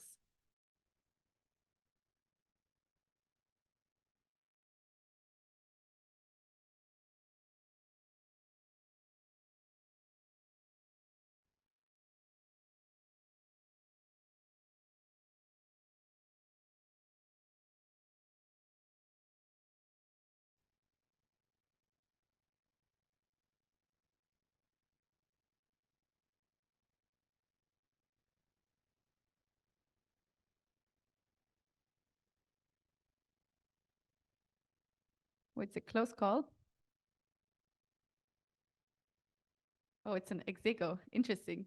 Yeah, obviously there's no right or wrong here, but it's kind of comforting to see that HEFA, alcohol to jet, and e-fuels is one of the two winners, or the winner, because that's actually what we at Azimuth Capital Management also are leaning towards. HEFA will be around, but will be limited. Then for the next 10 years, it will be most commercially feasible to produce actually corn ethanol to jet sustainable aviation fuels. And then we believe e-fuels will definitely have their time, but the timeline will be a bit longer than just the next 10 years. So we're actually looking more towards investing in corn ethanol, and that's for three main reasons. First of all, there's significant different sources of revenue. There's the SAF premium, obviously, but there's also the Renewable Fuel Standards policy that gives subsidies to this kind of fuel, the low carbon fuel standards that is present in certain states like California. Of course, the SAF blenders tax credit, which can be up to $1.85 a gallon of fuel. And all the ethanol that cannot be converted to aviation fuel can be converted to renewable diesel, where there's again a source of revenue. So stacking up these different sources of revenue makes the investment in corn ethanol quite interesting from an investor's perspective. Next, we have studied the US corn industry a little bit from closer by, and we've noticed that in recent years, the plants have actually been underutilized. And that's maybe because internal combustion engines are maybe becoming less relevant in the last years or in the next years. Anyway, we think this sustainable aviation fuel business is a very good way for the US corn industry to reinvent, will be important in the future. And so what we really like is optionality. And that's where actually corn ethanol to jet also scores quite high. It gives us a lot of options because as a feedstock, we're looking at corn. But the good thing is there's also other feedstocks available, just as agricultural waste or sugarcane. Then the ethanol plant itself can be upgraded, let's say, with a carbon capture facility, and then the captured carbon can then again be maybe combined with hydrogen to have the e-fuels maybe 20 years from now to create methanol to jet, and maybe even after Stamicarbon's presentation, not even turn it into jet fuel, but turn it into urea, green urea. So again, more options, that's great. And if this sustainable aviation fuel story doesn't really work out, we can still blend the ethanol in gasoline like it's being done today. And finally, should we also invest in the later stage hydroprocessing? This plant is quite agnostic of where the feedstock comes from. Like if you start from ethanol or methanol or high temperature liquids, it all goes through the same hydroprocessing steps at the end. So that also gives us a lot of options, which we like.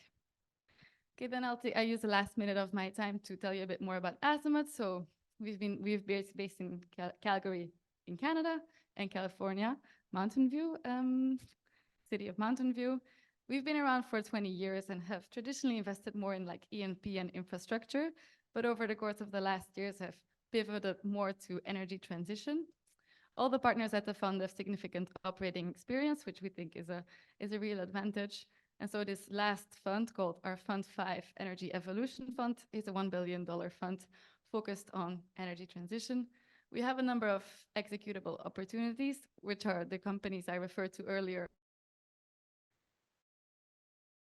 in the low carbon hydrogen production. And so the Fund 5 has a strategic focus based on 3 pillars: low carbon fuels, in which this aviation story fits very well; resources to support electrification, so think about everything that has to do with batteries; and low carbon electricity production and storage. So we try to invest in more niche applications that we think will be equally important to realize the energy transition, and of course gives us the returns we are looking for as a PE fund. Thank you so much for listening, and very happy to connect during the next networking break. Thank you. Thank you, Nathalie. Question for you. In your work, are the end users embracing e-fuels? Are you seeing that they're looking for the next big thing? So yeah, e-fuels are also a drop-in fuel. So they can be used as easily as traditional jet fuels. So I think the end users are quite agnostic of where the fuels come in, as long as they're drop-in. Yeah, and the price is reasonable. I would say they're quite agnostic. Michael's got the microphone for anybody in the room, online. How much you had a poll about regulation. How much does regulation hinder the advancement of these fuels? I think what is a bit unclear to us regulation-wise is how corn ethanol will be regarded, because of course the carbon intensity matters, and the carbon intensity of corn ethanol to jet is quite controversial. So it would really help us to know how that will be regarded, and if it's yeah, if it can be considered for the tax credit. And then also the methanol to jet pathway seems promising, but if it will be enough numbers from the top of my head, but I think like the CI score from the GREET methodology is around 80 kilograms, 80 tons of CO2 per kilogram. And I think we want to go down to about 2/3 of that. I have the graphs in my mind, so around 50 or 60, I think. Yeah, I think building off of that, for using corn and alcohol to jet, we see the CI potential for getting conservation practices on the land is like a really great opportunity. And so I think in a lot of these conversations, something we're trying to, not get too carbon focused and think about water and soil health and farmer livelihoods. So as you and your investor peers are also looking at this space, are you thinking about co-benefits and other things that come along with reducing GHGs? Yes, 100%. So there's many ways to reduce the carbon intensity of corn ethanol. So carbon capture is the biggest one. But there's other ways, just as you say, more sustainable agricultural practices or the use of green fertilizer, which I guess is a bit similar. There's also replacing natural gas for drying the corn. That can be maybe electricity or renewable natural gas. So indeed, there's definitely plenty of ways. And I think we also need to be realistic. I think maybe the carbon capture will be something for in the next 5 years, but before that, there's other opportunities that are like more low-hanging fruits. So yeah, very, very interested to learn what are the other ways we can reduce the carbon intensity of ethanol production. Yeah. All right. Thank you, Nathalie. Yeah, you bet. Another great presentation here. 3 great presenters will bring this renewable roundtable to a close this afternoon as we discuss how this hydrogen economy might work.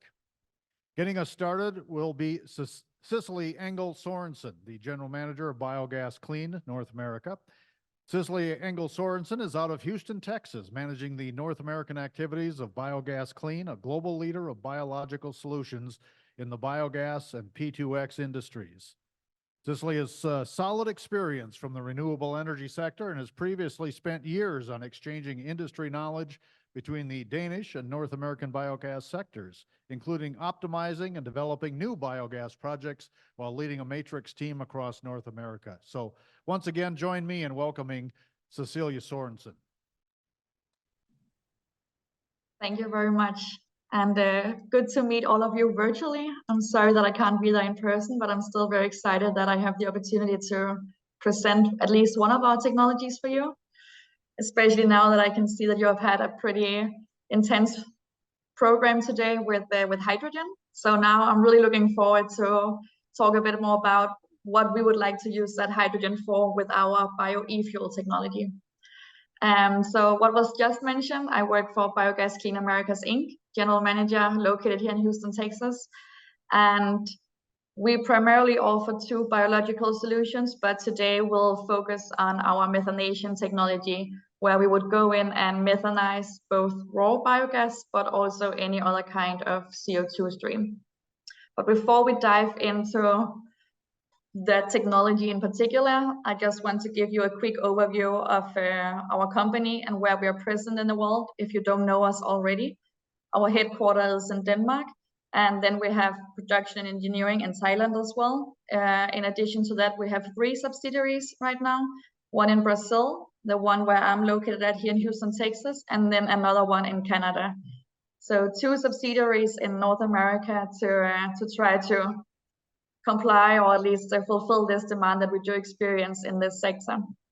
We have 42 countries that we're operating in with 350 projects right now, both within biological stress removal, but also biological methanation.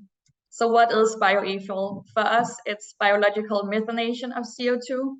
It's a process where we convert carbon dioxide and hydrogen to methane, so CH4. And we do it in a biotrickling reactor.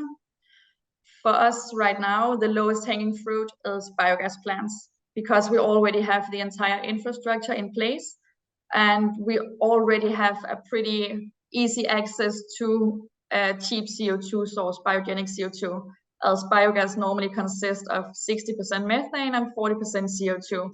So with our biological methanation technology, we would go in and then methanize that additional amount of CO2 so that a biogas plant owner could end up with having more than 97% methane based on the same amount of feedstock that goes into the plant instead of just having those 55–60% methane.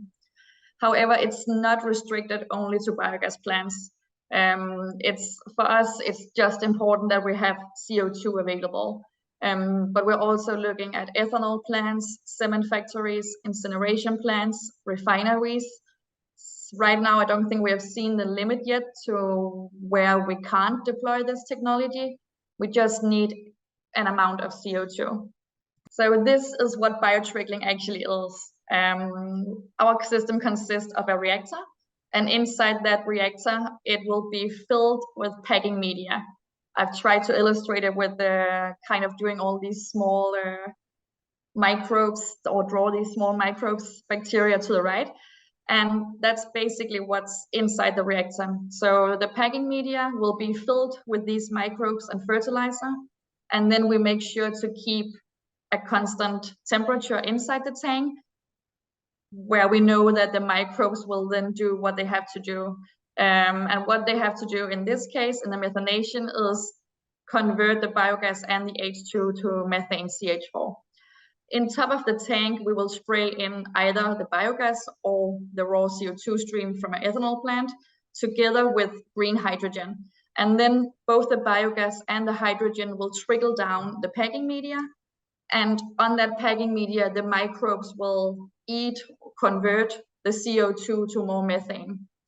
And then when the gas slowly reaches the lower part of the reactor and is ready to be released from the reactor, that's where we see the around 97% methane. But here on the next slide, it's just to show you what more or less what it looks like. So here on top of the tank, you can see we have the gas coming in. Then it will be sprayed down that packing media. And then in the lower part of the tank, there will be like around 3 feet available space for the clean gas to be let out again. And that's where we see the 97% methane instead of perhaps just 60% methane and 40% CO2 if it's a biogas plant. But again, it can be applied to any other CO2 stream that we might have. This is a flow diagram I quickly want to show you of a typical AD process. So this is what you would recognize if you're looking at an AD R&D plant, where the biomass would go into the reactor and then it would be upgraded. And then you can use that for replacing it with fossil natural gas or liquefied or whatever you would want to do with it. So with our reactor, we would actually install that directly on the raw CO2 stream. And you don't need to do any pre-treatment with the CO2. That can go directly into our reactor. Our microbes actually like that it's not too clean. And then we just need the hydrogen. Right now, we have only done projects where the hydrogen is green hydrogen, primarily in Europe. And it has been with different partners that offer electrolyzer units. But for us, it doesn't matter where the hydrogen comes from or which color it has. As long as we just can add hydrogen into our reactor, then we will be able to methanize the CO2. And if it's not a biogas plant, then the principle will be the same. You will have the raw CO2 source from, for instance, an incineration plant or an ethanol factory. We would install our e-fuel director directly on that CO2 stream together on adding the hydrogen. And then we will end up with methane. So how did this start? So our company has been doing biological desulfurization since 2009, based on that same principle we're doing biotrickling. Then 10 years after, in 2019, we thought that because biotrickling in general, at least for us, is a very, very simple and robust process when you work with biology. So they thought we should be able to exploit biotrickling for other areas within primarily biogas plants. And that's when they came up with trying to methanize CO2 based on the biotrickling process. So it started as a lab scale in 2019. Then in 2021, we did our first couple of pilot scales. And then last year, we built our first full-scale project. And next year, we expect to triple and even quadruple the full-scale plants that we have. I wanted to show you this because for our system, hydrogen is obviously very important. And because of the ratio between hydrogen and CO2, it's also important for you or for the owner, investor, that the hydrogen can be produced cheap, because we need 4 times the amount of hydrogen per molecule or amount of CO2. That's the ratio, 1 to 4. And that's why obviously it's very important that we can access cheap hydrogen if it should make sense to methanize the CO2, otherwise it might be too expensive. But on this slide, you can see what happens with the system when it's on. So you can see all the way to the left in the upper corner, there's a green and yellow line. That's the level of methane. And then the lower line, the red and purple one, is the CO2. So when the system is on, we will have 97, 98% methane and less than 2% CO2. Then when we shut the system off, it will within a couple of hours go back to what you would normally see at a biogas plant, for instance, like this one, with the 60% methane, 40% CO2. And then when we turn on the system again, it actually only takes a couple of hours before the system is back up and being 100% efficient and producing the 97% methane. So this means that if you suddenly end up in a time where the electricity price is too expensive or something else happens, then you're not forced to continuing producing or methanizing the CO2. Then we can actually just shut off the system. And then when it makes sense, or when you have access to cheap hydrogen or cheap electricity again, then we can turn on the system again and then go back to methanizing. This is a bit more relevant for biogas plants, because when you would turn off the methanation or the e-fuel tank here, then you would just bypass our system and continue producing the 60% methane. And if it's an upgrading plant, then you still have that amount of methane to clean and upgrade. So the system won't be completely turned off. We don't recommend that you would go in and shut it on and off all the time, but it's just a nice way of saying that it's actually a quite flexible system if something happens in your environment. This is just to quickly show you the latest project we have done. It's a big biogas plant. It takes in around 800,000 tons of manure per year. So the biogas flow is, and we are actually just methanizing 25% of that. So that's around 550 SCFM.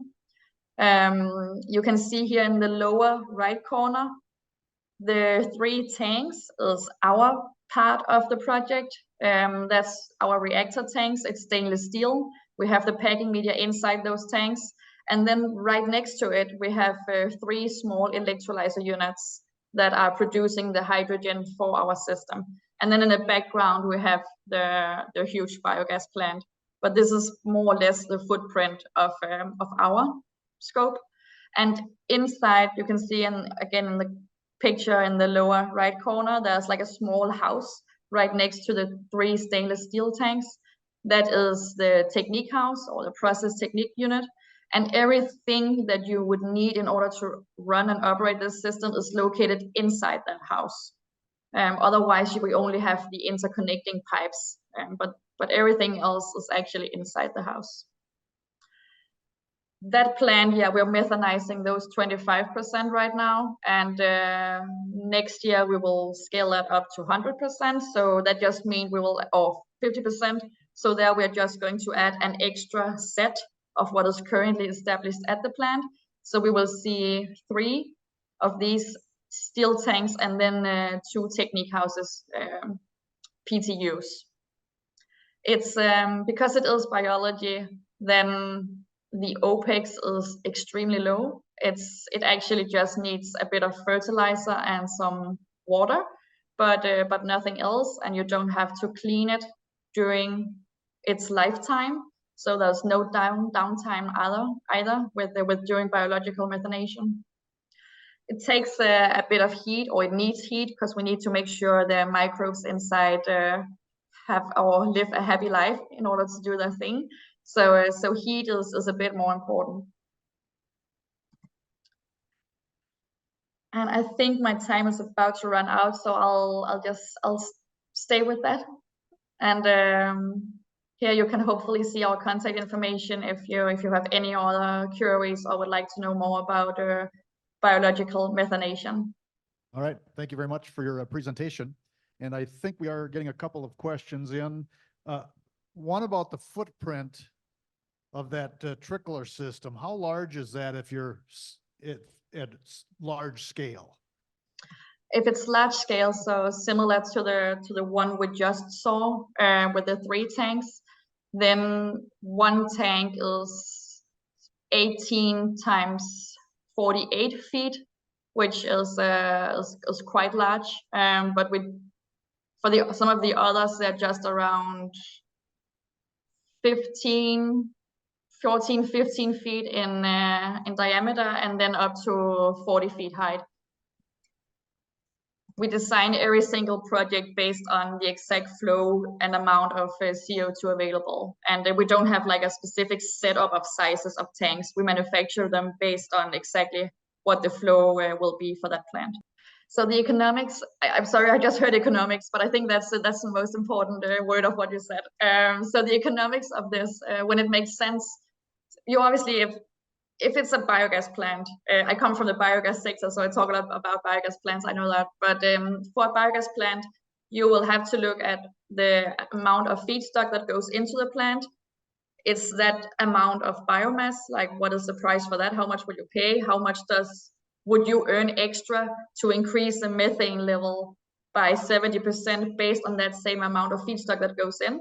And then calculate it with what's the price for methane in your region and the production of producing the hydrogen.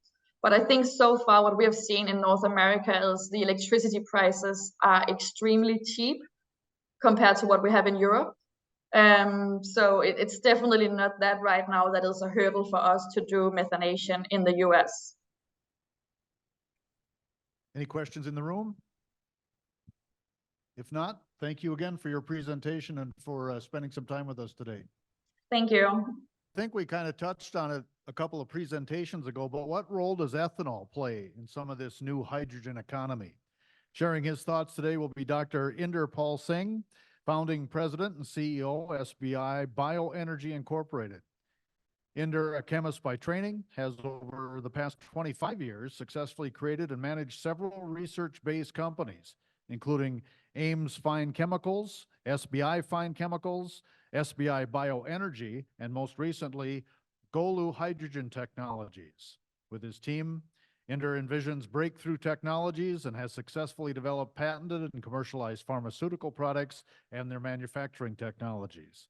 He's also developed water and waste-free catalytic biodiesel, hydrogen-free renewable diesel, and aviation fuel technologies. He has successfully negotiated a license deal with the Royal Dutch Shell Petroleum Company and is currently working on similar deals with many other potential licensees.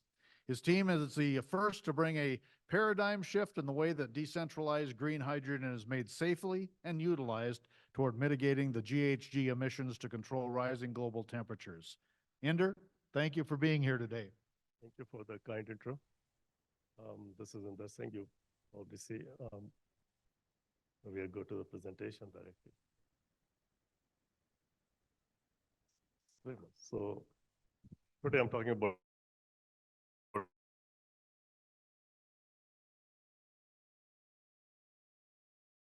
bioethanol as a universal renewable, or people talking about converting into ethanol to jet. But other than that, we can go into the hydrogen. So this way, ethanol is now connected back into the energy industry via hydrogen and then power generation and heat generation. So we, as I said, 25 years in business. We developed several technologies and licensed them. And now into the hydrogen. We are located in Edmonton, Alberta. And we have fully equipped R&D labs and process scale-up from bench scale to pilot scale. We do design and the synthesis of all our catalysts. We can analyze them. We can screen them in parallel. We have instrumentation, which you will see in many universities, but not in many companies. And every type of instrument that we need for catalytic development, process development, and product development and controls. This is, we already talked about, is the technologies we have already licensed. And now we have first client, Edmonton International Airport, for probably for their. So here is a barrier to hydrogen. When we hear so much about hydrogen every day, every energy conference is now becoming a hydrogen conference, but still we don't see that many applications out there or not being deployed. And major barriers that we see, we abbreviate as a cost, carbon footprint, on-site infrastructure cost, safety, and transportation. And we address those through our technology, which we named as GOLU H2. And the company that is now commercializing it is a GOLU Hydrogen Technologies, an independent company. This is the chemistry. I'm a chemist by background, so I try to limit the chemistry here, but you can see, you can take ethanol and water and run through a thermocatalytic process bed, and we produce CO2 and hydrogen. And if you look into ethanol molecule, there's a 6 hydrogen atom, and 6 atom come from water. So total 12 hydrogen atoms are generated. So half of them from water, half from ethanol, and there's no electricity used for producing them. We have our own PSA technology. We separate and produce 99.999% pure hydrogen. That is for fuel cell utilization, and also about 96% pure CO2. We recover, capture, and that's ready to be compressed to liquefy and to transport. Sorry. And the hydrogen can be used, as we know all, for electric vehicles or, sorry, FCV, hydrogen, any other use. The same is for the CO2. It can be used for making e-fuels or methanation or underground enhancement of oil recovery, and ammonia or urea making. This is how we see ethanol as a best source for storing hydrogen. And if you look into the right side, that's the battery storage you need. If you want to store 1 gigawatt hours of stored energy, you need 2,000 acres of land to put that many batteries. If you want to store it as a hydrogen, it is a 50 tons of hydrogen, which will be about $50 million of the equipment to store. And if you want to store the same amount of energy after converting ethanol into hydrogen, you need about only a 90,000 gallon of tank, and that's equal to 3 rail cars. You can see that the price about $80,000 US. In Canada, I believe in US it is cheaper.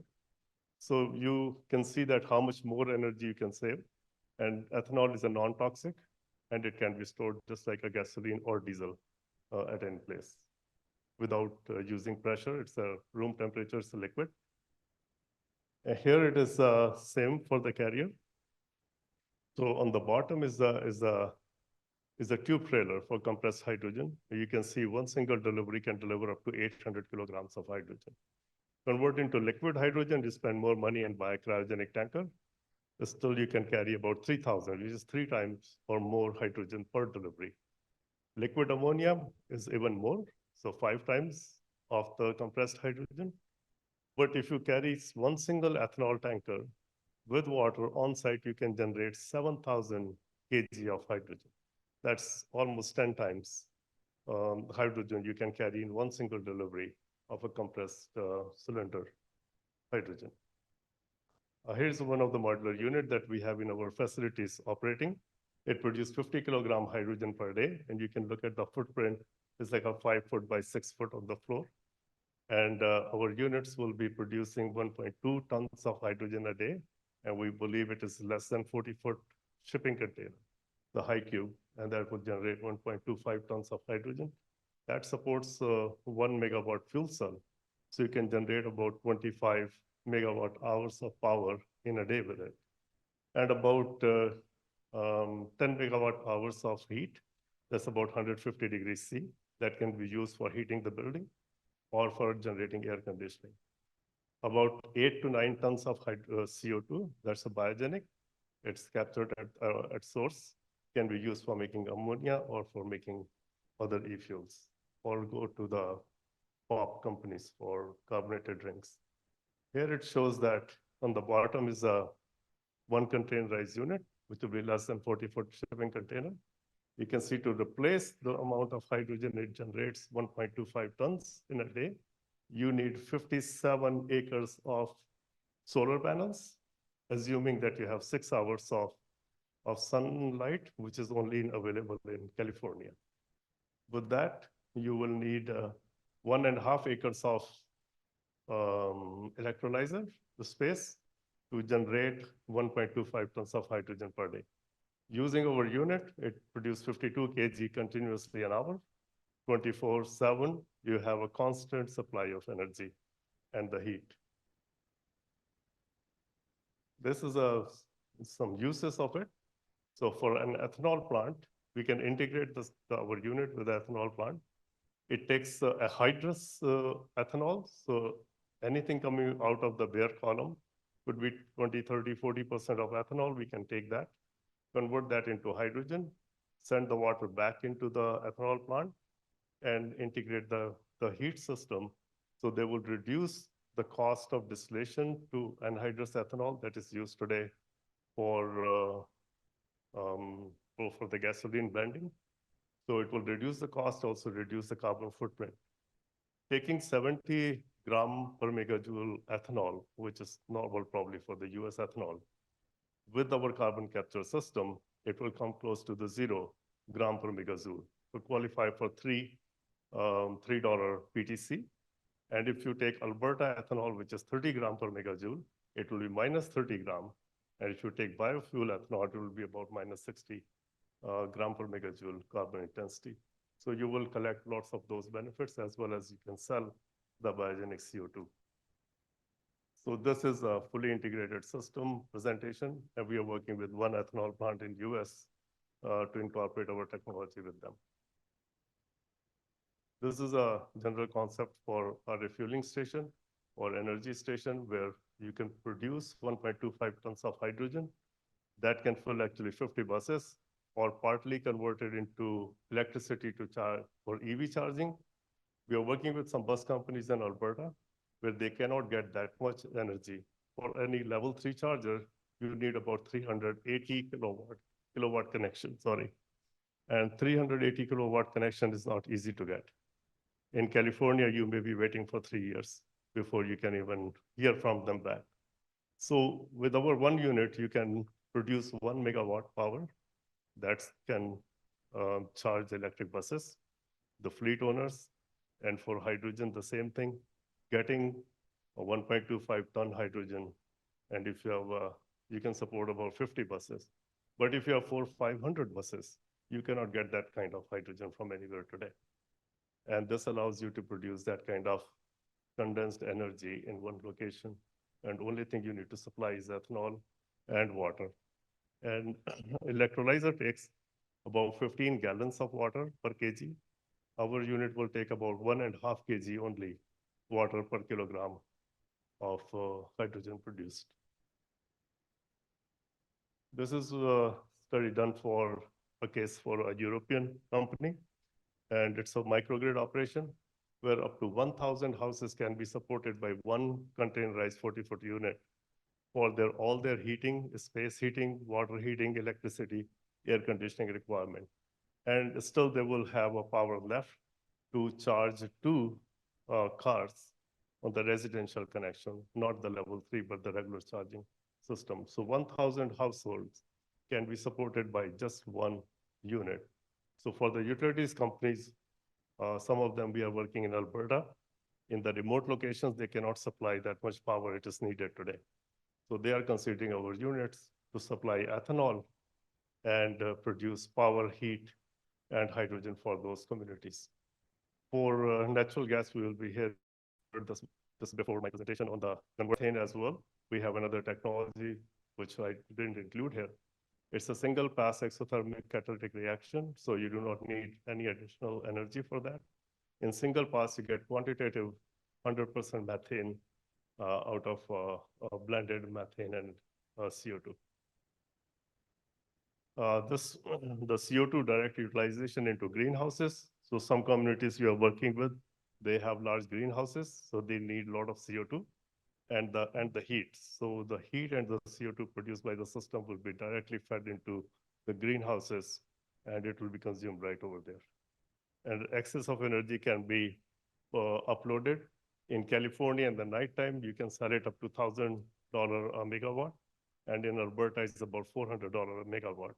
So many companies who do that, they will be using hydrogen in the daytime for the vehicles, and the power they will put up the grid in the nighttime. This is for a bus company, again, for the same thing. And here's a little comparison based on $5 diesel a gallon. If you have a bus that runs 60,000 miles a year, the cost of the diesel is roughly $98,000. Oh, sorry, $88,000. But if you are converting ethanol at today's ethanol price on site where you are refueling your buses, the cost of ethanol is only $30,000 a year. But if you're buying hydrogen in California today at $36 a kg, your cost will be $258,000 to operate a bus. So economically, it all makes sense. And I think Dr. Zullo, Luca Zullo, he has done techno-economic study for comparison of our system. So I'll request him if he can come and say a few words on it. He's here. Thank you but we will take the question after this. So here it is, is a payback period or ROI at $36. The unit can be paid in less than 1 year. And replacement than the pre-COVID ethanol price. And there's more and more ethanol is being produced today. So the prices we hope will get close to pre-COVID time again, and that will reduce the price of hydrogen. So if with ethanol's price today, it will be over $4.5 pure ethanol cost on making hydrogen. If you get $3 PTC, you are down to $1. And if you get LCFS, you will be in the negative territory. Thank you. So.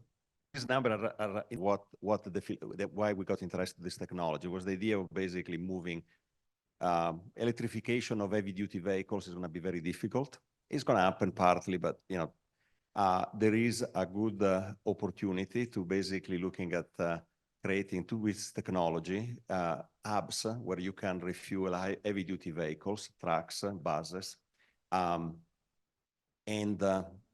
doing it in an hub and spoke model, using the ethanol fundamentally as a biofuel, but a carrier. One of the part of the economics is also keeping in mind that when you look at the energy efficiency of a drivetrain, you double the energy efficiency. So when you look at the energy in translating the energy of hydrogen through a fuel cell and electric motor into work, so the actual moving of the bus, and do the same from diesel with the internal combustion engine, you can do that on a purely levelized cost of production of hydrogen.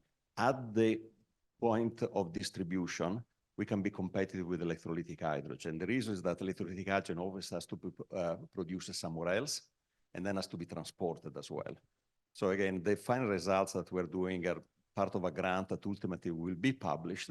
So, but we are very optimistic on this technology. I think it's going to be a very interesting approach to use hydrogen in certain niche that's going to be very difficult to fulfill through conventional channels certainly in the short term, and might promote the adoption of things like fuel cell buses and fuel cell trucks, especially for operators that work on a hub and spoke approach, such transit authorities or certain type of shippers.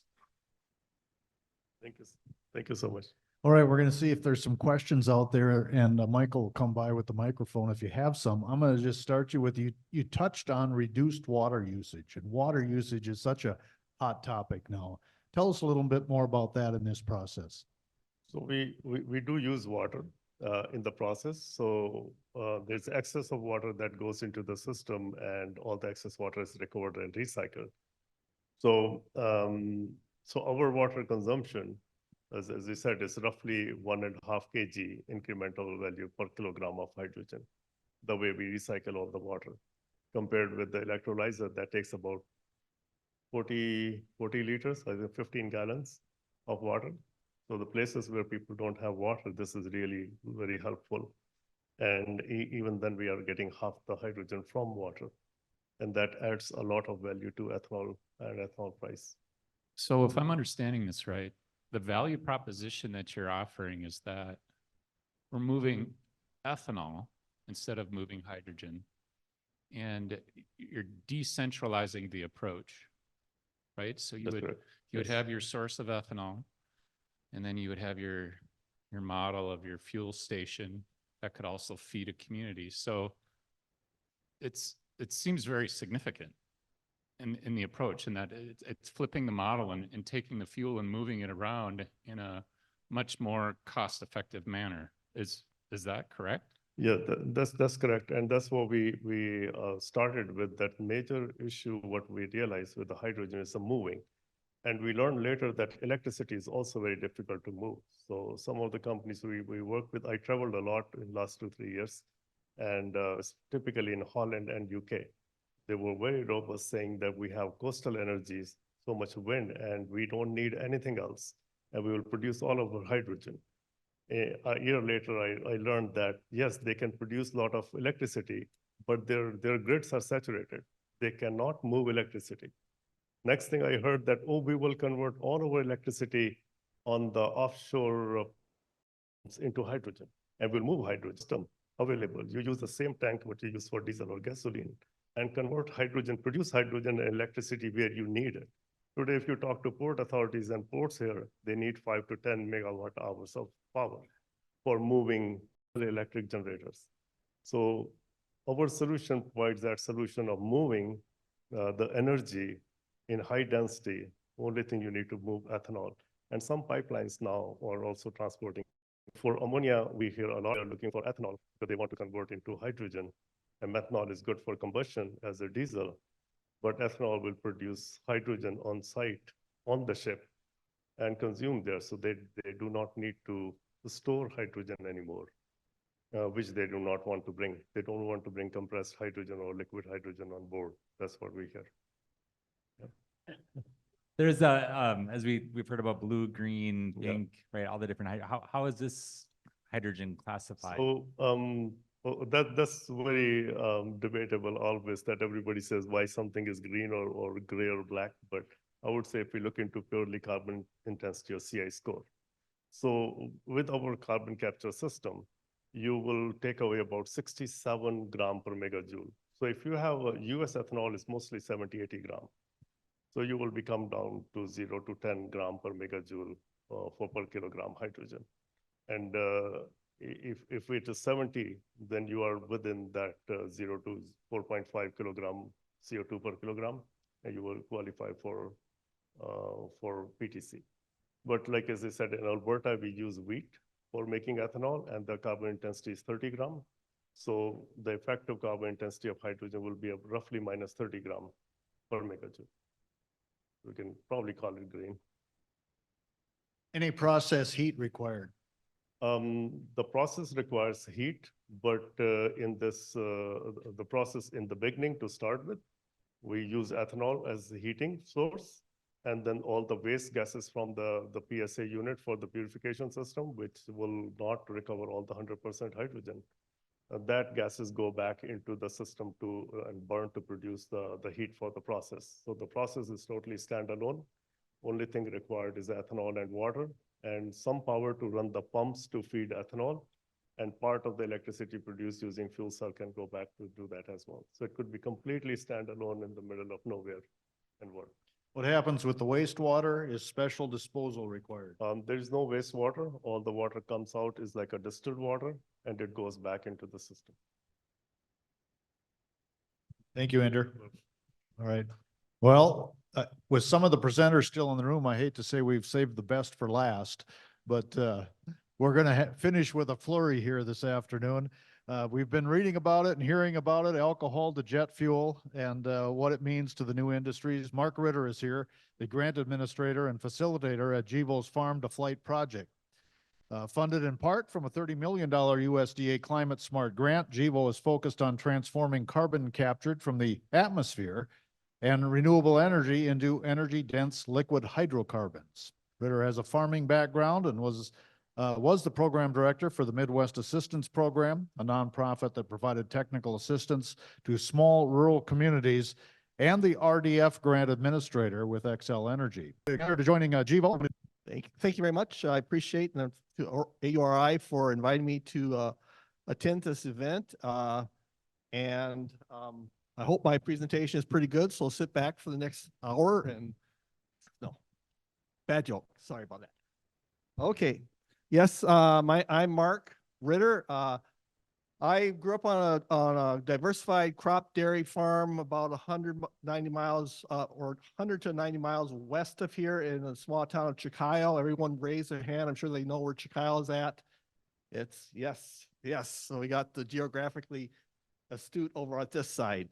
Chicayal, but anyway, at that time we raised some hogs. We milked about 24 dairy cows. We had corn, soybeans, alfalfa, wheat.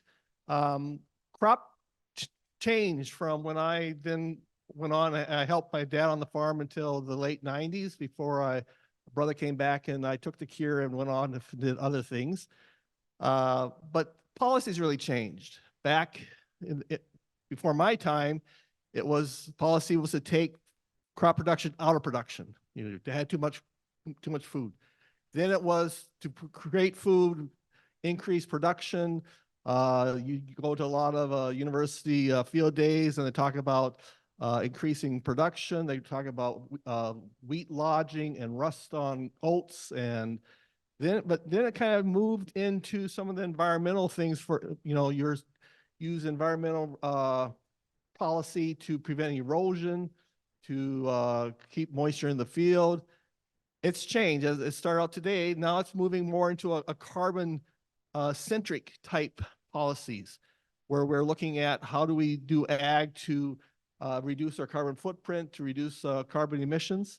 And now as we're moving into what I would say is another stage, we're also looking at soil health.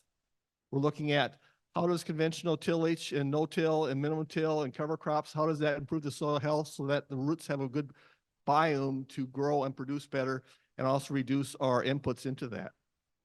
With that said, little disclaimer, this project is funded by USDA NRCS Climate Smart Grant.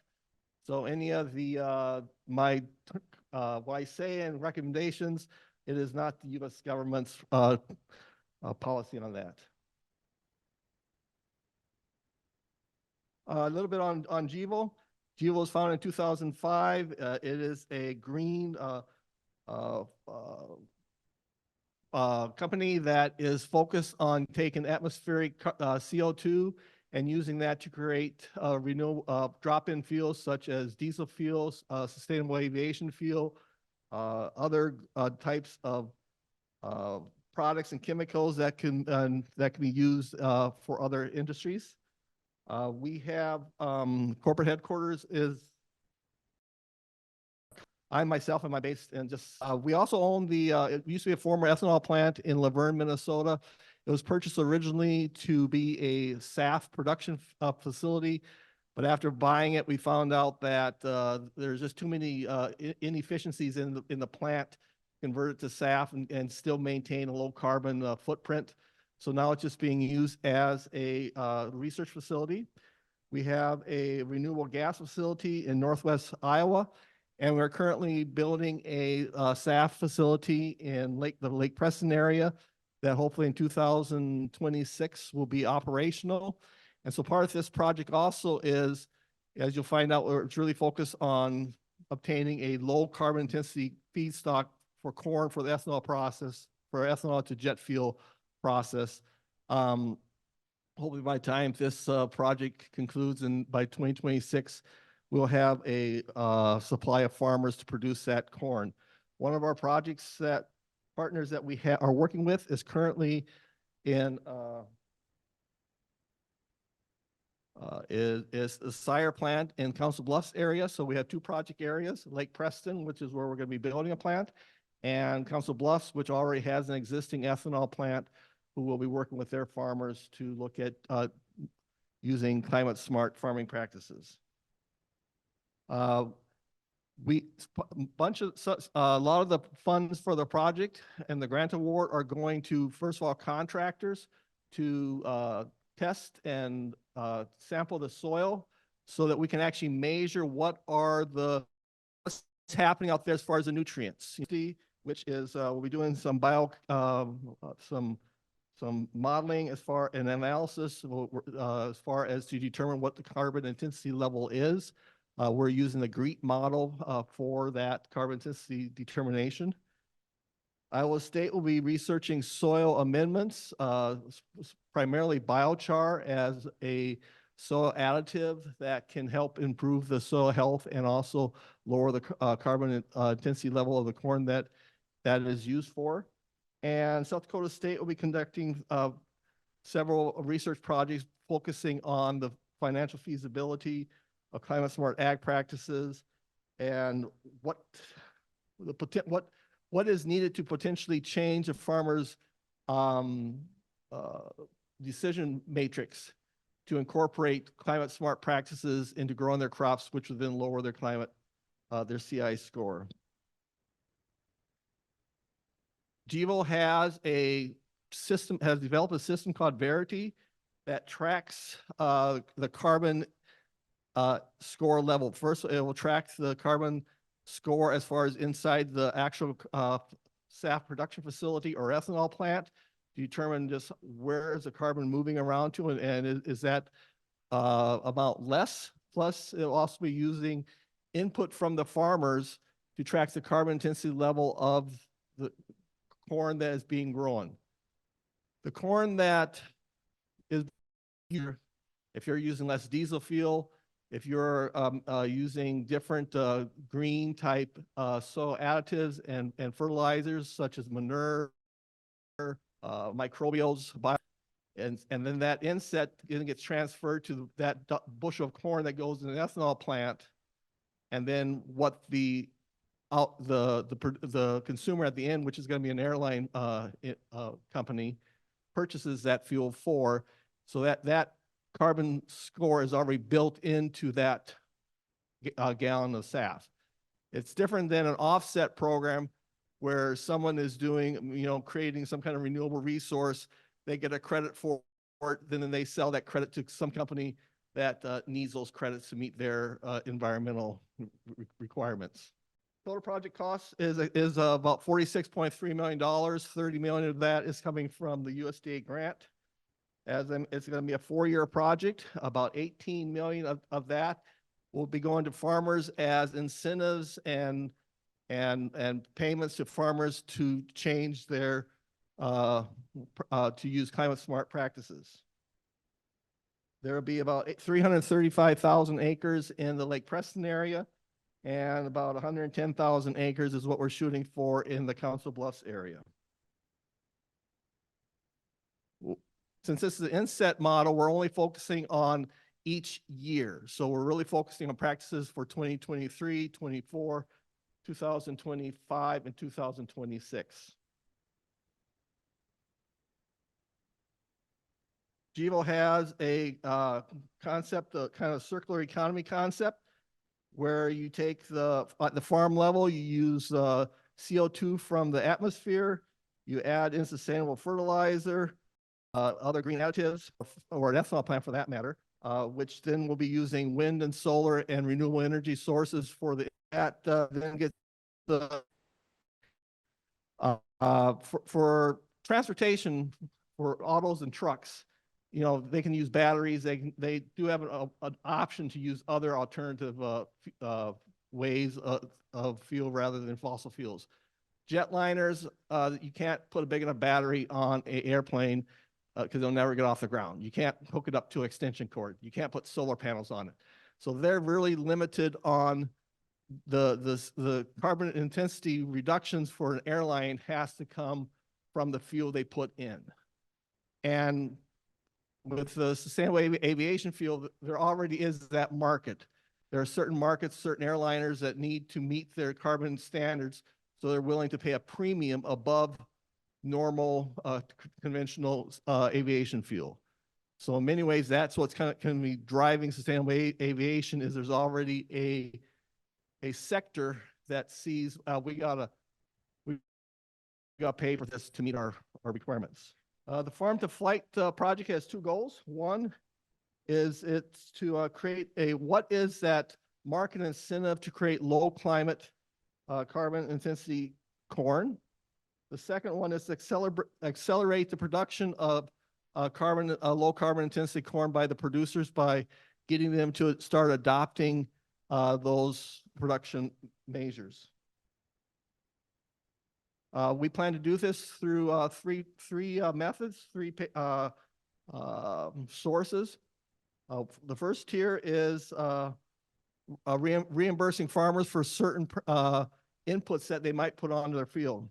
One is providing a $10 per acre refund for the farmers that use soil microbials, $50 an acre refund for products that are for different soil carbon amendments, whether it's biochar, some of those green manures and things like that.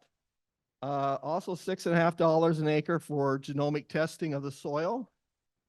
And also one of the important things as far as to verify and track what is happening on the farm, it's important for the farmer to have good records of what they're doing out there. So we also are providing farmers with $4 an acre for the installation of GPS devices in their equipment so that we know how many hours the engine is running at. We can also capture when it's pulling hard. We can put down how much acreage is being covered by that implement. So it's actually capturing data from the farm as far as how much time and what their diesel usage actually is from the farm perspective. The other tier that we're funding for is for farmer to get payments for these practices. We are looking at 6 different ag practices that they can select from. These practices have to be at NRCS standards. So that's kind of standard that the practices are set at. One is reduced tillage. Reduced tillage, plus it reduces the amount of stir in the soil that then hopefully produces a more favorable biome for the roots and stuff to grow in. Also no tillage. And then there you have a further reduction of diesel usage. Carbon soil amendments, which I've already mentioned, we can utilize. Nutrient management, also known as, I think, R5. Prescribed grazing, if farmers during the fall and winter months use grazing, that's also one of the methods that we're looking at is reducing the carbon intensity score. And cover cropping. Cover cropping has a couple of different advantages. First of all, since it's being worked back into the ground, it serves as a green manure. It can help reduce herbicides because if depending upon the cover crop that you use, hopefully it blocks out other weed coming in during the non-growing season. And thirdly, it provides certain benefits for moisture and soil retention and good root health. The first 2 tiers I mentioned about, those are just being funded solely up front through the grant. This third tier, though, after the project grant is done in 4 years, this is the tier that really will continue to provide that incentive to farmers to continue. That's the actual payment to a farmer on what their carbon intensity score, how much is it reduced. This is a sector that a tier that right now initially is being funded through the USDA grant, but over the course of the 4 years, we also are looking at expanding the market so that the market starts to replace this government subsidy for the CI reduction payment.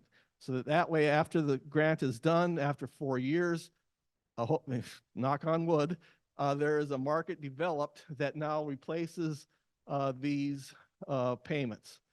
We've kind of put them on a different level. Is if you have any kind of CI reduction, you're going to at least get 8 cents a bushel. Then all the way up to if you make more than a 15-point CI reduction, you get 22 cents a bushel. So that's the incentive that for farmers to reduce their CI scores. So if you have 200 acres and you are between that 10 and 15 CI reduction, you're going to get an additional $40 an acre per bushel that you sell.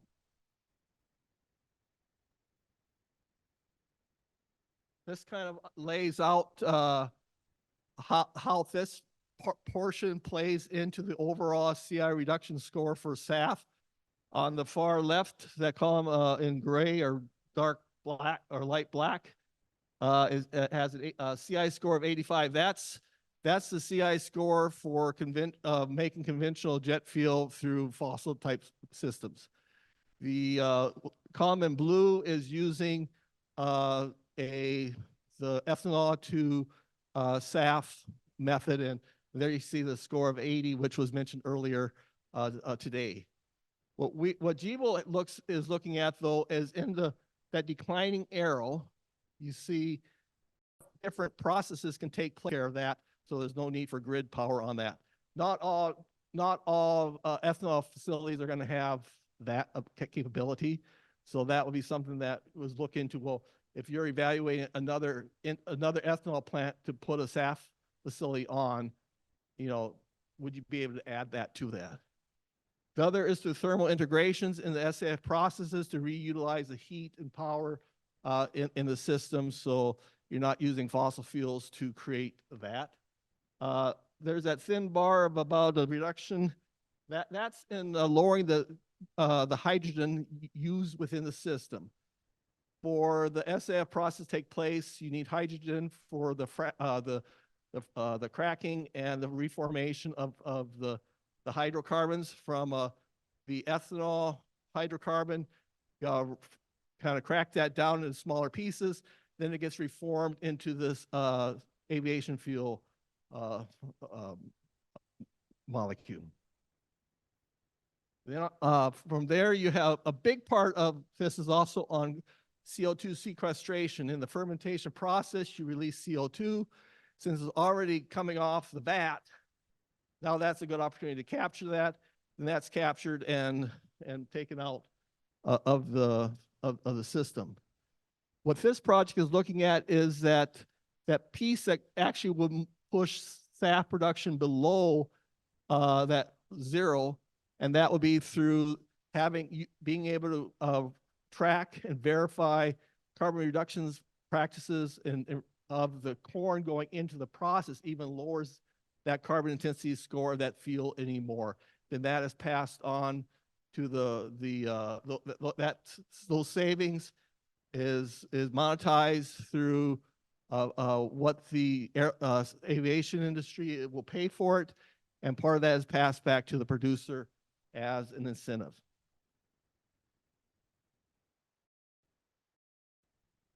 That's it. Any questions? Verity, purchased by producers or offered by Gevo, or how do they get plugged into that? Verity is a branch of Gevo. So Verity is just the process that is being used for Gevo to track this. So it's automatic with sign up. And then I saw on the slide with the three-tier slide, tier one, can you stack those payments? Because you'd be up a little over $70 an acre if you could comply to all of them. Yes, you can. You could, there's 6 different practices. Well, you can't do no-till and you can't do no-till and minimum till at the same time. But you could stack any of the practices, and if there's reimbursements associated with any of those practices, those would also be stackable. We don't know how much interest or appetite there'll be for the soil amendments. I've heard some estimates of biochar costing $1,000 a ton, for plus delivery, and so I don't know without some kind of reimbursement, how, if that would even be feasible, unless it was on some very, very poor corn ground that you're going to get some incredible, performance out of. Question right there. Yep. Can I ask how much is the impact if we change the nitrogen fertilizer into the corn to the green? Do you know the score CI reduction into the SAF? I don't know if it, because there's so many different variables that go into that CI calculation. I would not be able to know just how much that component is, how any of those reductions transfer into the CI reduction score, because there's, it's even with the diesel fuel consumption and the till depth changes what that score might be. So it's there's so many variables. Any others? If not, we'll thank you again, Mark, for your time today. Appreciate it. Well, we are nearing the end of today's Minnesota Renewable Energy Roundtable, and I hope that you've been able to glean some new perspectives, maybe identify some positive progress on the hydrogen economy, and maybe even uncovered some potential new partners or collaborators as you network today. Remember, we are going to be posting today's entire event on YouTube. We also value your feedback. You'll be getting a survey from us, and we ask that you fill that out and return it as soon as possible. Just want to thank you for your time today. I also want to thank our sponsors one more time. Compeer Financial, just a great partner with us, always coming through when we ask them. Great Plains Institute, good friends of AURI. Of course, the Minnesota Department of Agriculture. Avisen Legal, yes, Great River Energy, Xcel Energy presenting today as well, and Centerpoint Energy. Thank you all for participating as sponsors today. And then personally, just a couple of thank yous. Mega Matt was our audio-visual team today. Phil and Matt worked the back of the room and kept us on track as much as they could. Appreciate your work. Also, thanks to our IT guy from AURI, Ray Bohanna, for taking care of us. And of course, Nan Larson is our director of AURI Connects, and she has brought this whole program together today. So Nan, nice job, and thanks for all your work. And now for some perspective on key takeaways and to identify maybe some potential action items, our current director of the Ag Innovation Campus, an advisor to the University of Minnesota Food Science and Nutrition Department, a representative on the Ambold Executive Council, the executive director of the Agricultural. Hey, perfect, Dan. And let's give it up to Dan as well for a great job on keeping us moving. Great to have you out of retirement there, Dan.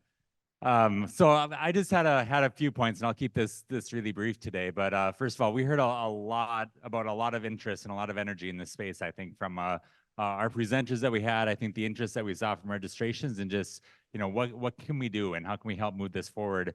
I think it struck me that Minnesota was the leader in ethanol. Why can't we lead here as well as one area? And I think we've seen a lot of leadership already at the government level through different organizations and institutions and private companies as well that are really looking at moving in this space.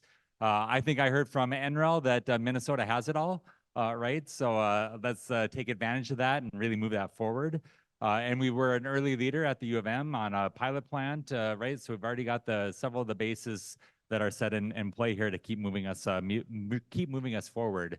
There's a lot of opportunity in the renewable fuel space, I think we heard today, or more so than I had thought coming into it with all the different ideas that we heard around e-fuels, and then the role that ethanol has. I heard ethanol come up over and over and over again, either as ethanol as a fuel or the byproducts from ethanol production in terms of how this all plays into the hydrogen space.